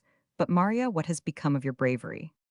It is just where it was. I am no more afraid than I used to be of evils which may be met with a mature mind, and just as much afraid as ever of those which terrified my childhood. Our baby shall never be afraid of anything, asserted Margaret, but Maria, something must be done for your relief. That is just what I hoped and expected you would say, and the reason why I exposed myself to you. Why do not the Greys offer you a room there for the winter? That seems the simplest and most obvious plan. It is not convenient. How should that be? The bed would have to be uncovered, you know, and the mahogany washstand might be splashed. They can get a room ready for a guest to relieve their own fears, but not yours. Can nothing be done about it? Not unless the Rowlands should take in Mr. Walcott, because he is afraid to live alone in such case. The Greys would take me in for the same reason. But that will not be so, Margaret. I will ask you plainly. And you will answer as plainly. Could you, without too much pain, trouble, and inconvenience, spend an evening or two a week with me just till this panic is past? If you could put it in my power to be always looking forward to an evening of relief, it would break the sense of solitude, and make all the difference to me. I see the selfishness of this, but I really think it is better to own my weakness than to struggle uselessly against it any longer. I could do Thatch'd like of all things to do it, till Morris goes, but that will be so soon. Morris, where is she going? Margaret related this piece of domestic news too private to be told to anyone else. Till the last moment Maria forgot her own troubles, or despised them, as she listened so grieved. Was she for her friends, including Morris? Margaret was not very sorry on Morris' own account. Morris wanted Ristan easier place. She had had too much upon her for some time past. What then will you have when she is gone? If I have work enough to drive all thought out of my head, I shall be thankful. Meantime, I will bestow my best wit upon your case. I am ashamed of my case already while sitting in all this comfort. Here I can hardly believe in my own tremors of no earlier date than last night. Come, let us draw to the fire. I hope we shall not end with sitting up all night, but I feel as if I should like it very much. Margaret stirred up a blaze and put out the candles. No economy was now beneath her care. As she took her seat beside her friend, she said, Maria, did you ever know any place so dull and dismal as Deerbrook is now? Is it not enough to make any heart as heavy as the fortunes of the place? Even the little that I see of it in going to and from the Greys looks sad enough. You see the outskirts, which I suppose are worse still. The very air feels too heavy to breathe the cottages, and even the better houses appear to my eyes damp, and weather-stained on the outside, and silent within the children sit, shivering on the threshold stone not they instead of shouting at their play, as they Roman 999, every one looks discontented and complaints, poor of want of bread, and everyone else of hard times, and all manner of woes that one never hears of in prosperous seasons. Mr. James says the actions for trespass are beyond all example. Mr. Tucker declares his dog that died the other day was poisoned, and I never passed the green, but the women are even quarreling for precedence at the pump. I have witnessed some of this, but not all, and neither, I suspect, have you, Margaret, though you think you have. We see the affairs of the world in shadow, you know, when our own hearts are sad. My heart is not so sad as you think. You do not believe me. But that is because you do not believe what I am sure of, that he is not to blame for anything that has happened. At least. He has only been mistaken, that there has been no fickleness, no selfishness in him. I could not speak of this even to you, Maria, if it were not a duty to him. You must not be left to suppose from my silence that he is to blame, as you think he is. I suffer from no sense of injury from him. I got over that long ago. Maria would not say, as she thought you had to get over it then. It makes me very unhappy to think how he is suffering, how much more he has to bear than I, so much more than the separation, and the blank he cannot trust me as I trusted him. And that is indeed to be without consolation. Do men ever trust as women do? Yes, Edward does. If he were to go to India for 20 years, he would know as certainly as I should that Hester would be widowed in every thought till his return, and the time will come when Philip will know this as certainly of me. It is but a little while yet that I have waited, Maria, but it does sometimes seem a weary waiting. Maria took her friend's hand, in token of the sympathy she could not speak. So much of hopelessness was there mingled with it. I know you and others think that this waiting is to go on forever. No, love, not so. Or that a certainty which is even worse will come some day. But it will be otherwise. His love can no more be quenched or alienated by the slanders of a wicked woman than the sun can be put out by an eclipse, or sent to enlighten another world, leaving us mourning. You judge by your own soul, Margaret, and that should be a faithful guide. You judge him by your own soul, and how much by this, she added with a smile, fixing her eyes on the turquoise ring which was Philip's gift, and which, safely guarded, was on a finger of the hand she held. Margaret blushed. She could not have denied, if closely pressed, that some little tinge of the Eastern superstition had entered into this sacred ring, and lay there like the fire in the opal. She could not have denied that. When she drew it on every morning, she noted with satisfaction that its blue was as clear and bright as ever. How is it that this ring is still here? Asked Maria. Is it possible that he retains gifts of yours? Yet I think, if he did not, this ring would not be on your finger. He does keep whatever I gave him. Thank God, he keeps them. This is one of my greatest comforts. It is the only way I have left of speaking to him. But if it were not so, this ring would still be where it is. I would not give it up. I am not altered. I am not angry with him. His love is as precious to me as it ever was, and I will not give up the tokens of it. Why, Maria, you surely cannot suppose that these things have any other value or use. But as given by him, you cannot suppose that I dread the imputation of keeping them for their own sakes. No, but what? Is any proof of his former regard of value now? That is the question. It has only very lately become a question with me. I have only lately learned to think him in fault. I excused him, before I excused him, as long as I could. You will unlearn your present opinion of him. Yes, everything that was ever valuable from him is more precious than ever known. No, that he is under a spell, and cannot speak his soul. If it were, as you think, if he loved me no longer, they would be still more precious, as a relic of the dead. But it is not so. If faith can remove mountains, we may have to rejoice for you still, Margaret, for there can be no mass of calumnies between you and him, which you have not faith enough to overthrow. Thank you for that. It is the best word of comfort that has come to me from without for many a day now. There is one thing more in which you can perhaps help me. I have heard nothing about him for so long. You see, Mr. Rowland, sometimes I know he feels a great friendship for you, and you meet the younger children. Do you hear nothing whatever about him? Nothing, nor do they. Mr. Rowland told me a fortnight ago that Mrs. Rowland and he are seriously uneasy at obtaining no answers to their repeated letters to Mr. Enderby. Mrs. Rowland is more disturbed, I believe, than she chooses to show. She must feel herself responsible. She has tried various means of accounting for his silence all the autumn now. She gives that up. and is silent in her turn, if it were not for the impossibility of leaving home at such a time, as this Mr. Rowland would go to London to satisfy himself. Margaret, I believe you are the only person who has smiled at this. Perhaps I am the only one who understands him. I had rather know of this silence than of all the letters he could have written to Mrs. Rowland. If he had been ill, they would certainly have heard. Yes, they say so. Then that is enough, let us say no more now. You have said that which has cheered me for you, Margaret, though, as we poor irreligious human beings often say to each other, I wish I had your faith, you have given me more than I had, however. But are we to say no more about anything? Must we leave this comfortable fire and go to sleep? Not unless you wish it. I have more to ask if you are not tired. Come, ask me.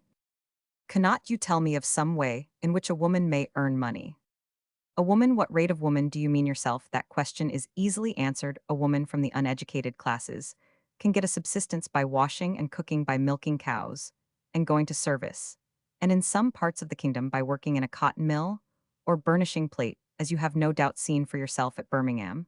But for an educated woman, a woman with the powers which God gave her religiously improved, with a reason which lays life open before her, an understanding which surveys science as its appropriate task, and a conscience which would make every species of responsibility safe for such a woman, there is in all England no chance of subsistence. But by teaching that almost ineffectual teaching, which can never countervail the education of circumstances, and for which not one in 1,000 is fitter, by being a superior Miss Nurse, the feminine gender of the tailor and the hatter. The tutor, the tailor, and the hatter, is this all?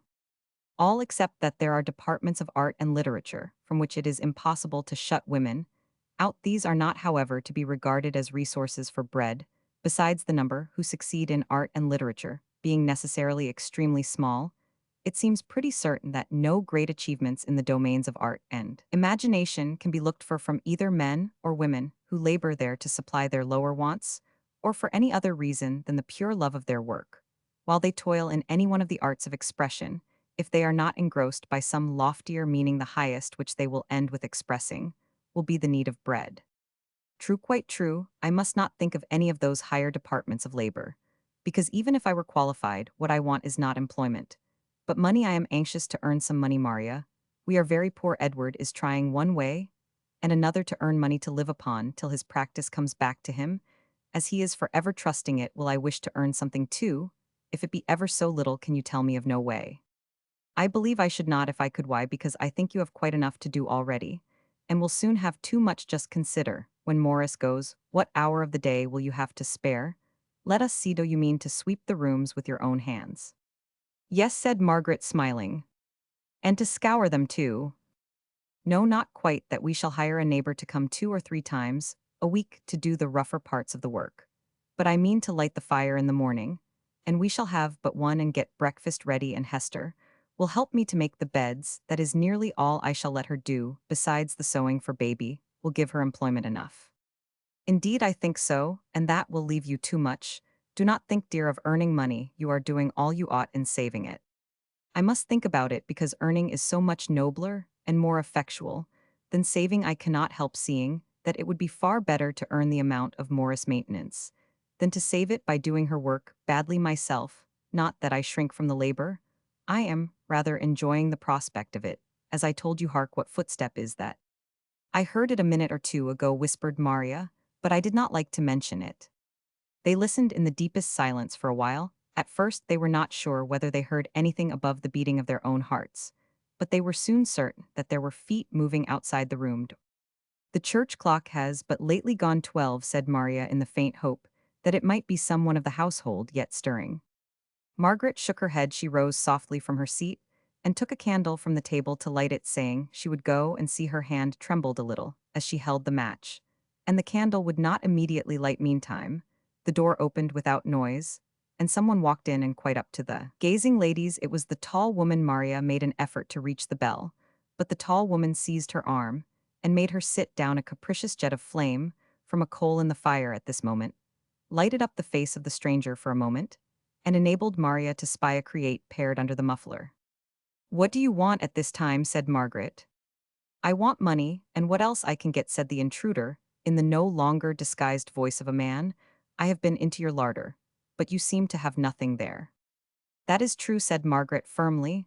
Nor have we any money, we are very poor, you could not have come to a worse place, if you are in want. Here is something, however, said the man, turning to the tray. With your leave, ill, see what you have left us to eat. He thrust one of the candles between the bars of the grate to light it, telling the ladies they had better start no difficulty, lest they should have reason to repent it.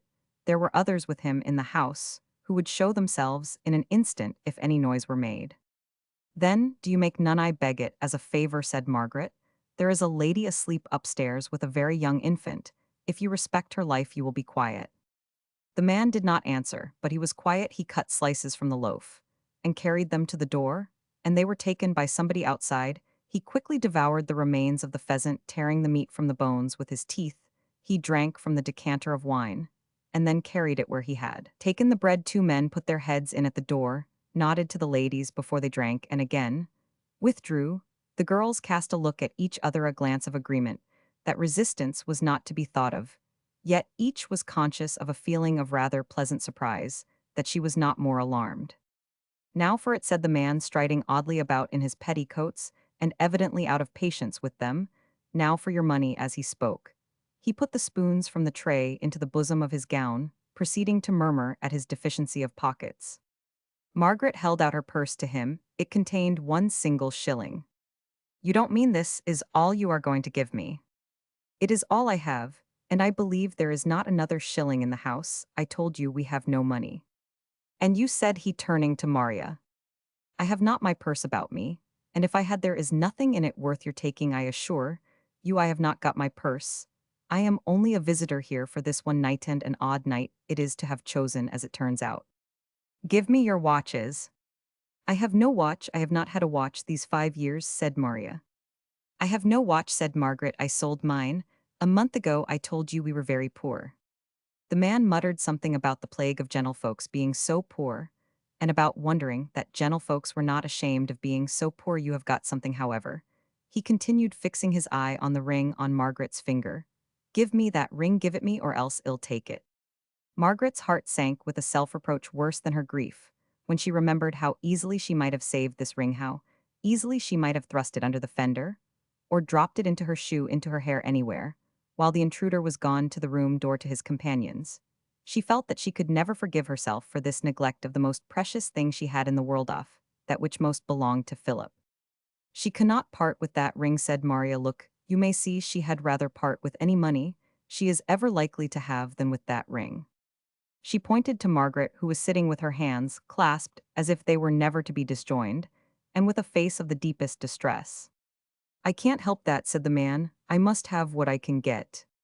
He seized her hands, and with one gripe of his, made hers fly open. Margaret could no longer endure to expose any of her feelings to the notice of a stranger of this character. Be patient a moment, said she, and she drew off the ring after its guard made of Hester's hair, and put them into the large hand which was held out to receive them, feeling at the moment as if her heart was breaking. The man threw the hair ring back into her lap, and tied the turquoise in the corner of the shawl he wore. The lady upstairs has got a watch, I suppose. Yes, she has let me go and fetch it. Do let me go. I am afraid of nothing so much as her being terrified. If you have any humanity, let me go. Indeed, I will bring the watch. Well, there is no man in the house, I know, for you to call. You may go, miss. But I must step behind you to the room door, no further. Shan't see me, nor know anyone is there, unless you tell her this young lady will sit as still as a mouse till we come back. Never mind me, said Maria to her friend. While they were gone she sat, as she was desired, as still as a mouse, enforced thereto by the certainty that a man stood in the shadow by the door with his eye upon her the whole time. Margaret lighted a chamber candle in order, as she said, to look as usual if her sister should see her. The robber did tread very softly on the stairs, and stop outside the chamber door. Morris was sitting up in her truckleb, evidently listening, and was on the point of starting out of it on seeing that Margaret's face was pale, when Margaret put her finger on her lips, and motioned to her to lie down. Hester was asleep with her sleeping infant on her arm. Margaret set down the light, and leaned over her to take the watch from its hook at the head of the bed. Are you still up, said Hester drowsily, and just opening her eyes. What do you want? It must be very late. Nearly 12:30, by your watch. I am sorry I disturbed you. Good night. As she withdrew with the watch in her hand, she whispered to Morris, Lie still, don't be uneasy. I will come again presently so in a few minutes, as seemed to intently listening ears. The house was clear of the intruders within a quarter of an hour. Margaret had beckoned Morris out of Hester's room, and had explained the case to her. They went round the house and found that all the little plate they had was gone, and the cheese from the pantry Morris cloth cloak was left hanging on its pin, and even Edward's old hat from these circumstances. And from the dialect of the only speaker, Margaret thought the thieves must be country people from the neighborhood, who could not wear the old clothes of the gentry. Without danger of detection, they had come in from the surgery, whose outer door was sufficiently distant from the inhabited rooms of the house to be forced without the noise being heard. Morris and Margaret barricaded this door, as well as they could with such chests and benches, as they were able to move without making themselves heard upstairs. And then Morris, at Margaret's earnest desire, stole back to bed anything rather than alarm Hester. While they were below, Maria had put on more coals and restored some order and comfort to the table. And the fireside, she concluded that sleep was out of the question for this night. For some moments after Margaret came and sat down by her, neither of them spoke. At length, Margaret said, half laughing, "That you should have come here for rest this night of all nights in the year. I am glad it happened so. Yes, indeed. I am. I know it must have been a comfort to you to have someone with you, though only poor lame me. And I am glad on my own account too. I assure you such a visitation is not half so dreadful as I had fancied, not worth half the fear I have spent upon it all my life. I am sure you felt as I did while he was here. You felt quite yourself, did not you? If it had not been for the woman's clothes, it would really have been scarcely terrifying at all. There is something much more human about a housebreaker than I had fancied, but yet it was very inhuman of him to take your ring." Margaret wept more bitterly than anyone had seen her weep since her unhappy days began, and her friend could not comfort her. It was a case in which there was no comfort to be given unless, in the very faint and unreasonable hope that the ring might be offered for sale to some jeweler in some market town in the county. Hope sadly faint and unreasonable, since country people who would take plate and ornaments must in all probability be in communication with London rogues, who would turn the property into money in the great city. Still, there was a possibility of recovering the lost treasure, and on this possibility Maria dwelt perseveringly. "But Margaret," she went on to ask, "what is this about your watch? Have you indeed sold it?" "Yes, Morris managed that for me. While Hester was confined, I am glad now that I parted with it, as I Roman 999. It has paid some bills which I know made Edward anxious, and that is far better than its being in a housebreaker's hands." "Yes, indeed, but I am sorry you all have such a struggle to live, not a shilling in the house, but the one you gave up." "So much for Edward's being out. It happened very well, for he could not have helped us if he had been here. You saw there were three of them. What I meant was that Edward has about him the little money that is to last us till Christmas. The rent is safe enough. It is in Mr. Gray's strong box or the bank at Blickley.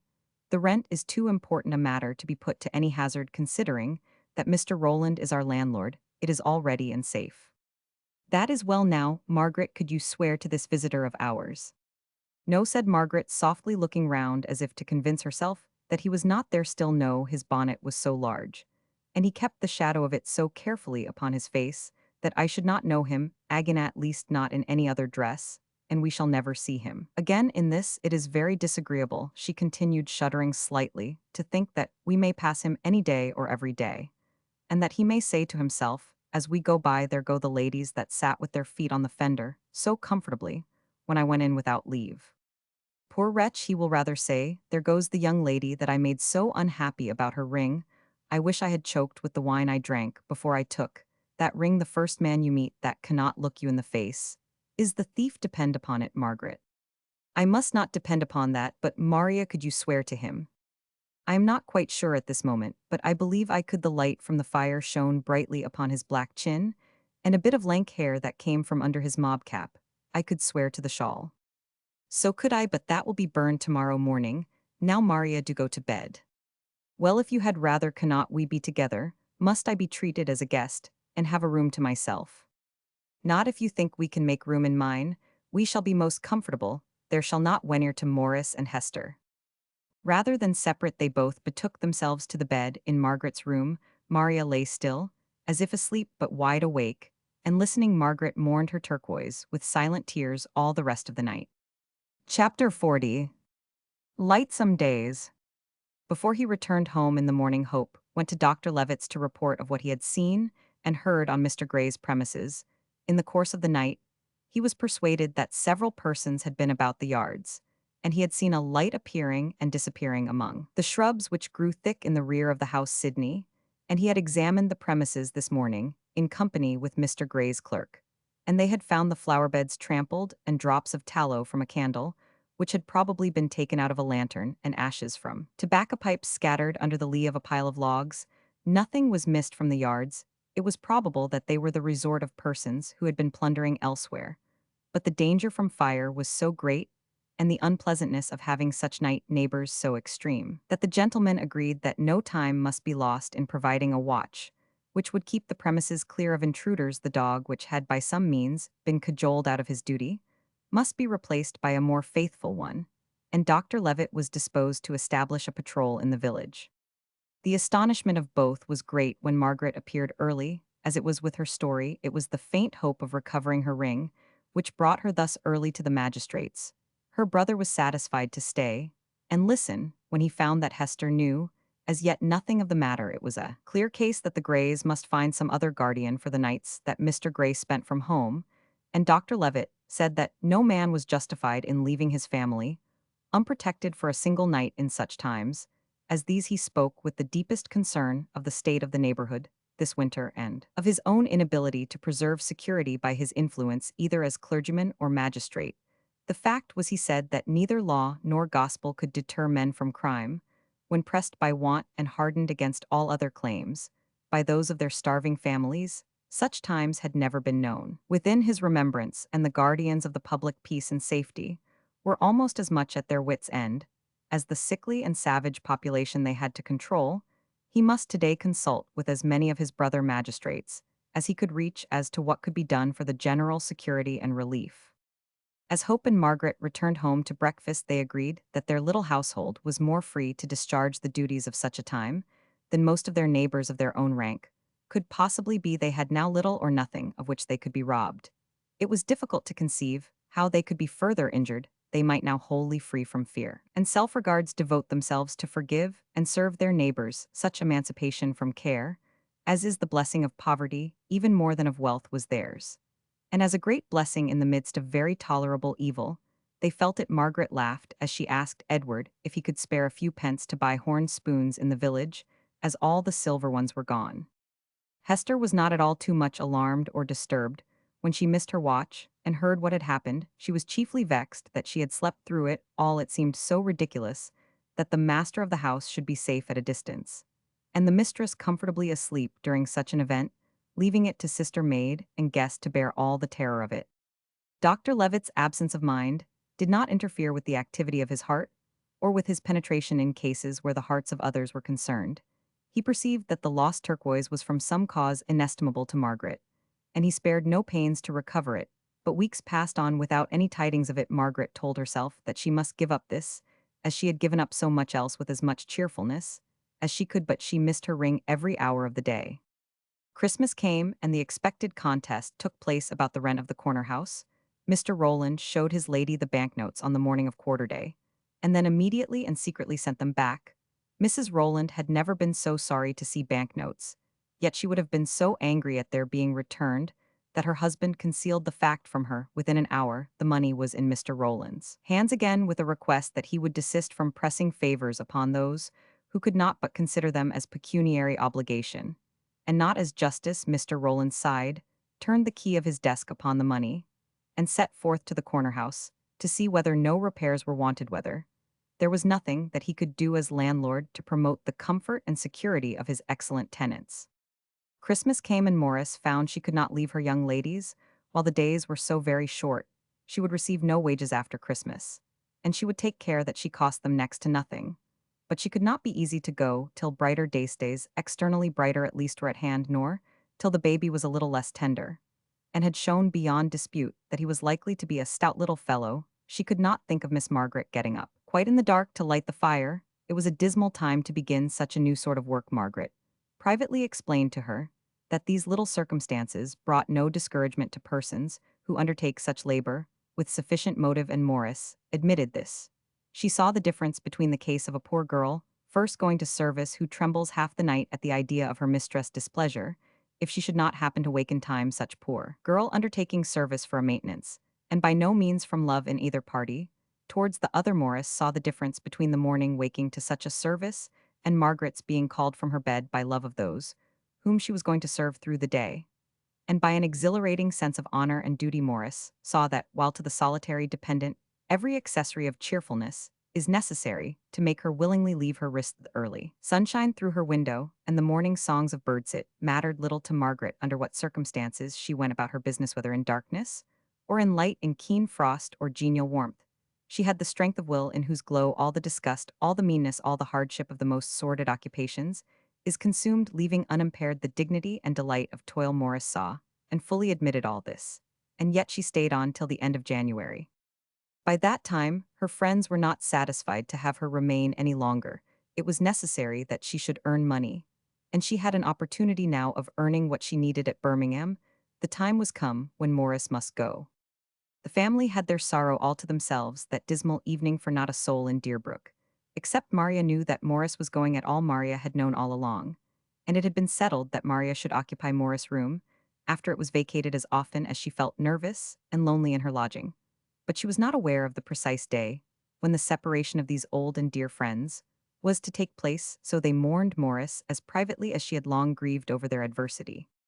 Mr. Hope meant to drive Morris to Buckley himself, and to see her into the coach for Birmingham, and he had borrowed Mr. Gray's gig for the purpose. He had been urged by Mr. Gray not to think of returning that night, had desired his wife and sister not to expect him, and had engaged a neighbor to sleep in the house. The sisters might well look forward to a sad evening, and their hearts were heavy when the gig came to the door, when they were fortifying Morris with a parting glass of wine, and wrapping her up with warm things which were to come back with her master, and expressing their heart sorrow by the tenderness with which they melted the very soul of poor Morris. She could not speak, she could resist nothing, she took all they offered her to comfort herself with, from having neither heart nor voice to refuse.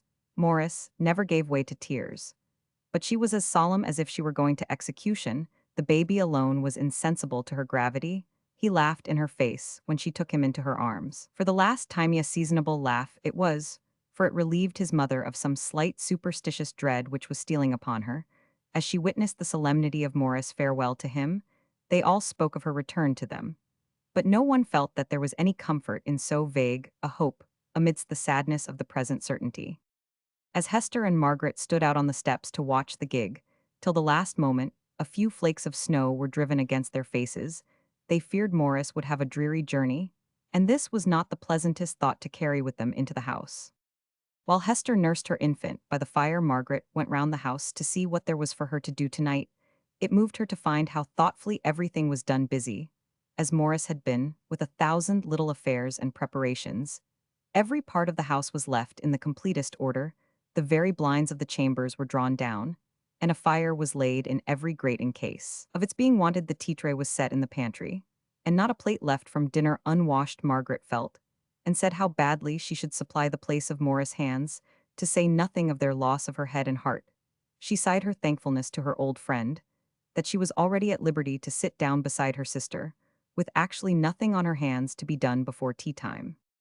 It was always a holiday to Margaret when she could sit by at leisure, as the morning and evening dressing and undressing of the baby went on. Hester would never entrust the business to her or to anyone, but it was the next best thing to watch the pranks of the little fellow and the play between him and his mother, and then to see the fun subside into drowsiness and be lost in that exquisite spectacle, the quiet sleep of an infant, when he was this evening laid in his basket, and all was unusually still, from there being no one but themselves in the house, and the snow having by this time fallen thickly outside. Margaret said to her sister, "If I remember rightly, it is just a 12-month since you warned me how wretched marriage was. Just a year, is it not?" "Is it possible?" said Hester, withdrawing her eyes from her infant. "I wish I could have foreseen, then, how soon I might remind you of this. Is it possible that I said sound of all marriage? Of all love and all marriage I remember it distinctly. You have but too much reason to remember it, love, but how thankless, how wicked of me ever to say so. We all perhaps say some wretched things which dwell on other people's minds long after we have forgotten them ourselves. It is one of the acts we shall waken up to, as since perhaps Every one of us, whenever we become qualified to review our lives dispassionately as sins, no doubt, for the pain does not die with the utterance, and to give pain needlessly, and to give lasting pain, is surely a sin. We are none of us guiltless. But I am glad you said this particular thing, dreadful, as it was to hear it. It has caused me a great deal of thought within the year, and it now makes us both aware how much happier we are than we were then. We? Yes, all of us. I rather shrink from measuring states of fortune and of mind as they are at one time against those of another. But it is impossible to recall that warning of yours, and be unaware how differently we have cause to think and speak now. I felt at the time that it was too late for us to complain of love and of marriage. The die was then cast for us all. It is much better to feel now that those complaints were the expression of passing pain long since over. I rejoice to hear you say this for yourself, Margaret, though I own I should scarcely have expected it. And yet no one is more aware than I that it is a blessing to love a blessing still. Whatever may be the woe that must come with the love, it is a blessing to live for another, to feel far more deeply than the most selfish being on earth ever felt for himself. I know that. It is better to have felt this disinterested attachment to another, even in the midst of storms of passion hidden in the heart, and of pangs from disappointment, than to live on in the very best peace of those who have never loved. Yet knowing this, I have been cowardly for you, Margaret, and at one time sank under my own troubles. Anyone who loved as I did should have been braver. I should have been more willing both for you and for myself to meet the suffering which belongs to the exercise of all the highest and best part of our nature. But I was unworthy then of the benignant discipline appointed to me, and at the moment, I doubt not I should have preferred, if the choice had been offered to me, the safety and quiet of a passionless existence to the glorious exercise which has been graciously appointed me against my. Well, I do try now, Margaret, to be thankful that you have had some of this exercise and discipline, but I have not faith enough. My thanks are all up in grief, before I have done grief, that you have the struggle and the sorrow without the support and the full return which have been granted to me. You need not grieve much for me. I have not only had the full return you speak of, but I have it still. It cannot be spoken or written or even indulged, but I know it exists, and therefore am I happier than I was last year. How foolish it is, she continued, as if thinking aloud, how perfectly childish to set our hearts on what we call happiness in any arrangement of circumstances, either in our minds or our fortune. So little as we know how you and I should have dreaded this night and tomorrow, if they could have been fortunate to us. A while ago, how we should have shrunk from sitting down under the cloud of sorrow, which appears to have settled upon this house. And now this evening has come. The evening of Morris going away, and everything else so dreary: no servant, no money, no prospect, careful economy at home, ill will abroad, the times bad, the future, all blank, we two sitting here alone, with the snow falling without, and our hearts aching with parting with Morris. We must come back to that principal grief. How dismal all this would have looked if we could have seen it in a fair-glass at Birmingham long agoned. Yet I would not change this very evening for any we ever spent in Birmingham, when we were exceedingly proud of being very happy. Nor Roman one. This is life, and to live with the whole soul and mind and strength is enough. It is not often that I have strength to feel this, and courage to say it, but tonight I have both. And in time, we may be strong enough to pray that this child may truly and wholly may live in every capacity of his being, whatever suffering may be the condition of such life. But it requires some courage to pray so for him. He looks so unfit for anything but ease at present. For anything but feeding and sleeping and laughing in our faces. Did you ever see an infant sleep so softly? Are not those wheels passing? Yes, surely, I heard wheels rolling over the snow. She was right. In 5 minutes more, Margaret had to open the door to her brother. Hope had arrived at Blickley, only just in time to drive Morris up to the door of the Birmingham coach, and put her in. As the guard was blowing his horn, Mr. Gray's horse had gone badly, and they had been full late in setting off. He had not liked the prospect of staying where he was till morning, and had resolved to bid defiance to footpads and return, so he stepped into the coffee room and read the papers while the horse was feeding, and came home as quickly after as he could. As he was safe, all the three were glad he had done so, and the more that for once Edward seemed sad. They made a bright fire, and gave him tea, but their household offices did not seem to cheer him as usual. Hester asked at length whether he had heard any bad news. Only public news. The papers are full of everything that is dismal. The epidemic is spreading frightfully.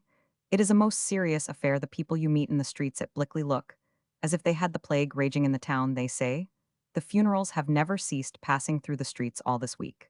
and really the churchyard I saw seemed full of new graves. I believe the case is little better in any town in the kingdom.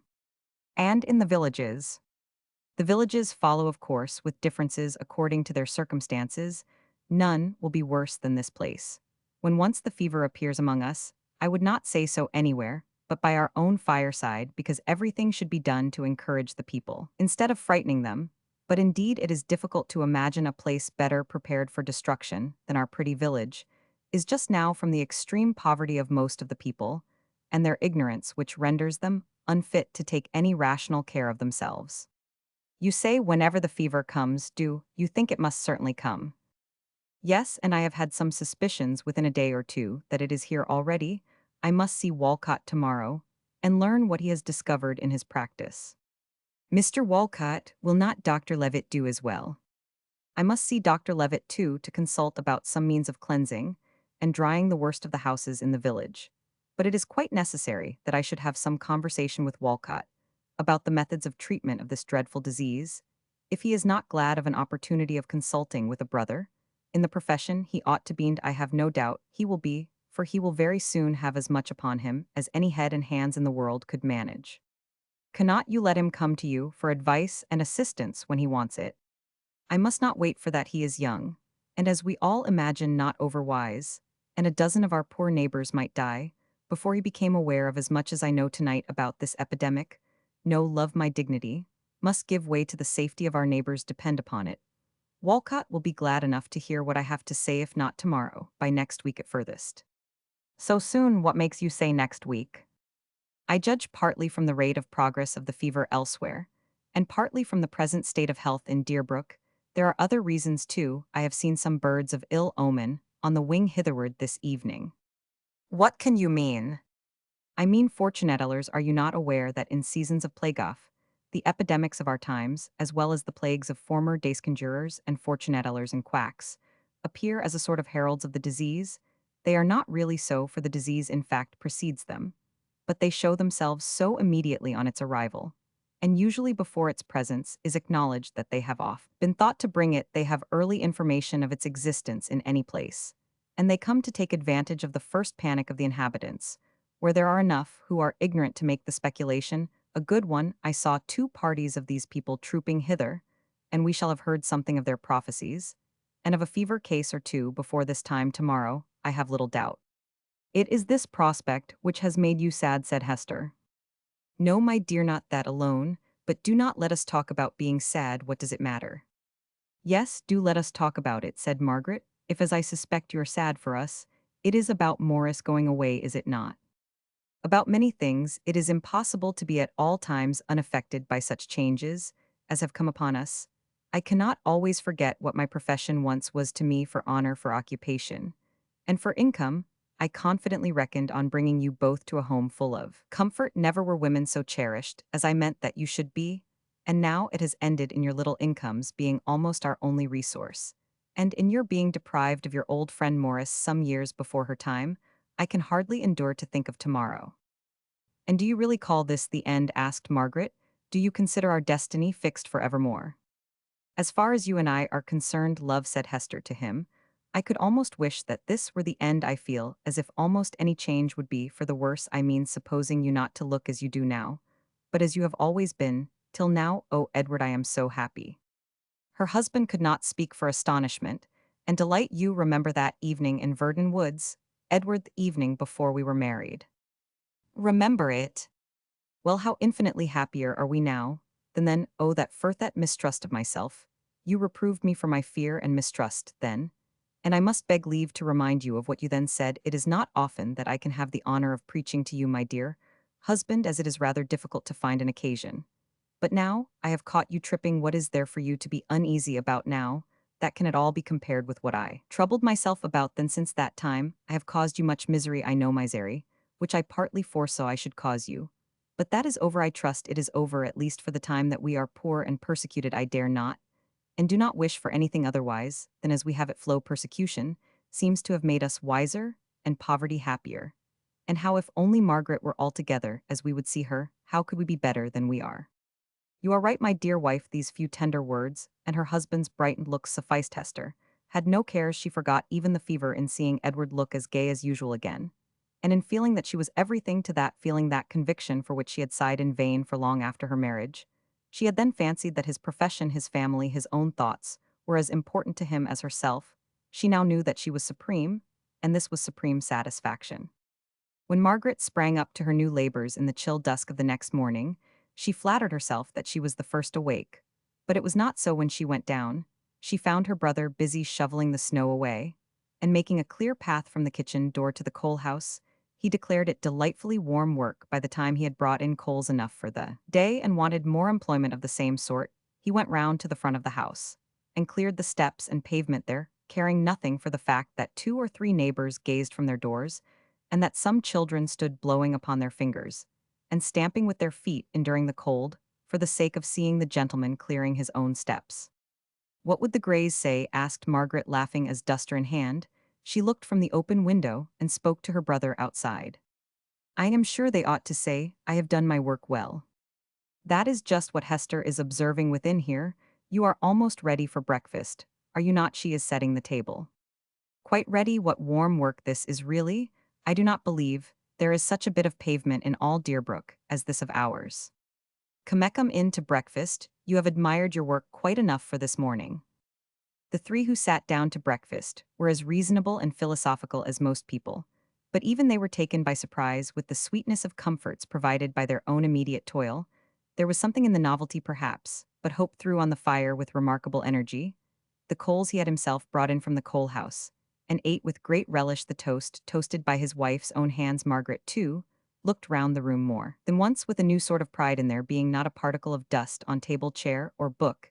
It was scarcely possible to persuade Edward that there was nothing more for him to do about the house, till the next morning, that the errand boy would come in an hour and clean the shoes, and that the only assistance the master of the house could render would be to take charge of the baby for a quarter of an hour, while Hester helped her sister to make the beds. After breakfast, when Hester was dressing her infant, and Margaret washing up the teacups and saucers, the postman's knock was heard. Margaret went to the door, and paid for the letter from the emergency purse, as they called the little sum of money they had put aside for unforeseen expenses. The letter was for Edward, and so brief that it must be on business. It was on business. It was from the lawyer of Mr. Hope's aged grandfather, and it told that the old gentleman had at last sunk rather suddenly under his many infirmities. Mr. Hope was invited to Gonat to the funeral, for it must be over before he could arrive, but to see the will in which he had a large beneficial interest, the property being divided between himself and his brother, subject to legacies of £100 to each of his sisters, and a few smaller bequests to the servants. This is as you always feared, said Hester to her husband, observing the expression of concern in his face on reading the letter. Indeed, I always feared it would be so, he replied. I did what I could to prevent this act of posthumous injustice, and I am grieved that I failed, for nothing can repair it. My sisters will have their money the same in amount, but how different in value. They will receive it as a gift from their brothers, instead of as their due from their grandfather. I am very sorry his last act was of this character. Will you go? Must you go? No, I shall not go, at least not at present. The funeral would be over, you see, before I could get there, and I doubt not the rest of the business may be managed quietly and easily by letter. I have no inclination to travel just now, and no money to do it with, and strong reasons of another kind for staying at home. No, I shall not go. I am very glad now. The first duty is to write to Emily and Anne, I suppose, and to Frank. Not to Frank just yet. He knows what I meant to do in case of my grandfather recurring to this disposition of his property. And further than this, I must not influence Frank. He must be left entirely free to do as he thinks proper, and I shall not communicate with him till he has had ample time to decide on his course. I shall write to Emily and Anne today. I am sorry for them. So am Roman one. What a pity it is, when the aged whom one would wish to honor after they are gone to their graves, impair one's respect by an unjust arrangement of their affairs. How easily might my grandfather have satisfied us all, and secured our due reverence at the last by merely being just now, after admitting what was just, he has gone back into his prejudices, and placed us all in a painful position from which it will be difficult to every one of us to regard his memory as we should wish. He little thought you would look upon his rich legacy in this way, said Margaret, smiling. I gave him warning that I should. It was impossible to refuse it more peremptorily than I. Roman 999. That must be your satisfaction. Now, love, you have done everything that was right, so we will not discompose ourselves, because another has done a wrong which you can partly repair. My dear wife, what comfort you give, what a blessing it is that you think and feel, and will act with me, making my duty easy instead of difficult. I was going to ask, observed Margaret, whether you have no misgiving, no doubt, whatever, that you are right in refusing all this money. Not the slightest doubt, Margaret, the case is not in any degree altered by my change of fortune. The facts remain that my sisters have received nothing yet from the property, while I have had my professional education out of it. That my profession does not at present supply us with bread does not affect the question at all, nor can you think that it does, I am sure. But Hester, my love, what think you of our prospect of £100? £100? Yes, that is the sum set down for me when the honest will was made, and that sum I shall of course retain. Oh, delightful, what a quantity of comfort we may get out of £100, how rich we shall be. She is thinking already, said Margaret, what sort of a pretty cloak baby is to have for the summer. And Margaret must have something out of it, must not she, love, asked Hester. We will all enjoy it, with many thanks to my poor grandfather. Surely, this £100 will set us on through the year.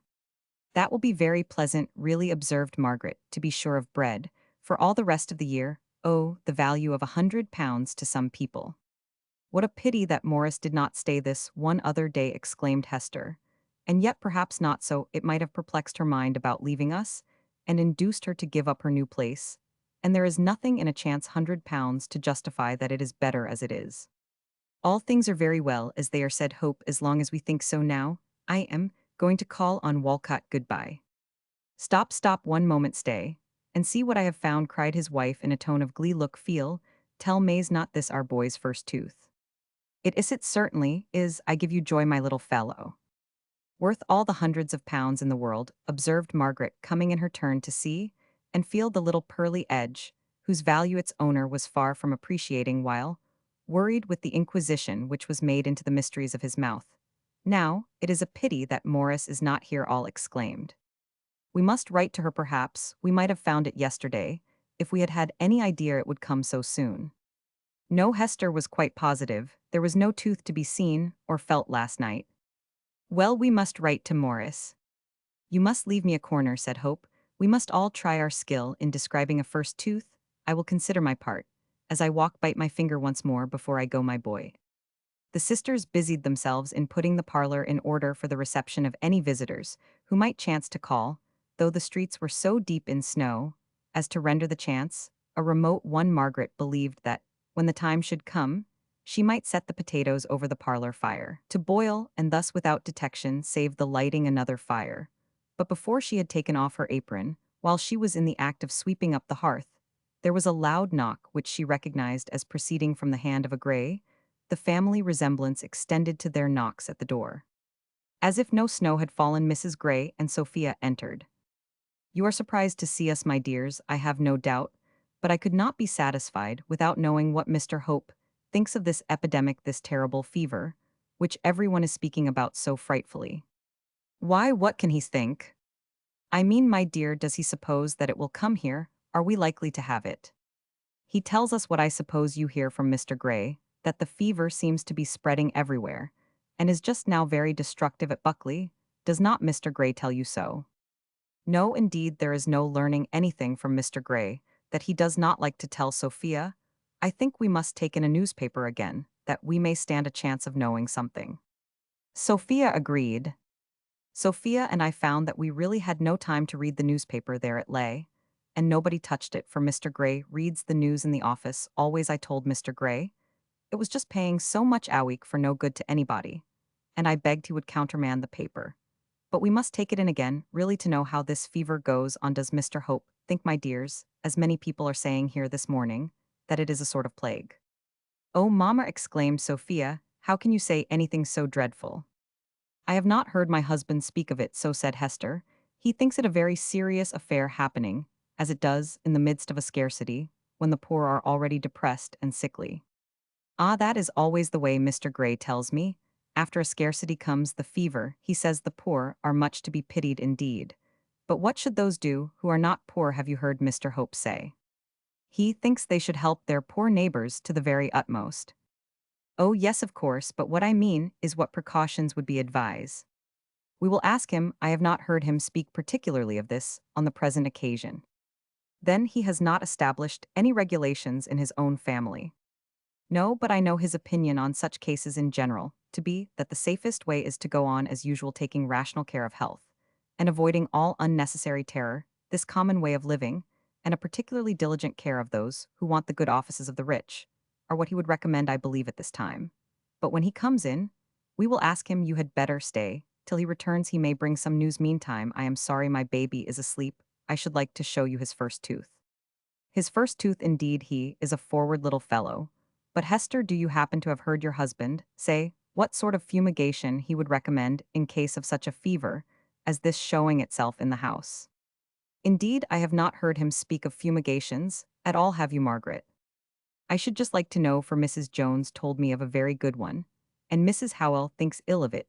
Mrs. Jones recommended me to pour some sulfuric acid upon salt, common salt in a saucer, but Mrs. Howell says there is nothing half so good as hot vinegar. Somebody has come and put up a stall, said Sophia, where he sells fumigating powders and some pills which he says are an infallible remedy against the fever. Preventive, my dear. Well, Mamma tease, just the same thing. Does Mr. Hope know anything of the people who have set up that stall? Hester thought she might venture to answer that question without waiting for her husband's return. She laughed as she said that medical men avoided acquaintance with quacks. Does Mr. Hope think that medical men are in any particular danger? Asked Sophia bashfully, but with great anxiety. I think they must be going among so many people who are Roman 99. If there is a whole family in the fever in a cottage at Crossley End, as Mrs. Howell says there is, how very dangerous it must be to attend them. Sophia was checked by a wink from her mother, and then first remembered that she was speaking to a surgeon's wife. She tried to explain away what she had said, but there was no need. Hester calmly remarked that it was the duty of many to expose themselves at such times in an equal degree with the medical men, and that she believed that few were more secure than those who did so without selfish thoughts and ignorant panic. Sophia believed that everyone did not think so. Some of Mr. Walcott's friends had been remonstrating with him about going so much among the poor sick people just at this time, and Mr. Walcott had been consulting her as to whether his duty to his parents did not require that he should have some regard to his own safety. He had not known what to do about going to a house in Turnstile Lane, where some people were Roman 99. A dead silence followed this explanation. Mrs. Gray broke it by asking Margaret if she might speak plainly to her. The common preface to a lecture. As usual, Margaret replied, "Oh, certainly. I would only just hint, my dear, that it would be as well if you did not open the door yourself. You cannot think how strangely it looks, and some very unpleasant remarks might be made upon it. It is of no consequence such a thing happening when Sophia and I come to your door. I would not have you think we regard it for ourselves in the least, not being properly shown in by a servant." "Oh, not in the least," protested Sophia. "But you know it might have been the Levitts, I suppose. It would have been just the same if the Levitts had called." "It certainly would."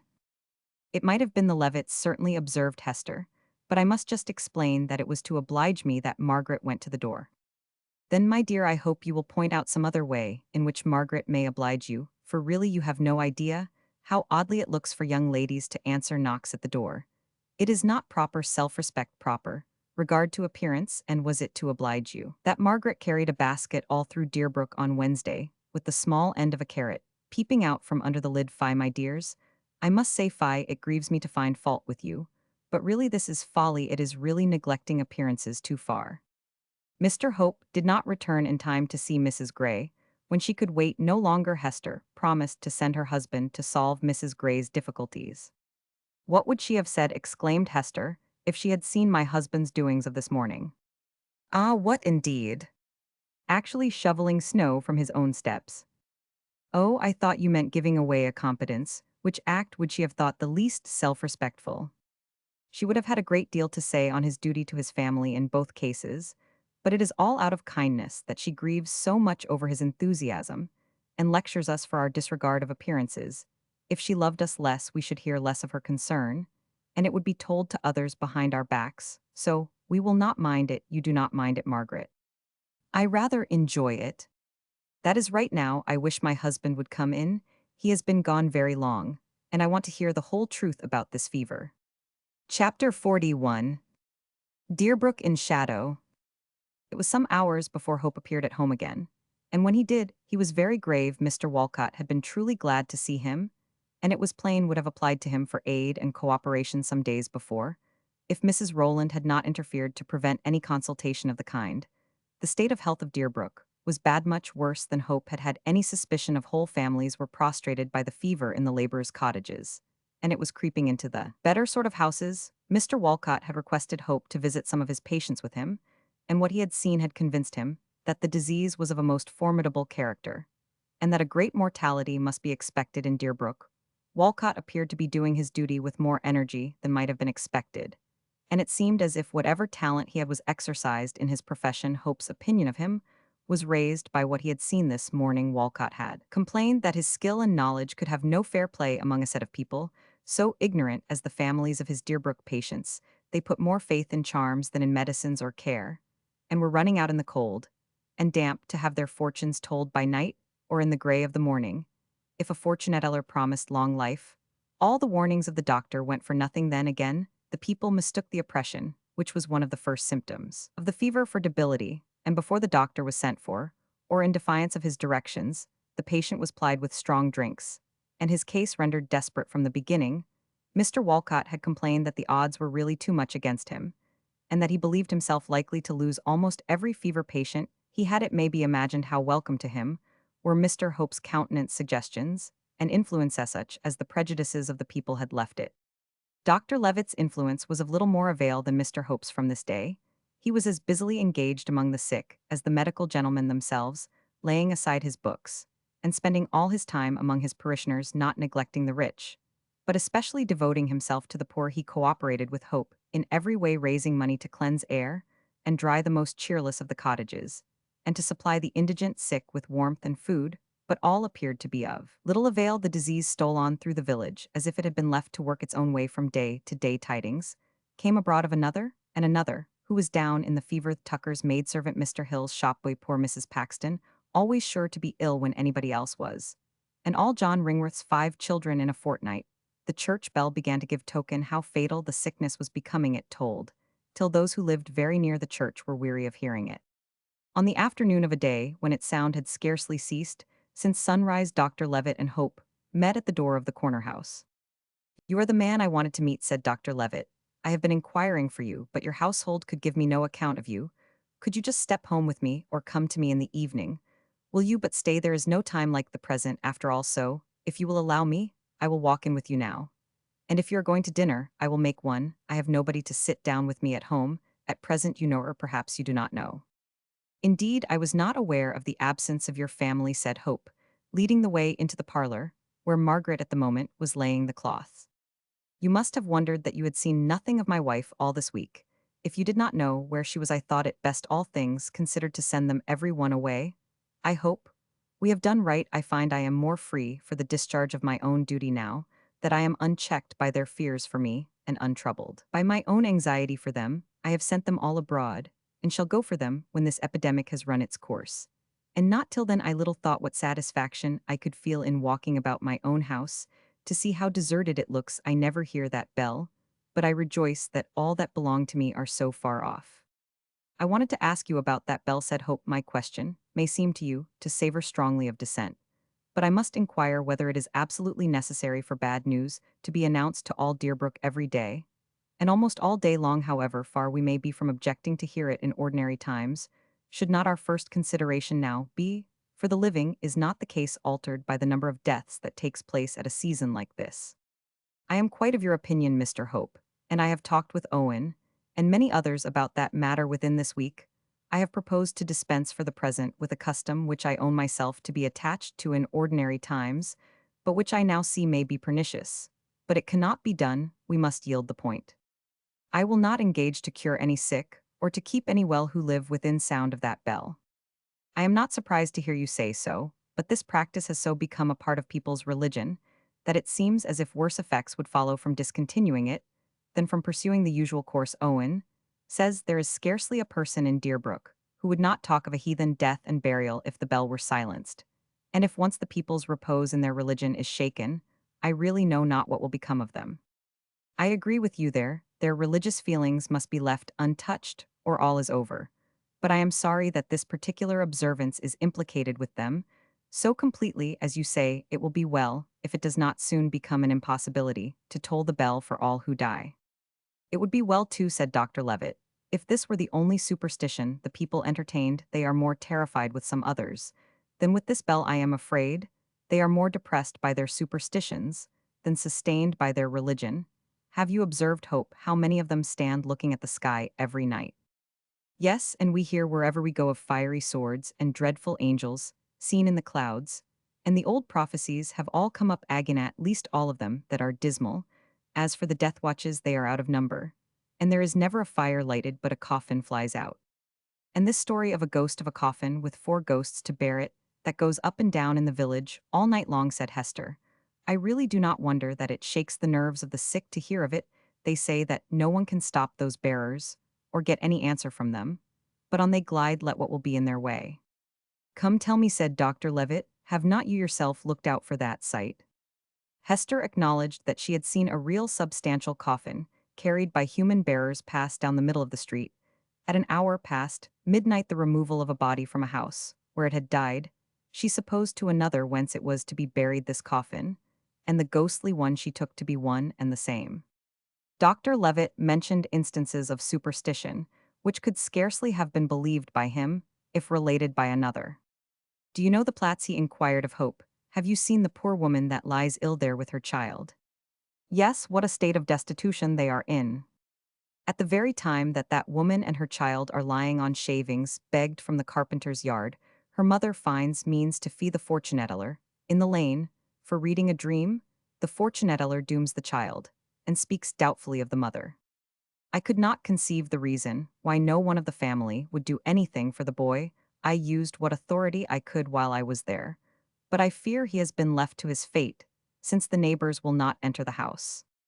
What neighbors? Said Margaret. You have never so much as asked me. You are our mainstay at home, Margaret. I could ask no more of you than you do here. Margaret was now putting the dinner on the table. It consisted of a bowl of potatoes, salt, the loaf, and butter, and a pitcher of water. Dr. Levitt said grace, and they sat down, without one word of apology from host or hostess, though Dr. Levitt had not been prepared for an evidence like this of the state of affairs in the family. He had known enough of their adversity to understand the case now at a glance. No one ate more heartily than he, and the conversation went on as if a sumptuous feast had been spread before the party. I own myself disappointed, said Hope, in finding among our neighbors so little disposition to help each other. I hardly understand it, trusting, as I have ever done, in the generosity of the poor, and having always before seen my faith justified the apathy of some, and the selfish terrors of others are worse to witness than the disease itself. How can you wonder, said Dr. Levitt, when they have such an example before their eyes, in certain of their neighbors to whom they are accustomed to look up? Sir William Hunter and his lady are enough to paralyze the morals of the whole parish at a time like this. Do not you know the plan they go upon? They keep their outer gates locked, lest anyone from the village should set foot within their grounds. Every article left at the lodge, for the use of the family, is fumigated before it is admitted into the house, and it is generally understood that neither the gentleman nor the lady will leave the estate in any emergency whatever till the disease has entirely passed away. Our poor are not to have the solace of their presence even in church during this time of peril, when the face of the prosperous is like light in a dark place. Sir William makes it no secret that they would have left home altogether if they could have hoped to be safer anywhere else, if they could have gone anywhere without danger of meeting the fever. If the fact had not been, said Hester, as Mrs. Howell states it, that the epidemic prevails partially everywhere. There is a case where Lady Hunter's example immediately operates, observed Dr. Levitt. If Lady Hunter had not forgotten herself in her duty, Mrs. Howell would have given the benefit of her good offices to some whom she might have served, for she is really a kind-hearted woman. But she is struck with a panic, because Lady Hunter is, and one cannot get a word with her or Miss Miskin. I saw that her shutters were nearly closed, observed Margaret. I supposed she had lost some relation. No, she is only trying to shut out the fever. She and Miss Miskin are afraid of the milkman, and each tries to put upon the other the peril of serving a customer. This panic will destroy us if it spreads. The sisters looked at each other, and in one glance exchanged agreement that the time was fully come for them to act abroad, let what would become of their home comforts. I ought to add, however, said Dr. Levitt, that Sir William Hunter has supplied my poor's purse with money, very liberally. I spend his money as freely as my own at a time like this. But I tell him that 1 hour of his presence among us would do more good than all the gold he can send. His answer comes in the shape of a handsome draft on his banker, smelling strongly of aromatic vinegar. They fumigate even their blotting paper. It seems to me, I did hope my last letter would have brought him to call. Our friends are very ready with their money, said Hope. I should have begged of you before this. But that Mr. Gray has been liberal in that way. He concludes it to be impossible that he should look himself into the wants of the village. But he permits me to use his purse pretty freely. Is there anything that you can suggest that can be done by me, Dr. Levitt? Is there any case unknown to me where I can be of service? Or I said, Margaret, my brother and sister will spare me, and put up with some hardship at home, I know, if you can point out any place where I can be more useful. To be sure, I can much as I like to come to your house to witness and feel the thorough comfort, which I always find in it. I own, I shall care little to see everything at 6s and 7s here, for a few weeks, if you will give me your time and talents for such services as we gentlemen cannot perform, and as we cannot at present hire persons to undertake. You see, I take you at your word, my dear young lady. If you had not offered, I should not have asked you, as you have. I snatch at the good you hold out. I mean to preach a very plain sermon next Sunday on the duties of neighbors in a season of distress like this. And I shall do it with the better hope, if I have meanwhile a fellow laborer of your sex, no less valuable in her way than my friend Hope in. I shall come and hear your sermon, said Hester, if Margaret will take charge of my boy. For the hour I want to see clearly what is my duty, at a time when claims conflict as they do now. There was at present no time for the conscientious and charitable to lose in daylight loiterings over the table or chat by the fireside in a few minutes. The table was cleared, and Margaret ready to proceed with Dr. Levitt to the Platts cottage. As soon as Margaret saw what was the real state of affairs in the cottage, she sent away Dr. Levitt, who could be of no use, till some degree of decency was instituted in the miserable abode. What to set about first was Margaret's difficulty. There was no one to help her but Mrs. Platt's mother, who was sitting down to wait the result of the fortune teller's predictions. Her daughter lay moaning on a bedstead, spread with shavings only, and she had no covering whatever but a blanket worn into a large hole in the middle. The poor woman's long hair, unconfined by any cap, strayed about her bare and emaciated shoulders, and her shrunken bands picked at the blanket, incessantly everything appearing to her diseased vision, covered with black spots. Never before had so squalid an object met Margaret's eyes. The husband sat by the empty grate, stooping and shrinking and looking at the floor with an idiotic expression of countenance, as appeared through the handkerchief which was tied over his head. He was just sinking into the fever. His boy lay on a heap of rags in the corner, his head also tied up, but the handkerchief stiff with the black blood, which was still oozing from his nose, ears, and mouth. It was inconceivable to Margaret that her brother, with Mr. Gray's money in his pocket, could have left the family in this state. He had not. There were cinders in the hearth, which showed that there had been a fire, and the old woman acknowledged that a pair of sheets and a rug had been pawned to the fortune teller in the lane. Since the morning there had been food, but nobody had any appetite but herself, and she had eaten it up. The fortune teller had charmed the pail of fresh water that stood under the bed, and had promised a new spell in the morning. In a case of such extremity, Margaret had no fears. She set forth alone for the fortune teller's not far off, and redeemed the sheets and blanket, which were quite clean. As she went, she was sorry she had dismissed Dr. Levitt. So soon as a magistrate, he could have immediately compelled the restoration of the bedding. The use of his name, however, answered the purpose, and the conjurer even offered to carry the articles for her to Platt's house. She so earnestly desired to keep him and her charge apart that she preferred loading herself with the package. Then the shavings were found to be in such a state that every shred of them must be removed before the sick man could be allowed to lie down. No time was to be lost in the face of the old woman's protestations that her daughter should not stir. Margaret spread the bedding on the floor, wrapped the sick woman in a sheet, and laid her upon it, finding the poor creature so light from emaciation that she was as easy to lift as a child. The only thing that the old woman would consent to do was to go with a pencil note to Mr. Gray, and bring back the clean, dry straw which would be given her in his yard. She went in hopes of receiving something else with the straw, and while she was gone, Margaret was quite alone with the sick family. Struggling to surmount her disgust at the task, she resolved to employ the interval in removing the shavings, the pail containing the charmed water, was the only thing in the cottage which would hold them, and she made bold to empty it in the ditch close at hand. Platt was capable of watching all she did, and he made a frightful gesture of rage at her. As she re-entered, she saw in the shadow of the handkerchief his quivering lips move in the act of speaking, and her ear caught the words of an oath. Her situation now was far from pleasant, but it was still a relief that no one was by to witness what she saw and was doing. She conveyed pailful after pailful of the noisome shavings to the dunghill at the back of the cottage, wondering the while that the inhabitants of the dwelling were not all dead of the fever long ago. She almost gave over her task when a huge toad crawled upon her foot from its resting place among the shavings.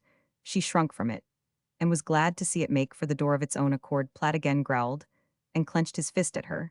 He probably thought that she had again broken a charm for which he had paid money. She spoke kindly and cheerfully again and again, but he was either deaf or too ill to understand. To relieve the sense of dreariness, she went to work again. She thoroughly cleansed the pail and filled it afresh from the brook, looking anxiously down the lane for the approach of some human creature, and then applied herself to rubbing the bedstead as dry and clean as she could with an apron of the old woman's. In due time, her messenger returned, and with her Ben carrying a truss of straw. His face was the face of a friend. "We must have some warm water, Ben, to clean these poor creatures, and there seems to be nothing to make a fire with. And it would take a long time, miss, to get the coals, and heat the water, and the poor soul lying there. All the time could not I bring you a pail of hot water from the Benezzo Blue quicker than that? Dew and soap and towels from home." Ben was gone with the pail during the whole time of spreading the straw on the bedstead. The old woman remonstrated against anything being done to her daughter, beyond laying her, where she was before, and giving her a little warm spirits. But when she discovered that the charmed water had been thrown out into the ditch, all to her seemed over her last hope was gone, and she sat down in sulky silence eyeing Margaret's proceedings, without any offer to help. When the warm water arrived, and the sick woman seemed to like the sponging and drying of her fevered limbs, the mother began to relent, and at last approached to give her assistance, holding her poor daughter in her arms, while Margaret spread the blanket and sheet on the straw and then lifting the patient into the now clean bed. She was still unwilling to waste any time and trouble on the child in the corner, but Margaret was peremptory. She saw that he was dying, but not the less for this must he be made as comfortable as circumstances would permit. In half an hour he too was laid on his bed of clean straw, and the filthy rags with which he had been surrounded were deposited out of doors, till someone who would wash them could come for them by a promise of fire and food. Margaret bribed the old woman to let things remain as they were while she went for her brother, whose skill and care, she hoped, might now have some chance of saving his patients. She recommended that Platt himself should not attempt to sit up any longer, and engaged to return in half an hour. She paused on the threshold a minute to see how far Platt was able to walk. So great seemed to be the difficulty with which he raised himself from his chair, with the old woman's assistance. Once he stumbled, and would have fallen if Margaret had not sprung to his side. On recovering himself, he wrenched his arm from her and pushed her backwards. With more force than she had supposed, he possessed. There was a half-smile on the old woman's face as he did this which made Margaret shudder. But she was more troubled by a look from the man, which she caught from beneath the handkerchief, that bound his head, a look which she could not but fancy she had met before with the same feeling of uneasiness. When she had seen him safely seated on the bedside, she hastened away for her brother. They lost no more time in returning than just to step to Widow Rise to ask whether she would sit up with this miserable family. This night, the widow would have done anything else in the world for Mr. Hope, and she did not positively refuse to do this, but the fear of her neighbors had so infected her, and her terror sickroom was so extreme, that it was evident her presence there would do more harm than good. She was glad to compound for a less hazardous service, and agreed to wash for the sick with all diligence, if she was not required to enter the houses, but might fetch the linen from tubs of water placed outside the doors. After setting on plenty of water to heat, she now followed Hope and Margaret to the cottage in the lane. It was nearly dark, and they walked rapidly, Margaret describing, as they went, what she had done, and what she thought remained to be done, to give Mrs. Platt a chance of recovery. "What now? Why do you start so?" cried Hope, as she stopped short in the middle of a sentence. Margaret even stood still for one moment. Hope looked the way she was looking, and saw in the little twilight that remained the figure of someone who had been walking on the opposite side of the road, but whose walk was now quickened to a run. "It is it," as he said Hope, as Philip disappeared in the darkness, answering to what he knew must be in Margaret's thoughts. He continued, He knows the state the village is in danger that we are all in, and he cannot stay away. We all. When I say we, I mean you particularly. If you think so, murmured Margaret, and stopped for breath. I think so, but it does not follow that there is any change. He has always loved you, Margaret. Do not deceive yourself. Do not afflict yourself with expectations. Do not speak to me, brother. I cannot bear a word from you about him. Hope sighed deeply, but he could not remonstrate. He knew that Margaret had only too much reason for saying this. They walked on in entire silence to the lane. A fire was now kindled, and a light dimly burned in Platt's cottage as Margaret stood by the bedside watching her brother's examination of his patient and anxious. To understand rightly the directions he was giving, the poor woman half raised her head from her pillow and fixed her dull eyes on Margaret's face, saying, as if thinking aloud, "The lady has heard some good news, sure she looks cheerful like." The mother herself turned round to stare, and for the first time dropped a curtsy. "I hope we shall see you look cheerful too one day soon, if we nurse you well," said Margaret. "Then, miss, don't let them move me to take the blankets away again." "You shall not be moved, unless you wish it. I am going to stay with you tonight." Her brother did not oppose this, for he did not know of the unpleasant glances and mutterings with which Platt rewarded all Margaret's good offices. Hope believed he should himself be out all night among his patients. He would come early in the morning, and now fairly warned Margaret that it was very possible that the child might die in the course of the night. She was not deterred by this, nor by her dread of the sick man. She had gained a new strength of soul, and this night she feared nothing. During the long hours there was much to do. 3 sufferers at once requiring her cares, and amidst all that she did she was sustained by the thought that she had seen Philip, and that he was near. The abyss of nothingness was past, and she now trod the ground of certainty of his existence, and of his remembrance when her brother entered, letting in the first gray of the morning. As he opened the cottage door, he found her almost untired, almost gay. Platt was worse, his wife much the same, and the child still living. The old woman's heart was so far touched with the unwonted comfort of the past night, and with her having been allowed, and even encouraged, to take her rest, that she now offered her bundle of clothes for the lady to lie down upon, and when that favor was declined, readily promised not to part with any article to the fortune-teller till she should see some of Mr. Hope's family again. Hope thought Mrs. Platt might possibly get through, and this was all that was said. On the way home Margaret lay down to rest to sweet sleep for a couple of hours, and when she appeared below, her brother and sister had half done breakfast, and Mr. Gray and his twin daughters were with them. Mr. Gray came to say that he and all his family were to leave Deerbrook in 2 hours, where they should settle for the present. They had not yet made up their minds. The first object was to get away, the epidemic being now really too frightful to be encountered any longer. They should proceed immediately to Brighton, and there determine whether to go to the continent, or seek some healthy place nearer home to stay in, till Deerbrook should again be habitable. They were extremely anxious to carry Hester, Margaret, and the baby with them. They knew Mr. Hope could not desert his posts, but they thought he would feel as Dr. Levitt did, far happier to know that his family were out of danger than to have them with him. Hester had firmly refused to go from the first mention of the plan, and now Margaret was equally decided in expressing her determination to stay. Mr. Gray urged the extreme danger. Fanny and Mary hung about her and implored her to go and to carry the baby with her. They should so like to have the baby with them for a great many weeks, and they would take care of him and play with him all day long. Their father once more interposed. For the child's sake Hester might go to Brighton, there wean her infant and return to her husband, so that the little helpless creature might at least be safe. Mr. Gray would not conceal that he considered this a positive duty, that the parents would have much to answer for if anything should happen to the boy at home.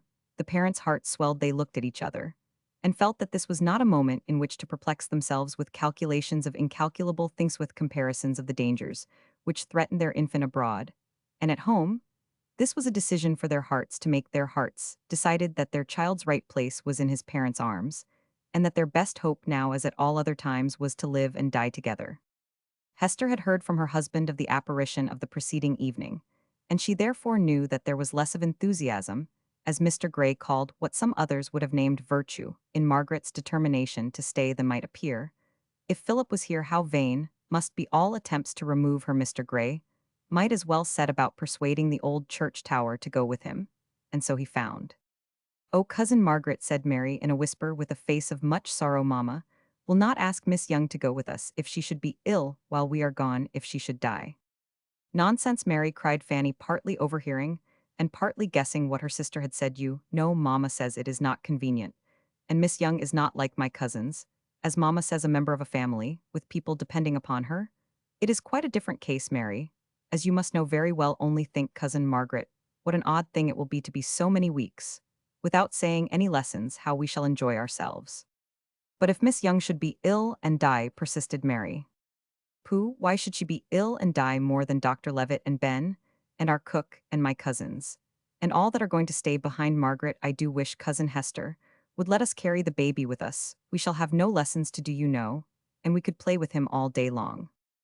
Yes, I wish he might go, said Mary. But Margaret, do you not think if you spoke a word to Papa and Mamma, they would let me stay with Miss Young? I know she would make room for me, for she did for Phoebe when Phoebe nursed her. And I should like to stay and help her, and read to her, even if she should not be Roman 99. I think Papa and Mamma might let me stay if you asked them. I do not think they would, Mary, and I had rather not ask them.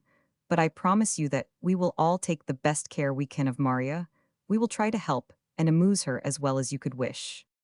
Come, Mary, we must go, cried Fanny. There is Papa giving Mr. Hope some money for the poor people. Always go away quick. After giving money, goodbye, Cousin Margaret.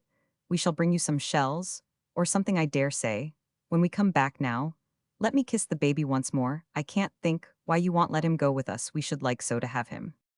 So do we, said Hester, laughing. As the door closed behind the Greys, the three looked in each other's faces. That glance assured each other that they had done right. In that glance was a mutual promise of cheerful fidelity. Through whatever might be impending, there was no sadness in the tone of their conversation.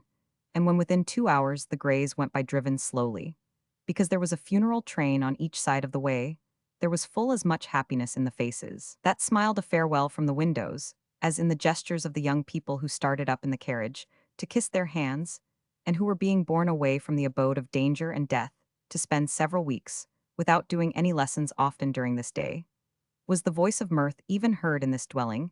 It was not like the mirth of the well-known company of prisoners in the first French Revolution, men who knew that they should leave their prison only to lose their heads, and who, once mutually acknowledging this, agreed vainly and pusillanimously to banish from that hour all sad, all grave thoughts, and laugh till they died. It was not this mirth of despair, nor yet that of carelessness, nor yet that of defiance, nor were theirs the spirits of the patriot in the hour of struggle, nor of the hero in the crisis of danger. In a peril like theirs, there is nothing imposing to the imagination, or flattering to the pride, or immediately appealing to the energies of the soul. There were no resources for them in emotions of valor or patriotism. Theirs was the gaiety of simple faith and innocence. They had acted from pure inclination, from affection, unconscious of pride, of difficulty, of merit. And they were satisfied and gay as the innocent ought to be, enjoying what there was to enjoy, and questioning and fearing nothing beyond. From a distant point of time or place, such a state of spirits in the midst of a pestilence may appear unnatural and wrong, but experience proves that it is neither. Whatever observers may think, it is natural, and it is right that minds strong enough to be settled either in a good or evil frame should preserve their usual character amidst any changes of circumstance. To those involved in new events, they appear less strange than in prospect or in review. Habitual thoughts are present, familiarizing wonderful incidents, and the fears of the selfish, the repose of the religious, the speculations of the thoughtful, and the gaiety of the innocent pervade the life of each. Let what will be happening. Yet to the prevailing mood, the circumstances of the time will interpose an occasional check. This very evening, when Margaret was absent at the cottage in the lane, and Hope, wearied with his toils among the sick all the night, and all this day, was apparently sleeping for an hour on the sofa, Hester's heart grew heavy as she lulled her infant to rest by the fire, as she thought on what was passing in the houses of her neighbor's. Death seemed to close around the little being she held in her arms. As she gazed in his face, watching the slumber stealing on, she murmured over him, "Oh, my child, if I should lose you, what should I do?" "Hester, my love," said her husband in a tone of tender remonstrance, "what do you mean?" "I did not think you would hear me, love, but I thank you. What did I mean?" "Not exactly what I said, for God knows I would strive to part willingly with whatever he might see fit to take away. But oh, Edward, what a struggle it would be, and how near it comes to us. How many mothers are now parting from their children."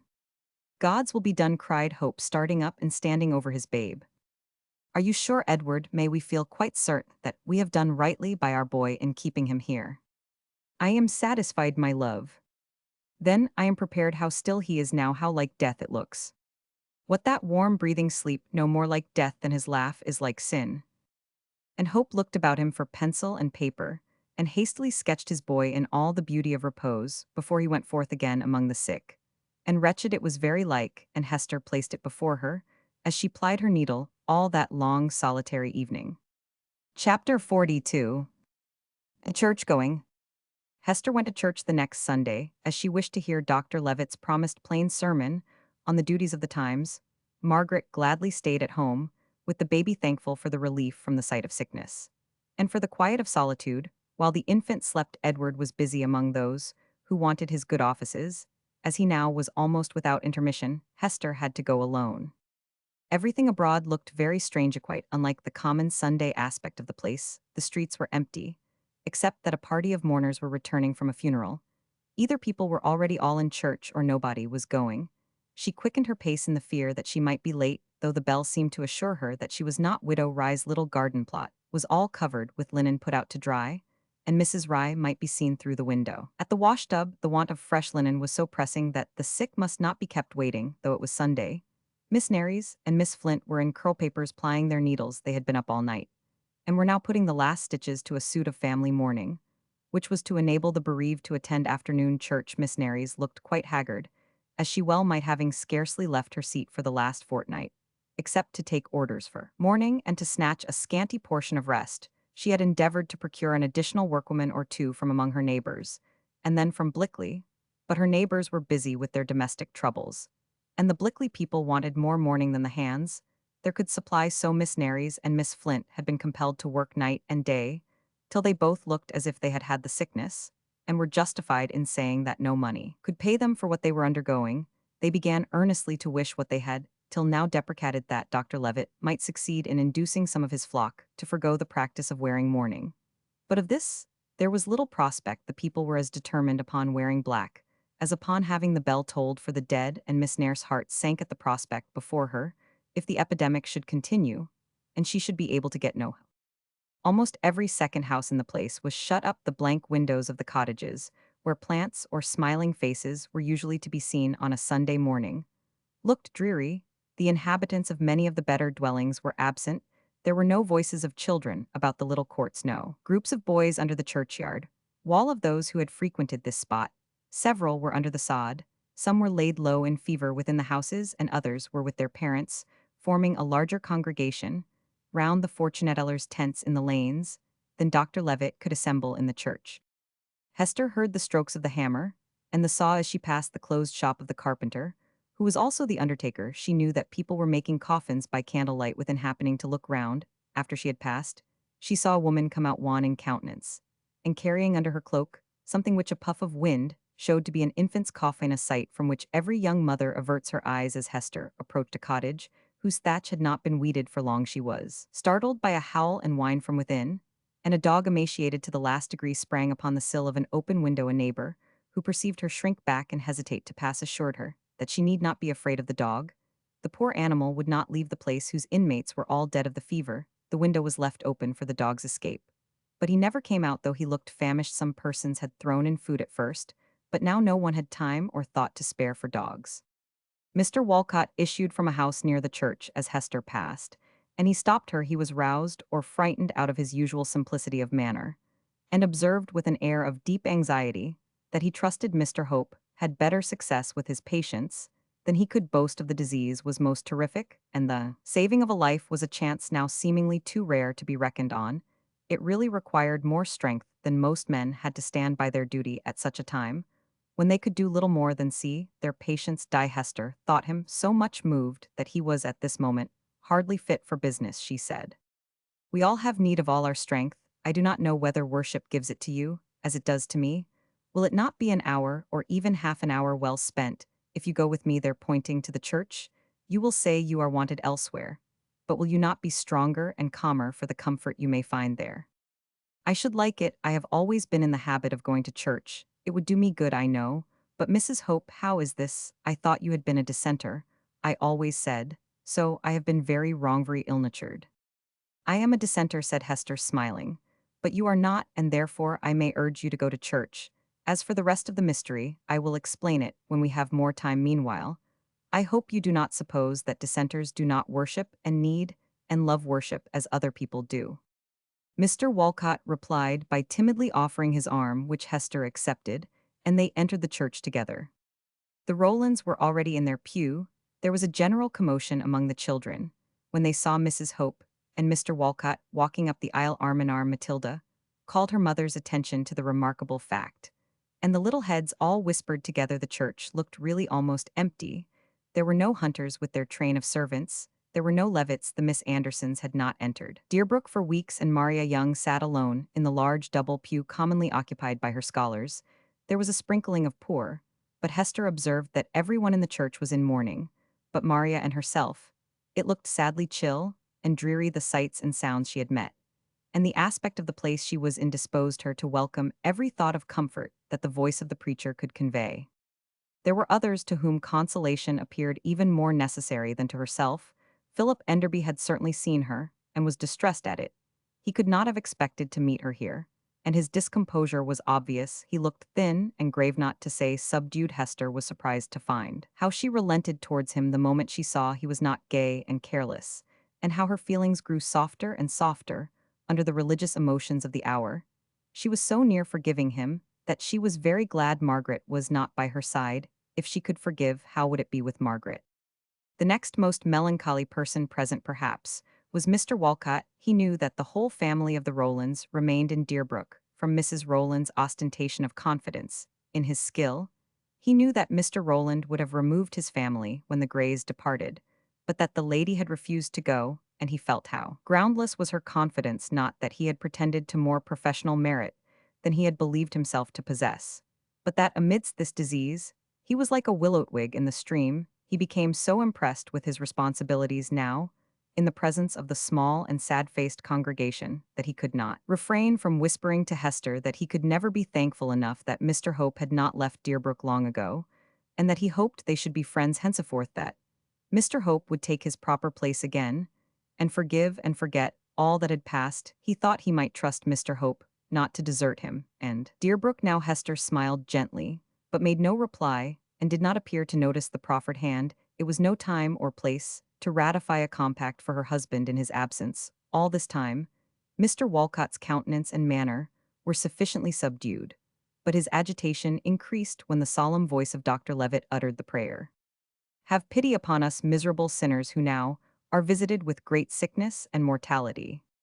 Here the voice of weeping became so audible from the lower part of the church that the preacher stopped for a moment to give other people, and possibly himself, time to recover composure. He then went on. That like as thou didst then accept of an atonement, and didst command the destroying angel to cease from punishing, so it may now please thee to withdraw from us this plague and grievous sickness through Jesus Christ our Lord. Every voice in the church uttered Amen, except Mr. Walcott's. He was struggling with his sobs, unexpected and excessive, as were the tokens of his grief. Hester could not but respect it.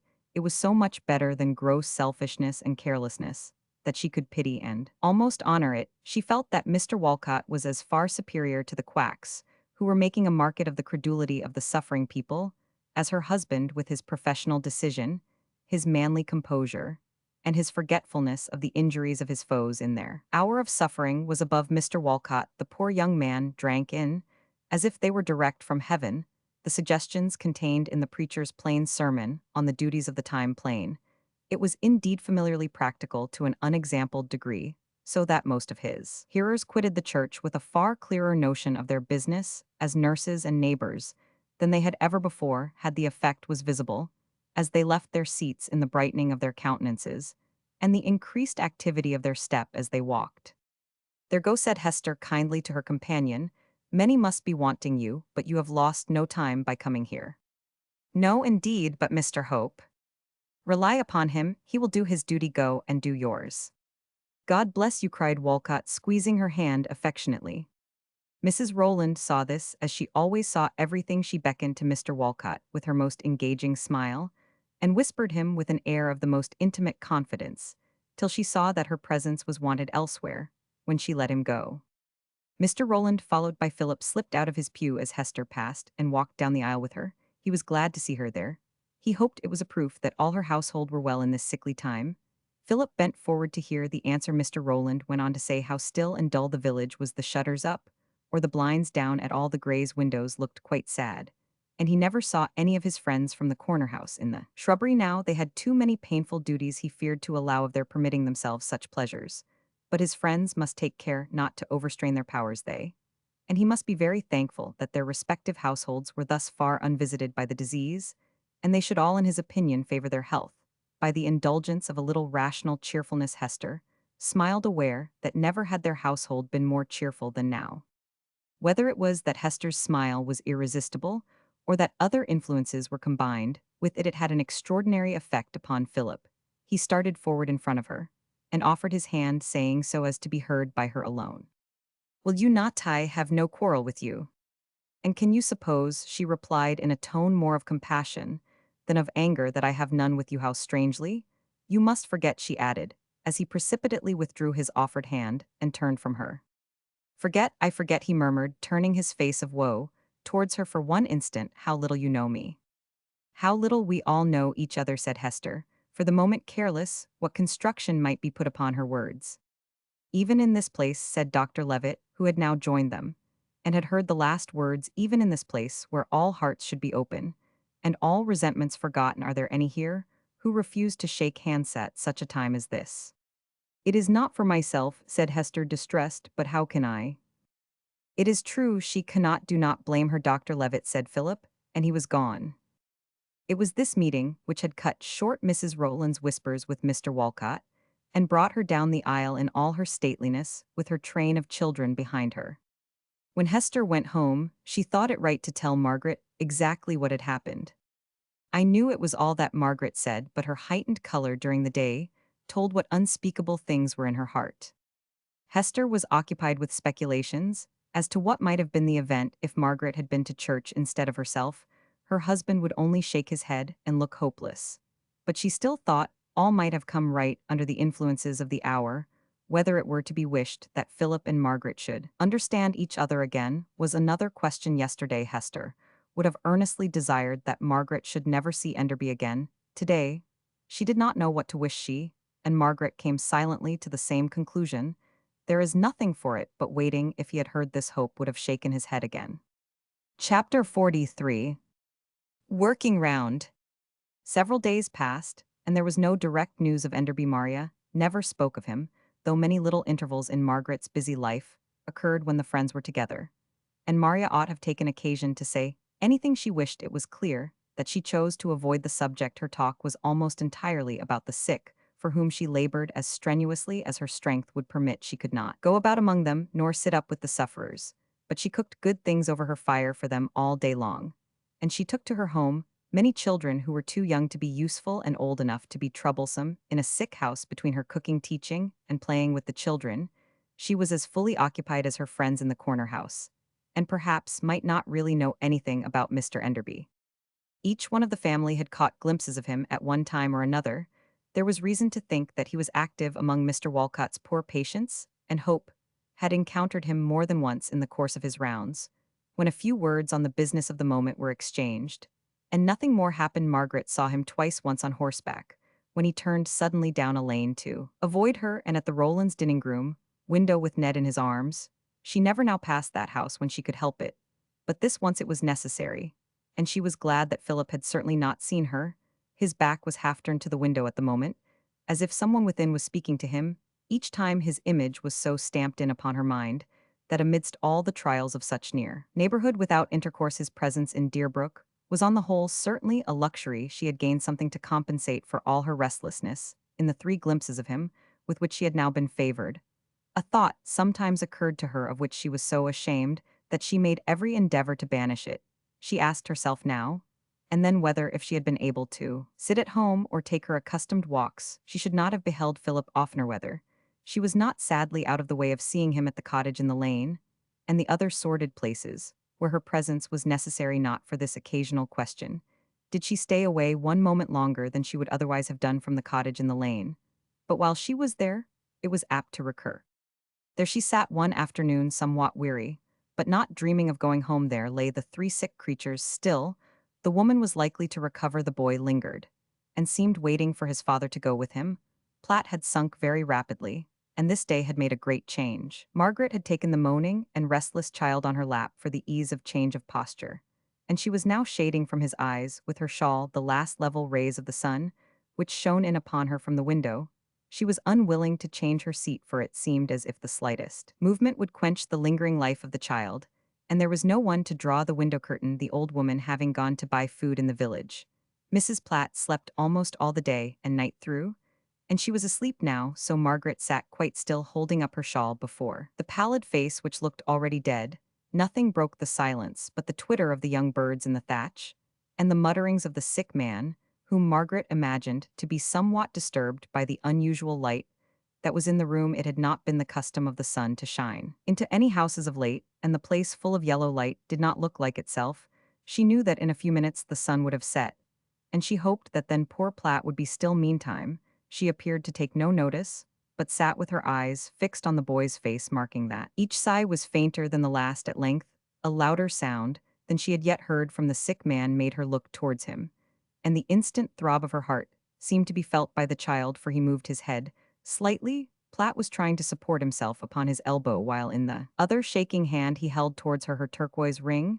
She remembered her charge, and did not spring to seize it, but there was something in her countenance that strongly excited the sick man. He struggled to rise from his bed, and his face was fierce. Margaret spoke gently, as calmly as she could, told him she would come presently, that there was no hurry, and urged him to lie down till she could put the child off her lap.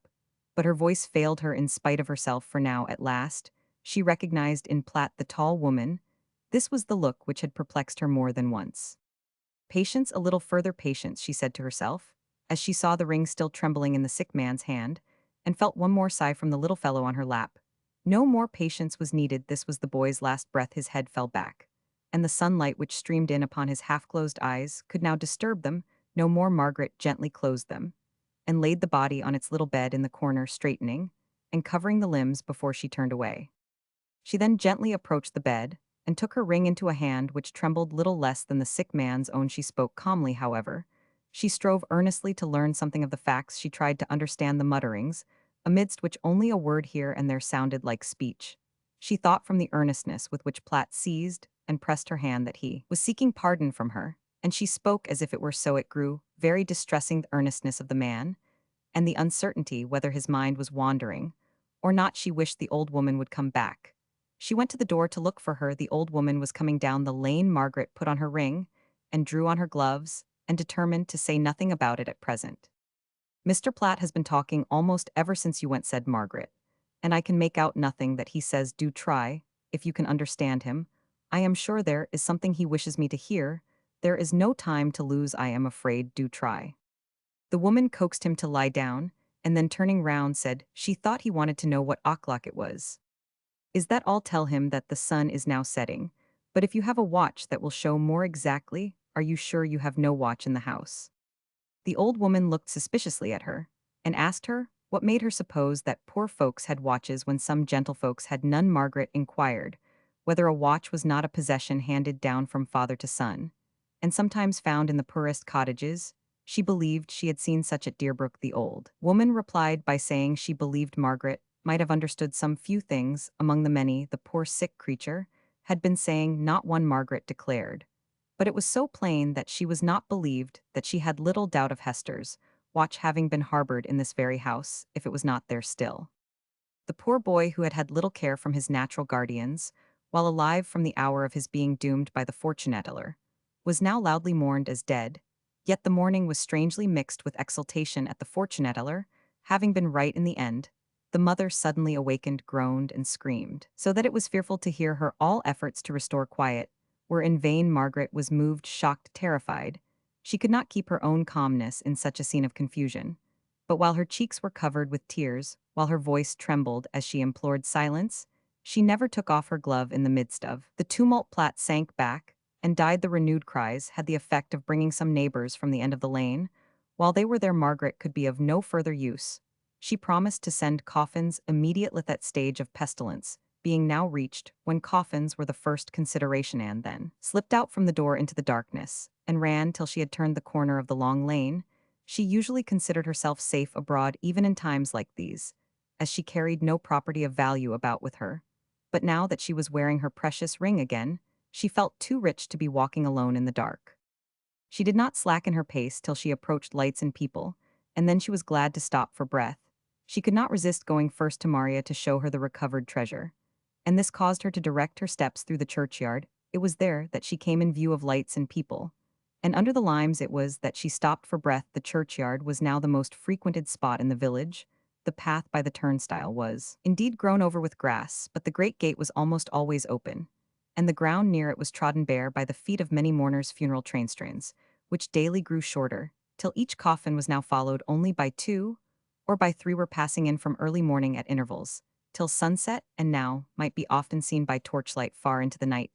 The villager passing the churchyard wall might hear in the night air the deep voice of the clergyman announcing the farewell to some brother or sister, committing ashes to ashes and dust to dust.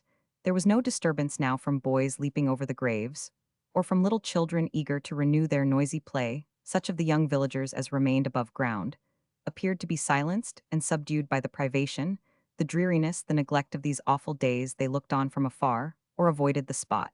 Instead of such, the observer of the two funerals which were now in the churchyard was a person quite at the other extremity of life. Margaret saw the man of 100 years, Jem Bird, the pride of the village, in his way, seated on the bench under the spreading tree, which was youthful in comparison with himself.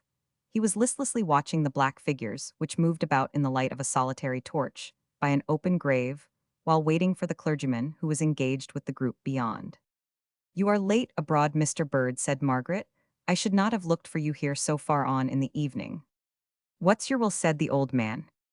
"Grandfather won't go home ever till they have done here," said a great-grandchild of the old man, running up from his amusement of hooting to the owls in the church tower. "They'll soon have done with these two, and then grandfather, and I shall go home, won't we, Granny?" "Does it not make you sad to see so many funerals?" said Margaret, sitting down on the bench beside him. "And I? Had you not better stay at home than see so many that you knew laid in the ground?" "Does he understand?" she asked aside of the boy. "Does he never answer but in this way?" "Oh, he talks fast enough sometimes. It is just as you happen to take him." Margaret was curious to know what were the meditations among the tombs of one so aged as this man, so she spoke again. "I have heard that you knew this place before anybody lived in it, and now you seem likely to see it empty again." "It was a wild place enough in my young time," said Jem, speaking now very fluently. "There was nothing of it but the church, and that was never used because it had had its roof pulled off in the wars. There was only a footpath to it through the fields. Then and few people went nigh except a few gentry that came a pleasuring here into the woods, the owls. And I knew it as well then as we do today, and nobody else that is now living the owls and Roman one." And the old man laughed the chuckling laugh, which was all he had strength for. "The woods," said Margaret. "Did the Verdon woods spread as far as this church in those days, and were they not private property then?" "It was all forest hereabouts, except a clear space round the church tower. It might be thin sprinkled, but it was called forest. The place where I was born had thorns all about it, and when I could scarce walk alone, I used to scramble among the blossoms that made the ground white all under those thorns. The birds that lived by the haws in winter were prodigious. That cottage stood as near as I can tell where Gray and Rowland's great granary is now. There used to be much swine in the woods then, and many's the time they have thrown me down. When I was a young thing getting acorns, that was about the time of my hearing the first music I ever heard, unless you call the singing of the birds music. We had plenty of that, and the bells on the breeze, from a distance when the wind was south. The first music, so to call it, that I heard was from a blind fiddler that came to us. What brought him? I don't know whether he lost his way, or what, but he lost his way after he left us. His dog seems to have been in fault, but he got into a pool in the middle of the wood, and there he lay, drowned with one foot up on the bank. When I went to see what the harking of the dog could be about, he clutched his fiddle in drowning, and I remember I tried to get the music out of it, as it lay wet and broken on the bank. While father was saying the poor soul must have been under the water now 2 days, so I have reason to remember the first music I heard." "You have got him talking," now said the grandchild, running off, and presently the owls were heard hooting again. "Whereabouts was this pool?" asked Margaret. "It is a deep part of the brook that in hot summers is left a pond. It is there that the chief of the sliding goes on in winter. Now in the meadow, it is meadow now. But then the deer used to come down through the wood to drink at the brook there. That is how the village got its name." "So you remember the time when the deer came down to drink at the brook? how many things have happened. Since then, you have heard a great deal of music since those days. There has been a good deal of fiddling at our weddings, since that, and we have had recruiting parties through in war times. And many a mother singing to her baby, and the psalm in the church for so many years, yes, the place has been full of music for long, but it seems likely to be silent enough now. I began to think I should be left the last, as I was the first, said the old man, but they say the sickness is abating now, and that several are beginning to recover, pray God. It may be so. First, after the wood was somewhat cleared, there was a laborer's cottage or two now standing empty, and the folk that lived in them lying yonder. Then there was the farmhouse, and then a carpenter came, and a wheeler, then there was a shop wanted, and the church was roofed in and used, and some gentry came and sat down by the river side, and the place grew to what it is. They say now it is not near its end, yet, but it is strange to me to see the churchyard the fullest place near, so that I have to come here for company. And the old man chuckled again. As she rose to go, Margaret asked whether he knew the Platts who lived in the cottage in the lane. I know him, to see to is he down. He is dead, and his child, but his wife is recovering. There's many recovering now, they say. Indeed, who? Why, a many, but the fever has got into Roland's house. They say. Margaret's heart turned sick at hearing these words, and she hastily pursued her way. It was not Philip, however, who was seized. He was in the churchyard at this moment. She saw him walking quickly along the turnstile path, slackening his pace only for a moment. As he passed the funeral group, the light from the torch shone full upon his face, the face, settled and composed, as she knew it would not be if he were aware who was within a few paces of him. She felt the strongest impulse to show him her ringed, strongest desire for his sympathy in its recovery, but an instant showed her the absurdity of the thought, and she hung down her blushing head in the darkness. From Maria she had sympathy such as it was sympathy, without any faith in Philip. She had from her also good news of the state of the village. There were recoveries talked of, and there would be more now that those who were seized would no longer consider death inevitable. Mrs. Howell was ill, and poor Miss Nares was down with the fever, which no one could wonder at. But Mr. Jones and his son John were both out of danger, and the little Tuckers were likely to do well. Mr. James was already talking of sending for his wife and sister-in-law home again, as the worst days of the disease seemed to be past. And so many families had not been attacked at all. It was too true that Matilda Rowland was unwell today, but Mr. Walcott hoped it was only a slight feverish attack, which would be thought nothing of under any other circumstances. On the whole, Maria thought the neighbors she had seen today in better spirits than at any time since the fever made its appearance. Margaret found more good news at home. In the first place, the door was opened to her by Morris Hester, stood behind to witness the meeting. She had her bonnet on. She was going with her husband to see Mrs. Howell and make some provision for her comfort, but she had waited a little while in hopes that Margaret would return and be duly astonished to see Morris. You must make tea for each other and be comfortable while we are away, said Hester. We will go now directly, that we may be back as early as we can. I have several things to tell you, said Margaret, when you return, and one now, brother, which must not be delayed. Platt and his child are dead, and coffins must be sent the sooner the better, or we shall lose the poor woman too. Hope promised to speak to the undertaker as he went by. We have become very familiar with death, Morris, since you went away, said Margaret, as she obliged her old friend to sit down by the fire, and prepared to make tea for both. That is why you see me here, Miss Margaret. Every piece of news I could get of this place was worse than the last, and I could perceive from your last letter that you had sickness all about you, and I could not persuade myself, but that it was my duty to come and be useful, and to take care of you, my dear, if I may say so. And now you are here, I trust you may stay. I trust we may be justified in keeping you. We have meat every day now, Morris, at least, when we have time to cook it. Since my brother has been attending so many of Mr. Jonah's family, we have had meat almost every day. Indeed, my dear, I don't know how you could keep up without it, so busy as I find you are among the sick. Busy night and day, my mistress tells me, till the people have got to call you the good lady. You do not look as if you had lost much of your natural rest. But I know how the mind keeps the body up. Yours is an earnest mind, Margaret, that will always keep you up. But, my dear, I do hope it has been an easy mind too. You will excuse my saying so. Margaret more than excused it, but she could not immediately answer. The tears trembled in her eyes, and her lip quivered when she would have spoken. Morris stroked her hair and kissed her forehead, as if she had been still a child, and whispered that all things ended well in God's own time. Oh yes, I know, said Margaret. Has Hester told you how prosperous we are growing? I do not mean only about money. We are likely to have enough of that too, for my brother's old patients have almost all sent for him again. But we care the less about that, from having discovered that we were as happy with little money as with much. But it is a satisfaction and pleasure to find my brother regarded more and more as he ought to be, and yet greater to see how nobly he deserves the best that can be thought of him. He forgives his enemies, no doubt heaping coals of fire on their heads. You will witness it, Morris, you will see him among them, and it will make your heart glow, poor creatures.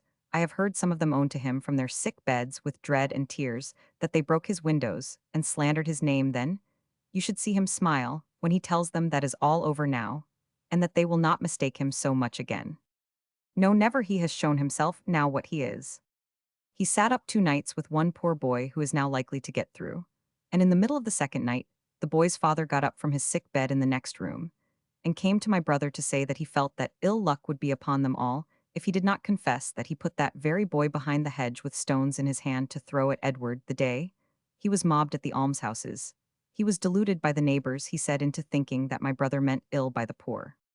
They have learned to the contrary, now, my dear. And what does Sir William Hunter say of my master nowadays, do you know? There is very little heard of Sir William and Lady Hunter at present shut up at home, as they are, but Dr. Levitt, who loves to make peace, you know, and tell what is pleasant, declares that Sir William Hunter has certainly said that after all it does not so much signify which way a man votes at an election, if he shows a kind heart to his neighbors in troublesome times. Sir William Hunter has learned his lesson, then it seems from this affliction, I suppose he sees that one who does his duty as my master does at a season like this, is just the one to vote according to his conscience at an election.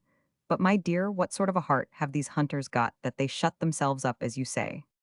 They give their money freely, and that is all that we can expect from them. If they have always been brought up and accustomed to fear sickness and danger and death, we cannot expect that they should lose their fear at a time like this. We must be thankful for what they give. And their money has been of great service, though there is no doubt that their example would have been of more. One would like to look into their minds and see how they regard my master there. They regard him, no doubt, so far rightly, as to consider him quite a different sort of person from themselves, and no rule for them, so far they are right, they do not comprehend his satisfactions and ease of mind. And it is very likely that they have pleasures of their own which we do not understand. And they are quite welcome, I am sure, my dear, as long as they do not meddle with my master's name. That is, as he says, all over now. After this, however, the people in Deerbrook will be more ready to trust in my master's skill and kindness than in Sir William Hunter's grandeur and money, which can do little to save them in time of need. Margaret explained how ignorantly the poor in the neighborhood had relied on the fortune-tellers, who had only duped them, how that which would have been religion in them, if they had been early taught, and which would have enabled them to rely on the only power, which really can save, had been degraded by ignorance into a foolish and pernicious superstition. Morris hoped that this also was over now. She had met some of these conjurers on the Blickley road, and seen others breaking up their establishment in the lanes, and turning their backs upon Deerbrook, whether they were scared away by the mortality of the place, or had found the tide of fortune-telling beginning to turn mattered nothing as long as they were gone. The tea table was cleared, and Morris and Margaret were admiring the baby, as he slept when Hester and her husband returned. Mrs. Howell was very unwell and likely to be worse. All attempts to bring Miss Miskin to reason and induce her to enter her friend's room were in vain. She bestowed abundance of tears, tremors, and foreboding on Mrs. Howell's state and prospects, but shut herself up in a fumigated apartment, where she promised to pray for a good result, and to await it. The maid was a hardy lass who would sit up willingly under Hester's promise that she should be relieved in the morning. The girl's fear was of not being able to satisfy her mistress, whom it was not so easy to nurse, as it might have been from her insisting on having everything arranged precisely as it was. In her poor dear Howell's last illness, as Miss Miskin had refused to enter the chamber, Hester had been obliged to search a chest of drawers for Mr. Howell's last dressing-gown, which Miss Miskin had promised should be mended and aired and ready for wear by the morning. Margaret, cried Hester as her sister was lighting her candle. The exclamation made Edward turn round and brought back Morris into the parlor, after saying, "Good night, Margaret, your ring." There was as much joy as shame in Margaret's crimson blush. She let her sister examine the turquoise and said, "Yes, this is the boon of today." "Edward's £100 has come," said Hester, "but that is nothing to this." Margaret's eyes thanked her. She just explained that poor Platt had been the thief, and had restored it to her before he died, and that she could get no explanation, no tidings of Hester's watch, and she was gone. Dr. Levitt's early stir about this ring prevented its being disposed of, I have no doubt, said Edward. If so, it is yet possible that we may recover your watch. I will speak to Dr. Levitt in the morning. Dear Margaret, said Hester, she is now drinking in the hue of that turquoise, and blessing it for being unchanged. She regards this recovery of it as a good omen, I see, and far be it from us to mock at such a superstition. As usual when she was upon this subject, Hester looked up into her husband's face, and as usual when she spoke on this subject, he made no reply. Chapter 44. Late religion. A few days after Morris' return, she told Margaret that the tidings in the village of Miss Rowland's illness were not good. Mrs. Rowland was quite as sure as ever that if anybody could cure Matilda it was Mr. Walcott. But Mr. Walcott himself looked anxious, and a bed had been put up for him in the room next to the sick child. Margaret wondered why Mr. Rowland did not send to Blickley for further advice. But Morris thought that Mrs. Rowland would not give up her perfect faith in Mr. Walcott if all her children should die before her face. When Morris had left the room, Margaret was absorbed in speculations, as she played with her sister's infant speculations on the little life of children. And on their death her memory followed Matilda through every circumstance in which she had seen her, the poor little girl's very attitude, voice, and word swords full, alas, of folly and vanity, rose again upon her eye and ear, in immediate contrast with the image of death and the solemnity of the life to come. In the midst of these thoughts came tears of shame and self-reproach for another thought, how low, how selfish, thrust itself in among them, that she was secure for the present from Philip's departure, that he would not leave Deerbrook. While Matilda was in a critical state as these tears rolled down her cheeks, the baby looked full in her face and caught the infection of grief. He hung his little lip and looked so woebegone that Margaret dashed away the signs of her sorrow and spoke gaily to him. And as the sun shone in at the moment upon the lustres on the mantelpiece, she set the glass drops in motion and let the baby try to catch the bright colors that danced upon the walls, and sealing at this moment, Hester burst in with a countenance of dismay. Margaret, my husband has a headache. A headache was no trifle in these days. Anything more than a headache, asked Margaret, no other feeling of illness. There is nothing to wonder at in a mere headache. It is very surprising that he has not had it before with all his toil and want of sleep. He declares it is a trifle, said Hester, but I see he can hardly hold up. What shall I do? Make him lie down and rest, and let me go to Mrs. Howell. Instead of you she will be a little disappointed. But that cannot be helped. She must put up with my services today. Now do not frighten yourself, as if no one ever had a headache without having a fever. I shall desire Morris to let no one in, and to bring no messages to her master while his headache lasts. Very right, I will tell her, as I go for my bonnet. One more kiss. Before I go, baby, do not wait tea for me, Hester. I cannot say when I shall be back. Margaret had been gone to Mrs. Howell's about an hour and a half, when there was a loud and hasty knock at the door of the corner house. It roused Hope from a doze into which he had just fallen, and provoked Hester accordingly. There was a parley between Morris and somebody in the hall, and presently a voice was heard calling loudly upon Mr. Hope. Hester could not prevent her husband from springing from the bed and going out upon the stairs. Mr. Rowland was already halfway up, looking almost beside himself with grief. You must excuse me, Mr. Hope, you must not judge me hardly. If you are ill, I am sorry, sir. But, sir, my child is dying. We fear she is dying, sir. And you must come and see if anything can save her. I shall never forgive myself for going on, as we have been doing. She has been sacrificed, fairly sacrificed, I fear. Nay, Mr. Rowland, I must comfort you there, said Hope, as they walked rapidly along the street. I have had occasion to see a great deal of Mr. Walcott and his professional conduct in the course of the last few weeks, and I am certain that he has a very competent knowledge of his business. I assure you, he shows more talent, more power altogether in his professional than his unprofessional conduct, and in this particular disease he has now had much experience. God bless you for saying so, my dear sir. It is like you, always generous, always just and kind. You must forgive us, Mr. Hope. At a time like this, you must overlook all causes of offense. They are very great, I know, but you will not visit them upon us now. We have only to do with the present now, said Hope. Not a word about the past, I entreat you. Mrs. Rowland, today reckless of everything, but her child was standing out on the steps watching, as for the last hope for her Matilda. She is much worse, Mr. Hope suddenly, and alarmingly worse this way, follow me. Hope would speak with Mr. Walcott first. As he entered the study to await Mr. Walcott, Philip passed out. They did not speak. "Oh, Philip, speak to Mr. Hope," cried Mrs. Rowland. "For God's sake, do not do anything to offend him now." "I will do everything in my power, madam, to save your child," said Hope. "Do not fear that the conduct of her relations will be allowed to injure her." "My love," said Mr. Rowland, "Mr. Hope came from a sick bed to help us. Do not distrust him. Indeed, he deserves better from us." "Pray forgive me," said the miserable mother. "I do not well know what I am saying, but I will atone for all if you save my child." "Priscilla," cried her brother from the doorway, against which he was leaning. His tone of wonder was lost as Walcott entered, and the study was left for the conference of the medical men. As the gentlemen went upstairs to Matilda's room, they saw one child here, and another there peeping about in silence, and dismay as Hope put his hand on the head of one. In passing, Mr. Rowland said, "There is a carriage coming for them presently to take them away, Anna, and George are now with Miss Young, and she will take them all away. She is very good. But I knew we might depend upon her heart, and her forgiveness. Ah, you hear the poor child's voice that shows you the way." Matilda was wandering, and for the moment talking very loud something about grandmamma seeing her dance, and when I am married struck the ear as Hope entered her chamber, and entirely overset, the mother Matilda was soon in a stupor again.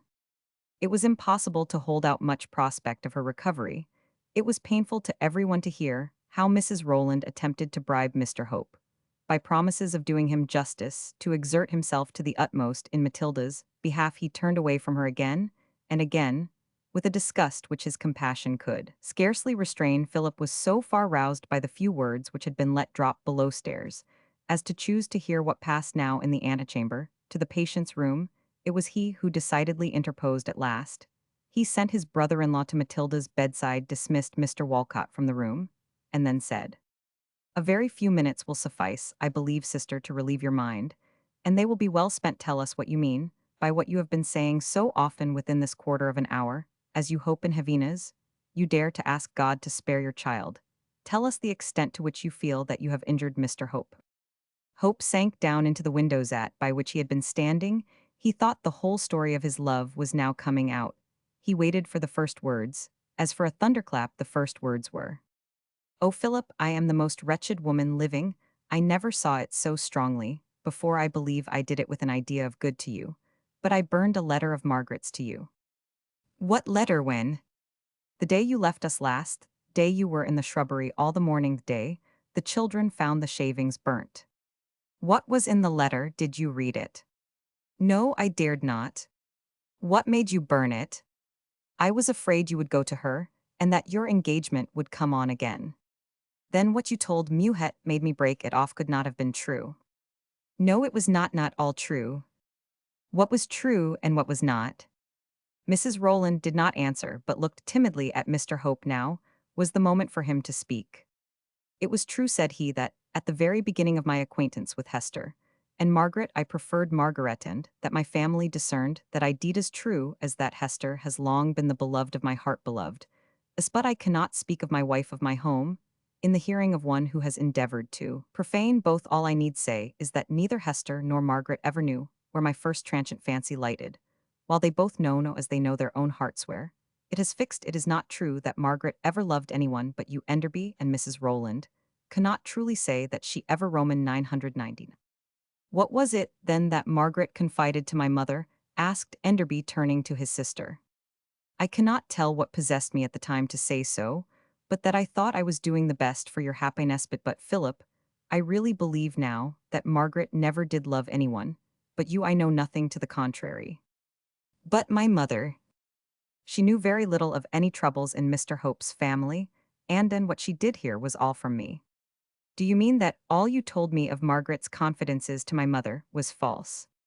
There was no answer, but Mrs. Rowland's pale cheeks grew paler. "Oh God, what can Margaret have thought of me all this time?" cried Philip.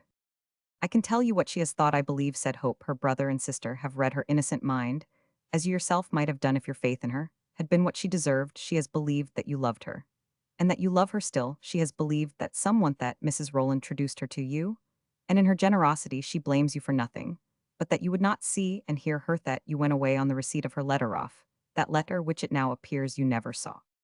Where is she? Cried Enderby, striding to the door. She is not at home, you cannot find her at this moment.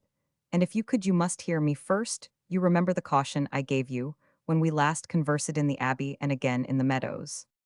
I do, and I will observe it now. You remember that she is unaware. That you ever thought that interview with Mrs. Gray ever took place. She shall never learn it from me. It is one of those facts which have ceased to exist, which is absolutely dead, and should be buried in oblivion. You hear Priscilla. She bowed her head. You believe that? Say no more, brother, do not humble me further. I will make what reparation I can, indeed I will, and then perhaps God will spare my child. Hope's passing reflection was how alike is the superstition of the ignorant and of the wicked, my poor neighbors stealing to the conjurer's tent in the lane, and this wretched Lady Hope alike to bribe heaven in their extremitity, by gifts and rites. She by remorse and reparation how, different from the faith which say not as I will, but as thou wilt. Where is Margaret, will you tell me? Asked Enderby impatiently. But before I see her I ought to ask forgiveness from you. Hope you find how cruelly I have been deceived. Be what incredible falsehood. But glancing at his pale sister, we will speak no more of that. If in the midst of all this error and wretchedness, I have hurt your feelings more than my false persuasions, rendered necessary, I hope you will forgive me. And me, will you forgive me? Asked Mrs. Rowland faintly. There is nothing to pardon in you, said Hope. To fill up your belief in what your own sister told you in so much detail can scarcely be called a weakness. And you did, and said nothing to me that was not warranted by what you believed, and I forgive you, madam. I will do what I can to relieve your present affliction. And as long as you attempt no further injustice towards my family, no words shall be spoken by any of us to remind you of what is past. You are very good, Mr. Hope.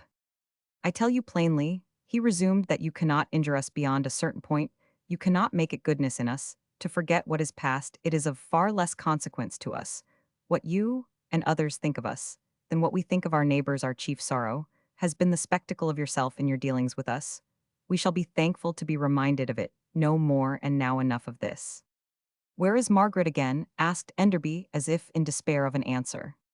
She is nursing Mrs. Howell. As soon as I have seen this poor child again, I will go home and take care that Margaret is prepared to see you. Remember how great the surprise, the mystery must be to her.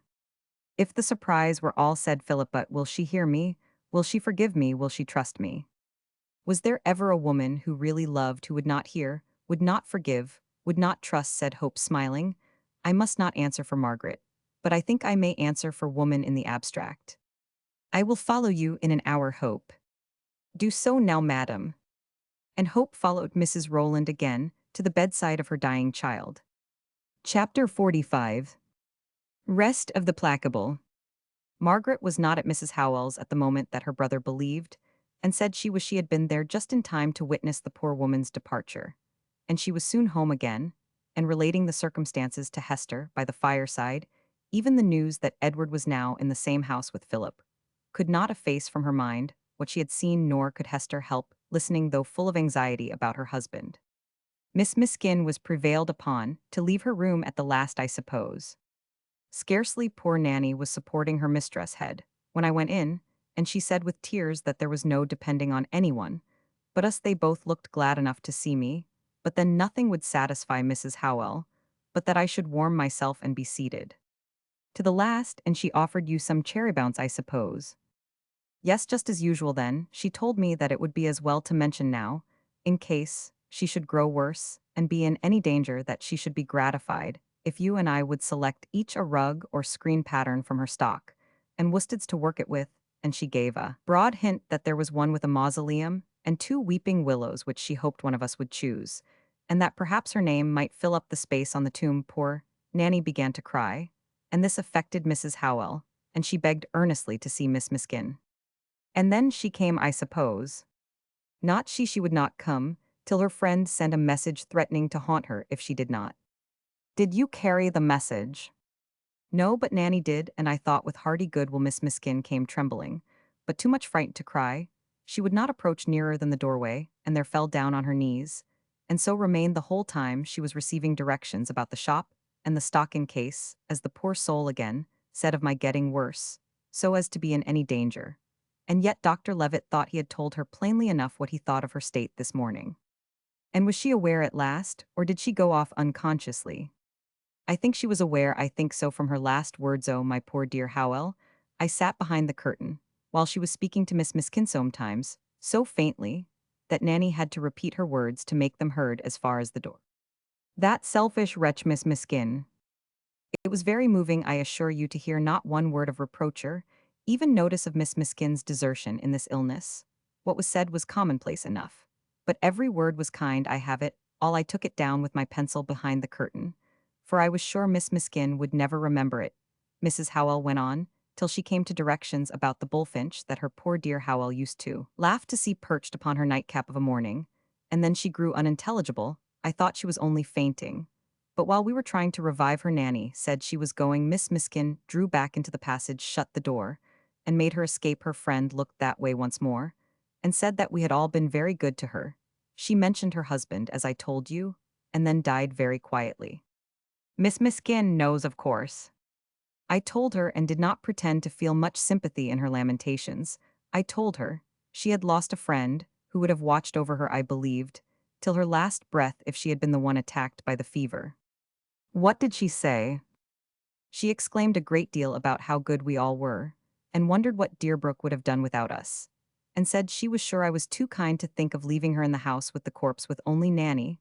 When I declined passing the night there, she comforted herself with thinking aloud that her friend would not haunt her, certainly, would not haunt Harris. She had gone to her room at last. Her final question was how soon I thought it likely that she should feel the fever coming on, in case of her having caught it after all by going into the room.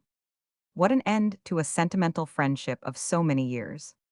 I rather expect to hear in the morning that she has taken refuge in some neighbor's house and left Nanny alone with the corpse tonight. My husband's knock, cried Hester, starting up. How is your headache, love? Asked she anxiously as she met him at the room door. Gone, quite gone, he replied. I must step down into the surgery for a minute about this poor little girl's medicine, and then I have a great deal to tell you. The sisters sat in perfect silence till his return. Matilda, said Margaret, looking up at her brother. She is very ill, not likely to be better. And poor Mrs. Howell is gone, said Hester. What a sweep it is. Did you hear, love? Mrs. Howell is dead. I hear it is a terrible destruction that we have witnessed, but I trust it is nearly over. I know of only 1 or 2 cases of danger now, besides this little girl's, poor Matilda. But we have little thought to spare even for her tonight. If I did not know that Margaret is ready for whatever may betide, he continued, fixing his benevolent gaze upon her. And if moreover I were not afraid that someone would be coming to tell my news, if I do not get it out at once, I should hesitate about saying what I have to say. Philip has been explaining. He is coming, said Margaret with such calmness as she could command. Enderby is coming, and someone else whose explanations are more to the purpose has been explaining. Mrs. Rowland, alarmed and shaken by her misery, has been acknowledging the whole series of falsehoods, by which she convinced her brother that you did not love him, that you were in fact attached elsewhere. I see how angry you are, Hester. I see you asking, in your own mind, how Enderby could be thus deluded, how he could trust his sister rather than Margaretha. I can speak of him as deserving to have her. After all this, your questions are reasonable enough, love.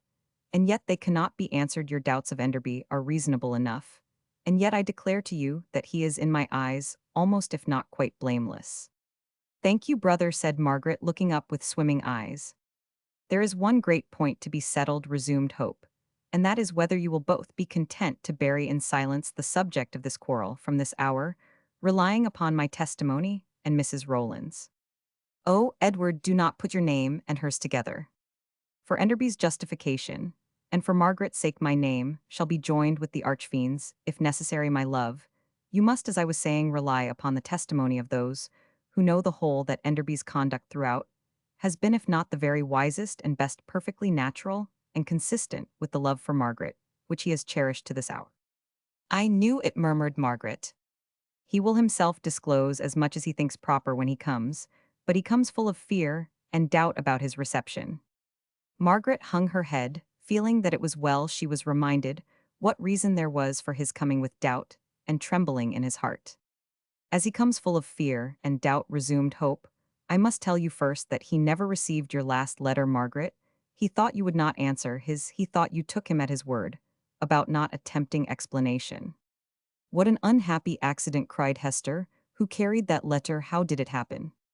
It was no accident, my dear Mrs. Rowland, burned that letter. Margaret covered her face with her hands, then suddenly looking up, she cried. Did she read it? No, she says she dared not. Why, Margaret, you seem sorry that she did not. You think it would have cleared you. I have no doubt she thought so too, and that was the reason why she averted her eyes from it. Yes, it was a cruel injury, Margaret. Can you forgive it, do you think? Not tonight, said Hester. Do not ask it of her tonight. I believe I may ask it at this very moment. The happy can forgive. Is it not so, Margaret? For myself, I could and I do, brother. I would go now and nurse her child and comfort her, but you cannot forgive the wretchedness she has caused to Philip. Well, if you each forgive her for your own part, there is a chance that she may yet lift up her humbled head. What possessed her to hate us so, said Hester. Her hatred to us is the result of long habits of ill will, of selfish pride, and of low pertinacity about small objects. That is the way in which I account for it. All she disliked you first for your connection with the Greys, and then she disliked me for my connection with you. She nourished up all her personal feelings into an opposition to us and our doings, and when she had done this, and found her own only brother going over to the enemy, as she regarded it, her dislike grew into a passion of hatred. Under the influence of this passion, she has been led on to say, and to do more and more that would suit her purposes, till she has found herself sunk in an abyss of guilt. I really believe she was not fully aware of her situation, till her misery of today revealed it to her. Poor thing, said Margaret, is there nothing we can do to help her? We will ask Enderby. I take hers to be no uncommon case. The dislikes of low and selfish minds generally bear very much the character of hers, though they may not be pampered by circumstances into such a luxuriance, as in this case in a city. Mrs. Rowland might have been an ordinary spiteful fine lady in such a place as Deerbrook, and with a family of rivals, cousins incessantly before her eyes, to exercise her passions upon she has ended in being what she is, said Margaret, as Hope stopped for a word. Margaret is less surprised than you expected, is she not? Said Hester. You did not suppose that she would sit and listen, as she does, to your analysis of Mrs. Rowland. But if the truth were known, she carries a prophecy about her on her finger. I have no doubt she has been expecting this very news ever since she recovered her ring. Yes or no, Margaret? I should rather say she has carried a prophecy in her heart all these long months, said Hope, of which that on her finger is only the symbol. However it may be, said Hester, it has prepared a reception for Mr. Enderby. There is no resisting a prophecy. What is written is written. I must hear him, you know, said Margaret gently. You must, and you must hear him favorably, said her brother. I had forgotten, said Hester, ringing the bell. Morris, a good fire, in the breakfast room immediately. Within the hour, Philip and Margaret were by that fireside, finally wedded in heart and soul. It was astonishing how little explanation was needed, when Margaret had once been told, in addition to the fact of her letter having been destroyed, that she was declared to have made Mrs. Enderby the depository of her confidence about a prior attachment. There was, however, as much to relate, as there was little to explain how Enderby's heart burned within him, when in sporting with the idea of a prior attachment, it came out what Margaret had felt at the moment of his intrusion upon the conference with Hope, of which he had since, as at the time, been so jealous. The amusement on her own part, and the joy on Hester's, which she was trying to conceal by her downcast looks, how his soul melted within him when she owned her momentary regret at being saved from under the ice, and the consolation and stimulus she had derived from her brother's expression of affection for her on the spot. How clear, how true a refutation were these revealings of the imputations that had been cast upon her, and how strangely had the facts been distorted by a prejudiced imagination. How sweet in the telling was the story of the ring, so sad in the experience, and the recountings of the times that they had seen each other of late. Philip had caught more glimpses than she. He came down her, dared not say to watch over her in this time of sickness, but because he could not stay away when he heard of the condition of Deerbrook. But for this sickness, would they have met? Should they ever have understood each other again? This was a speculation on which they could not dwell. It led them too near the verge of the grave which was yawning for Matilda. Mrs. Rowland would have been relieved, but the relief would have been not unmixed with humiliation, if she could have known how easily she was let off in this long conference. Not only can the happy easily forgive, but they are exceedingly apt to forget the causes and the history of their woes, and the wretched lady, who, in the midst of her grief and terror for her child, trembled at home at the image of the lovers she had injured, was to those lovers in their happiness, much as if she had never existed. Mrs. Howell said Margaret, hearing her sister mention their departed neighbor, after Philip was gone, "Is it possible that it was this very afternoon that I saw that poor woman die? Even so, dear, how many days or months or years have you lived since a whole age of bliss, Margaret?" Margaret's blush said yes. Chapter 46. Deerbrook in Sunshine. On the first news of the fever being gone, the Greys returned to Deerbrook, and Dr. Levitt's family soon followed. The place wore a strange appearance to those who had been absent for some time. Large patches of grass overspread the main street, and cows might have pastured on the thatch of some of the cottages, while the once green churchyard looked brown and bare from the number of new graves crowded in among the old ones. In many a court were the spring flowers, running wild over the weedy borders for want of hands to tend them, and the birds built in many a chimney, from which the blue smoke had been wont to rise in the morning air. Sophia and her sisters noted these things as they walked through the place on the morning after their arrival, while their father was engaged in inspecting the parish register to learn how many of his neighbors were gone, and their mother was paying her visit of condolence to Mrs. Rowland. Fanny and Mary were much impressed this day with Matilda's death. They had first wondered, and then wept when they heard of it at a distance.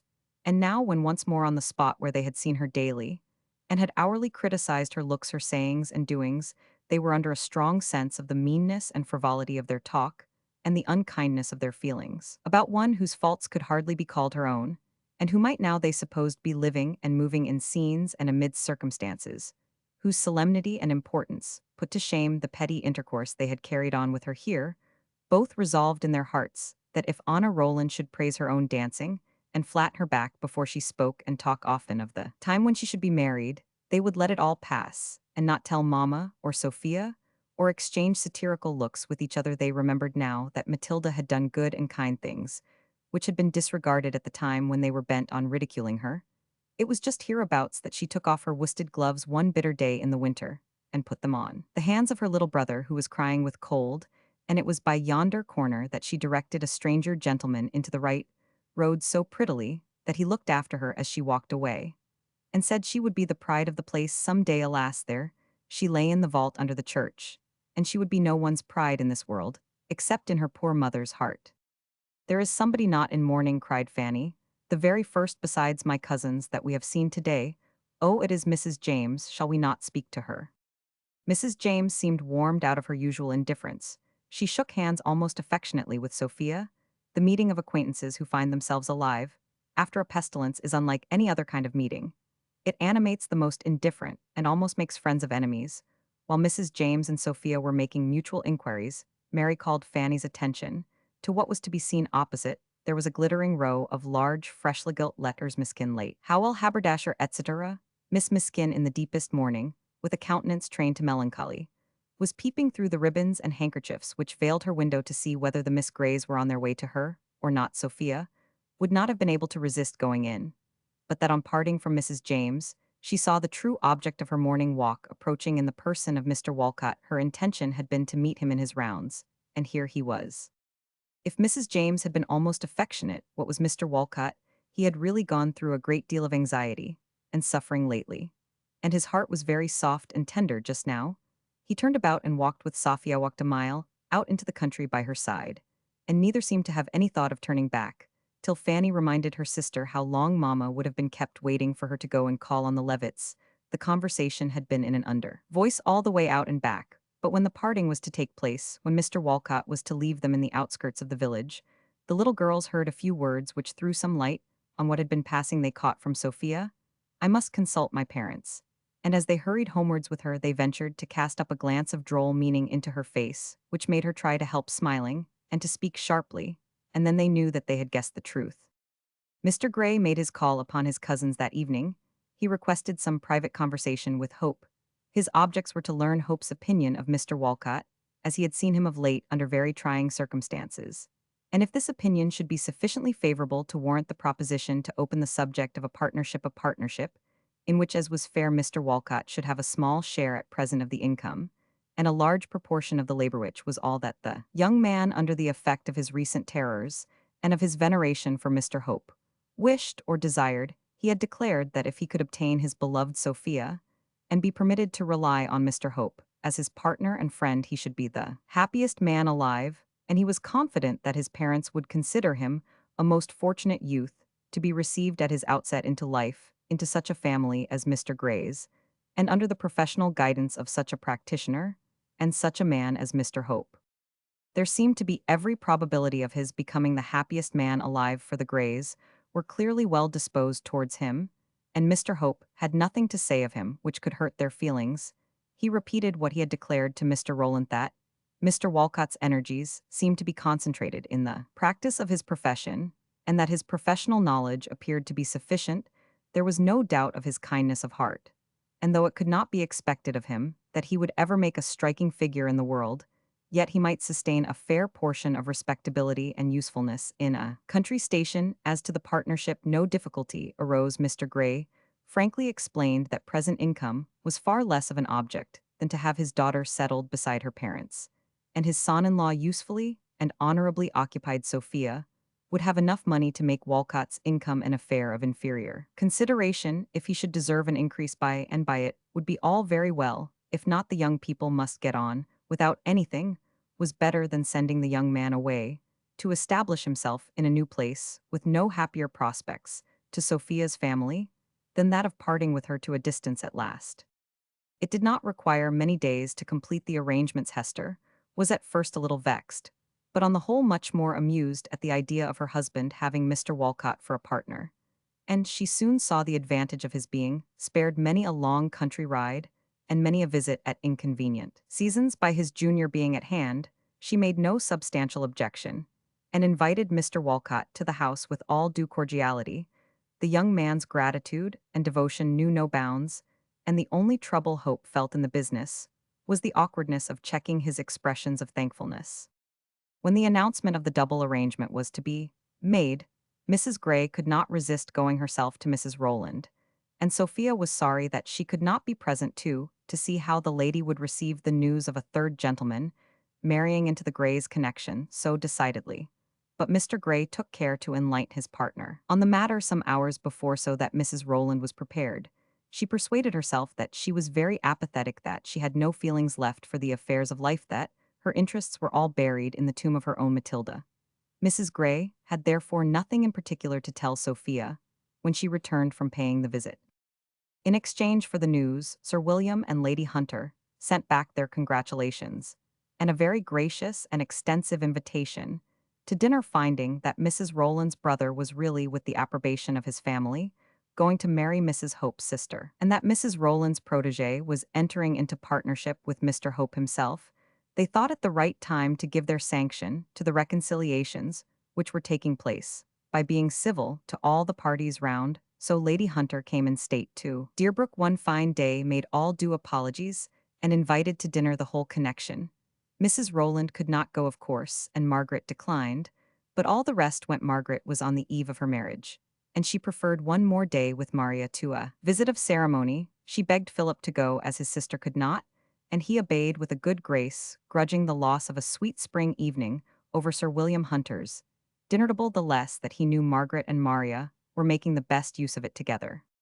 Once more the friends sat in the summer house by the window, whence they loved to look abroad upon meadow, wood, and stream. Here they had studied together, and cherished each other. Here they had eagerly imparted a multitude of thoughts, and carefully concealed a few. Here they were now conversing together for the last time before their approaching separation. Maria sighed often, as she well might, and when Margaret looked abroad upon the beansetters in the distant field, and listened to the bleat of the lambs, which came up from the pastures, and was aware of the scent of the hyacinths occasionally wafted in from poor Matilda's neighboring flower plot, she sighed too. "You must take some of our hyacinths with you to London, and see whether they will not blossom there," said Maria, answering to her friend's thought. "I hardly know whether there would be most pain or pleasure in seeing plants sprout, and then wither in the little balcony of a back drawing-room, which overlooks gables or stables, instead of these delicious green meadows. How fond you were 2 years ago of imagining the bliss of living always in sight of this very landscape. Yet it has yielded already to the back drawing-room, with a prospect of stables and gables. We shall come and look upon your woods. Sometimes, you know, I am not bidding goodbye to this place, or to you, God forbid." "Now tell me, Margaret," said Maria, after a pause, "tell me when you are to be married." That is what I was just about to do. We go on Tuesday. Indeed, in 3 days, but why should it not be so? It is a weary time since you promised first. A year ago there were reasons, as Philip admits now, why I could not leave Hester and Edward. There are no such reasons now, they are prosperous their days of struggle. When they wanted Memmy had my hands, my little Incamere, past Edward's practice, has come back to him. With increase for Mr. Walcott, there is nothing more to fear for them. You have done your duty by them now. My duty, what has it been to theirs, O Maria? What a spectacle has that been? When I think how they have overcome evil with good, how they have endured, how forgiven, how twalled, and watched on their enemies' behalf, till they have ruled all the minds, and touched all the hearts of friends and foes for miles round, I think there's the most gracious piece of tribulation that ever befell at Homo, even you do not know what a home it is.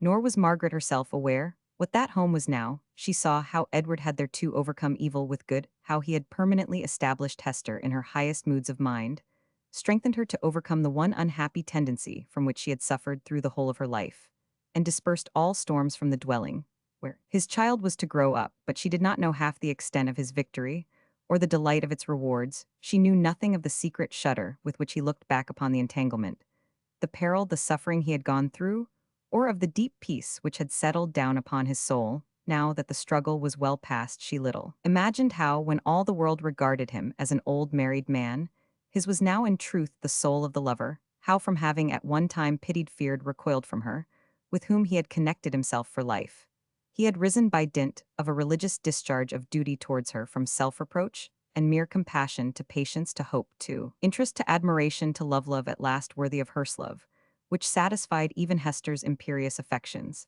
and set even her overbusy mind and heart at rest. Little did Margaret imagine all this there was but one beside Edward himself who knew it, and that one was Morris, who daily thanked God that strength had been given according to the need. There is but one person in the world, Maria said her friend, on whose account I cannot help being anxious. I was faithless about Hester, as long as it was possible to have an uneasy thought for her, and now, I am afraid, I shall sin in the same way about you.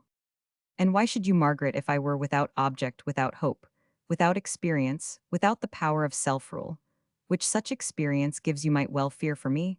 But why now it is not reasonable towards the providence under which we live, it is not just to me. That is very true, but though it is not too much for your faith that you are infirm and suffering in body, poor solitary living by toil, without love, without prospect, though all this may not be too much for your faith, Maria, I own, it is at times for mine.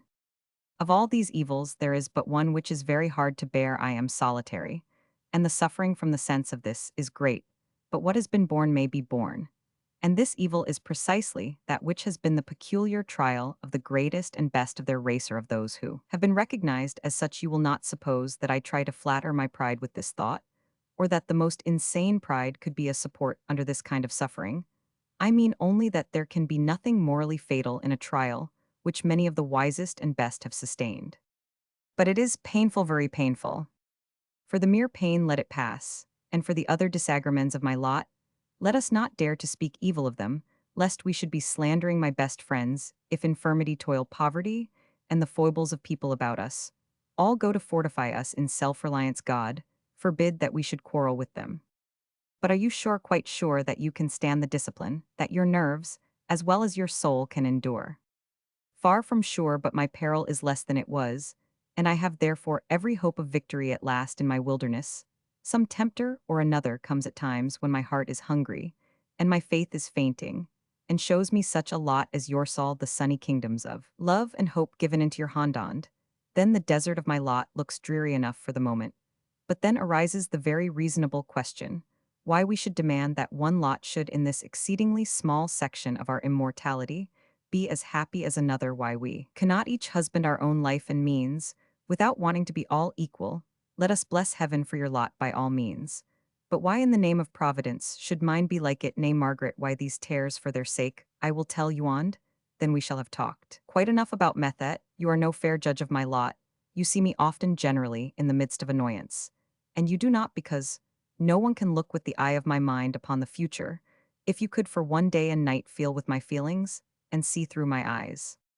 Oh, that I could, I should be the holier for ever after. Nay, nay, but if you could do this, you would know from henceforth that there are glimpses of heaven for me in solitude, as for you in love, and that it is almost as good to look forward without fear of chance or change, as with such a flutter of hope, as is stirring in you now so much for the solitaries of the earth. And because Providence should be justified of his children, now, when is this family meeting to take place in the corner house? Frank hopes to land in August, and Anne Mrs. Gilchrist will meet him as soon as she can hear in her by-corner of the world of his arrival. The other sister is still abroad, and cannot come, I hope. Anne may be a friend to Yuan, intimate judging by her brothers and her own letters. I think she must be worthy. Thank you, but you are, and ever will be my intimate. There can be no other. We shall be often seeing you here. Sometimes, and we shall have you with us. No, I cannot come to London. I shall never leave this place again, I believe, but you will be often coming to it when that crowd of new graves in the churchyard shall be waving with grass and those old woods looking more ancient still, and the grown people of Deerbrook telling their little ones all about the pestilence that swept the place at the end of the great scarcity, when they were children, you and yours, and perhaps I may sit a knot of gray-headed friends and hear over again about those good old days of ours, as we shall then call them, and tell how there was an aged man who told us of his seeing the deer come down through the forest to drink at the brook. I should like to behold those future days, and to remember whose face you saw in the torchlight at the time and place of your hearing the old man's tale, whose horse do I hear stopping at the stable. It is Philip's. He has galloped home before the rest, said Margaret, drawing back from the window with the smile still upon her face. Now, Maria, before anyone comes, tell me, would you like to be with me on Tuesday morning, or not? Do as you like. I will come, to be sure, said Maria, smiling. And now, while there is any twilight left, go and give Mr. Enderby the walk in the shrubbery that he galloped home for. Margaret kept Philip waiting while she lighted her friend's lamp, and its gleam shone from the window of the summer house. For long while, talking of Maria, the lovers paced the shrubbery and let the twilight go.